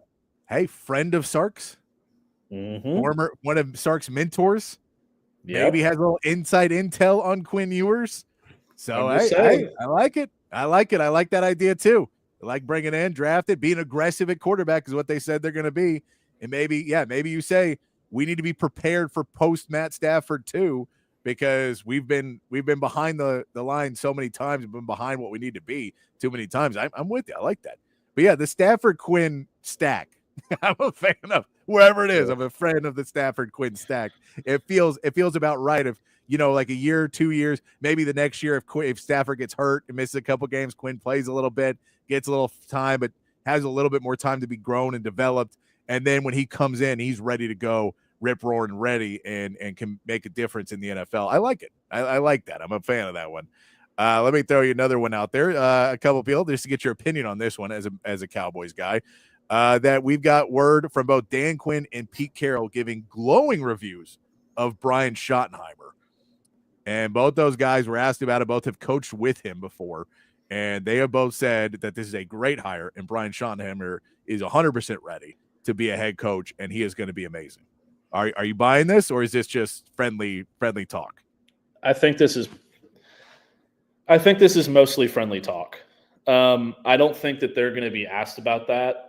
And they're going to say something along the lines of, nah, man, he sucks. He's not ready. He has no experience. He doesn't know what he's doing. This is a chess move by Jerry Jones, or, he's Jerry's pawn or whatever. They're going to say the right thing. And look, maybe Brian Schottenheimer is going to be a great coach for the Cowboys. I'm not going to sit here and say that I know the future. You don't either. Nobody does. It feels like a couple of friends and a couple of guys who are trying to look out for their buddy are saying, yeah, no, he's great. We really like him, and he's going to do great there. It just doesn't seem like something they would say the opposite of. You know what I mean? I don't know. We'll see. I'm not very confident in it. I don't know many people who are confident in it outside of the ones who are in the public eye, but we'll see. Yeah, no, I'm curious about it. Yeah, the glowing reviews that people were asking about, and I mean, if you read them, they're especially Dan Quinn's, that he has something, that he's a rare breed and has something special. Speaks very highly of him. We also saw John Lynch speak to the media from the 49ers. First off, he said Trent Williams is ready to go this year, and he's going to play. So you keep your left tackle. So maybe they don't draft a left tackle at that 11 spot, which is where we've seen Kelvin Banks fall to in some of these mocks. Maybe you don't take that. Maybe if you're the Cowboys or Texans looking for a wide receiver, they may go that route, because they've also said that they're agreeing to Deebo's demand for a trade, or request for a trade, that Deebo Samuel has requested a trade. They're going to honor it. And, the last time they went through, they did the contract negotiation, but apparently Deebo Samuel is now on the market and available. We saw several players get mentioned as available, or at least listening to offers for. So for this, if you're the Cowboys, is Deebo Samuel on your list of secondary wide receivers that you'd want to put on this team? Is that somebody you'd be interested in looking at? If he's healthy, yeah, absolutely. Deebo is one of the scariest guys in the league to me. I mean, he can do everything. And for a team who needs a little bit of everything, he seems like a pretty good fit, doesn't he? Yeah. I mean, he can line up at running back. He can line up at in the slot. He can line up on the outside. He can do a lot of different things, and the Cowboys need a lot of different things. So I'd be for it. It depends on what they give up for him, or what they end up paying him in a contract extension or whatever. But it does seem kind of like a move the Cowboys would have a history of making in the sense of they trade for receivers. They do. Brandon Cooks was one of them. Mari Cooper. So if there's one out there that they really like, and the deal is okay for them, and it works, then yeah, I could absolutely see it, and I would very, very much like it. Yeah, and I'll tell you, the Texans are an interesting one, just in the fact that there is a lot of San Francisco people. Now, Bobby Slowick is now gone, so he does not have him anymore, but you still have D'Amico and some other some San Francisco people involved on that staff that know Debo personally. And if they're looking for another wide receiver and they're not bringing back Diggs, so according to what the price is, you could feel that maybe this is another guy you could put in, and it could be a Swiss Army knife that you could use in some different places when you're trying to move that new offense. Just an interesting name because both teams are looking at wide receiver. So Debo there is a little bit interesting because it could hurt you in the draft if they go ahead and start the rush on wide receivers at 11.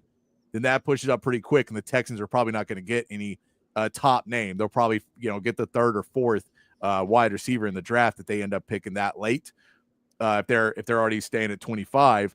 And the Cowboys, I don't know if you want to take a wide receiver at the draft if you don't get your choice of them. Maybe they'll have one guy that they want to take, like you talked about McMillan the other day. If the 49ers take McMillan at 11, it feels like you may be in a problem, maybe an issue when you go forward. But I'm also curious because they just paid Brandon Ayuk. They want to keep him. But I feel like if they could get the right piece that they feel could replace Brandon Ayuk, and they just drafted Pearsall and maybe those two guys, and as they start to hit salary cap hell and have to make some hard decisions, I could see them trying to move off of Brandon Ayuk at some point soon too. They could draft another wide receiver. If they feel they got another year, they're in that really weird position of they're trying to make that roster work immediately and not get too far away from it. So if they already have a left tackle, they may stay away from offensive line. Again, not great for Kelvin Banks. I still think he doesn't think he falls past the Bears, but if he does, that's where that slide starts to go. I don't think he falls past the Cowboys at that point either. But just at that point, that is the interesting one. That's kind of a tipping point if they feel okay with Trent Williams. Yeah, and even if he does slide past Cowboys, I don't see him slide past the Dolphins. So there's a lot of levels there. In terms of McMillan, I've seen him sliding down draft boards as early as recent as today. I saw talk about him potentially starting to slide. I don't know what the reason is. I didn't get a chance to look too much into it, but maybe he's a guy that if things start to slide, then he could potentially find his way in Houston. I think that'd be a great pickup for them. I think that would be a steal.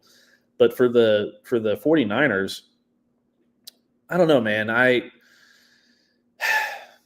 really like Ayuk. I really like Ricky Pearsall. Yeah. They definitely need a third piece if Debo's not going to be there. I just, who are you comfortable with drafting that high up at receiver? Luther Burden has almost consistently fallen out of the first round completely. I think that's too high for Matthew Golden. McMillan seems like the only person who I would feel okay drafting at that spot. I have seen him go higher than that too, so it's not out of the realm of possibility. But even if Trent Williams is good to go, how much longer is he going to be there? Oh no, I agree. And two, what's wrong with picking up your future left tackle, playing him, getting some experience over on the right, and grooming him for that spot? I don't know. San Francisco is in a very precarious area in the sense of when they're dialed in and they're healthy, they're Super Bowl contenders. Yeah. So they need to fill those spots that they're lacking in right now to keep that up and not fall into the treadmill of mediocrity like the Cowboys have. I don't think that would ever happen because I think their ownership and front office is just top of the line. That thing is you're about to pay Brock Purdy, and once you pay Brock Purdy, that's when you fall into it because you're kind of setting yourself up. And if he loses his weapons, is he the same quarterback? And so that's the question of, I know you want to protect him, but you've kind of built that offensive line. Basically the offensive line is decent with Trent Williams on it and god awful without him. So you feel like you need to replace that left tackle, but they maybe feel they can get somebody in a trade or feel like they can get somebody a different way at that left tackle position. I think it's interesting because, last year he didn't want to play. And so apparently he's up and ready to go. I don't think he's going to play more than another year. 2 years seems a lot. So you could still go left tackle there. If Kelvin Banks is there, it still feels like the smart pick, but who knows? Who knows what these NFL GMs are going to do? I think that one way you can kind of look at this for San Francisco is they just spent a first round pick last year on a wide receiver. So I don't know the history behind it necessarily. I'd have to do some research, but I don't know how many teams have drafted receivers in the first round 2 years in a row, at least recently. So if I'm running San Francisco and I'm not John Lynch, and he's probably much smarter than I am when it comes to personnel decisions, but I would draft offensive line in the first round, and I go get a receiver in the second round, or I'd trade up, into the back end of the first round, and maybe pick up a guy there like a Matthew Golden or a McMillan if he's still there, or take Luther Burden in the second round or something like that. Receivers are one of those positions where you can find talent, you can find difference makers. It doesn't have to be in the first round. We saw that with Tank Dell with the Texans. So it's a very prevalent thing. So there's a lot of different directions they could go with this. I think that if you're in San Francisco's position and Kelvin Banks is there, it's going to be a really hard decision to move off of him, because I think he's going to be real special at the NFL level. I think he's going to be Laramie Tunsil without the penalty issues. Yes. We'll see, but they'll figure it out. They're a very well-run organization, so I think they'll be okay. Yeah, I mean, it always feels like they somewhat end up okay, and it's not going to be a huger problem for them. It is interesting that the Cowboys have also met. We're almost running out of time, but I do want to mention the Cowboys did spend a lot of resources. A team that was mentioned a lot, interviewing defensive linemen. They did a couple linebackers as well. They had a couple linebackers, but 10 different defensive linemen interviewed by the Cowboys so far at the combine. And one that they're apparently very high on is Kenneth Grant. Kenneth Grant, the defensive tackle out of Michigan. As a Cowboys fan, Cowboys first round pick being a defensive tackle out of Michigan. Does that make you feel good in your stomach or bad in your stomach? Or it gives me Vietnam flashbacks, man. It's I don't care where you pick your defensive linemen. I'm sure that Mason Graham and Kenneth Grant are going to be great. They're very talented guys. There's a reason that they're so high up on everybody's draft boards, but you drafted two guys out of there already in the last few years. Taco Charlton was a complete bust. Mozzie Smith had some shine last year, a couple games, but for the most part, he's been a bust. So I keep my hands off of it. It's like, go find someone, another school. I don't care. Just any other school. If you pick a defensive tackle, I'll feel comfortable about it. But Michigan, it gives me too many memories and bad feelings. I don't think I could do it. No, and that was the reaction from most of Cowboys Twitter I saw, was people being like, I don't know if we can react to another first round pick being a defensive tackle. Do you think they go defensive line in the first round, or are they past that point? They understand they can't do it, or is this still such a need that they're going to go for it again in the first round? I could see them doing it. Absolutely. I think that there's other things that they should target first, because I think that they can, maybe find an Alfred Collins on day 2 or somebody else like that, where they can still plug and play. I think the biggest needs are, for the Cowboys, are offensive line and wide receiver, and running back, obviously. But if Ashton Genty's not there, I don't want him to pick up running back in the first round. Even if he's there, my thoughts of this have been very clear. I really like him as a player. I don't think that they're ready to pick a running back in the first round right now. I think they need to fill other issues out and get a guy on day 2 or whatever. But I go offensive line if I'm the Cowboys all day. It just seems like the biggest need to me. Yeah, and they're good at drafting offensive linemen.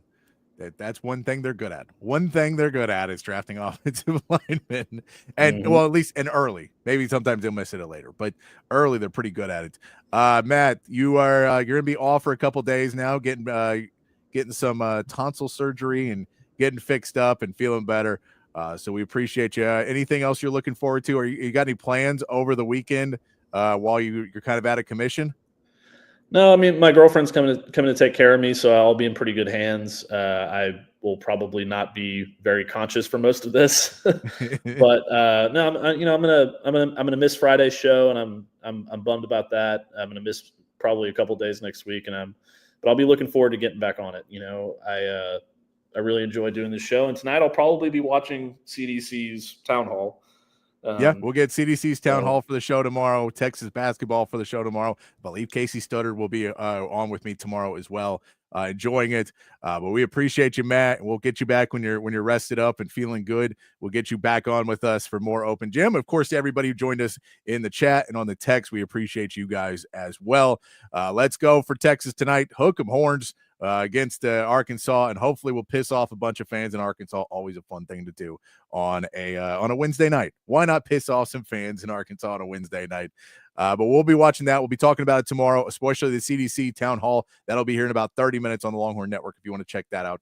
But come back tomorrow morning, 7 a.m. for Texas Sports Unfiltered, starting off with Bucky and BK. The whole lineup all day until 4 p.m. with us. I believe Casey Studdard. I believe. We talked to him. I believe he's going to be here. Maybe we're hoping he'll be here tomorrow with us. But we'll keep you coming with more with Open Gym, 4 to 6 p.m. weekdays right here on Texas Sports Unfiltered. So until tomorrow, be kind, be safe, keep your underwear clean. We'll see you right back here for more Open Gym on Texas Sports Unfiltered.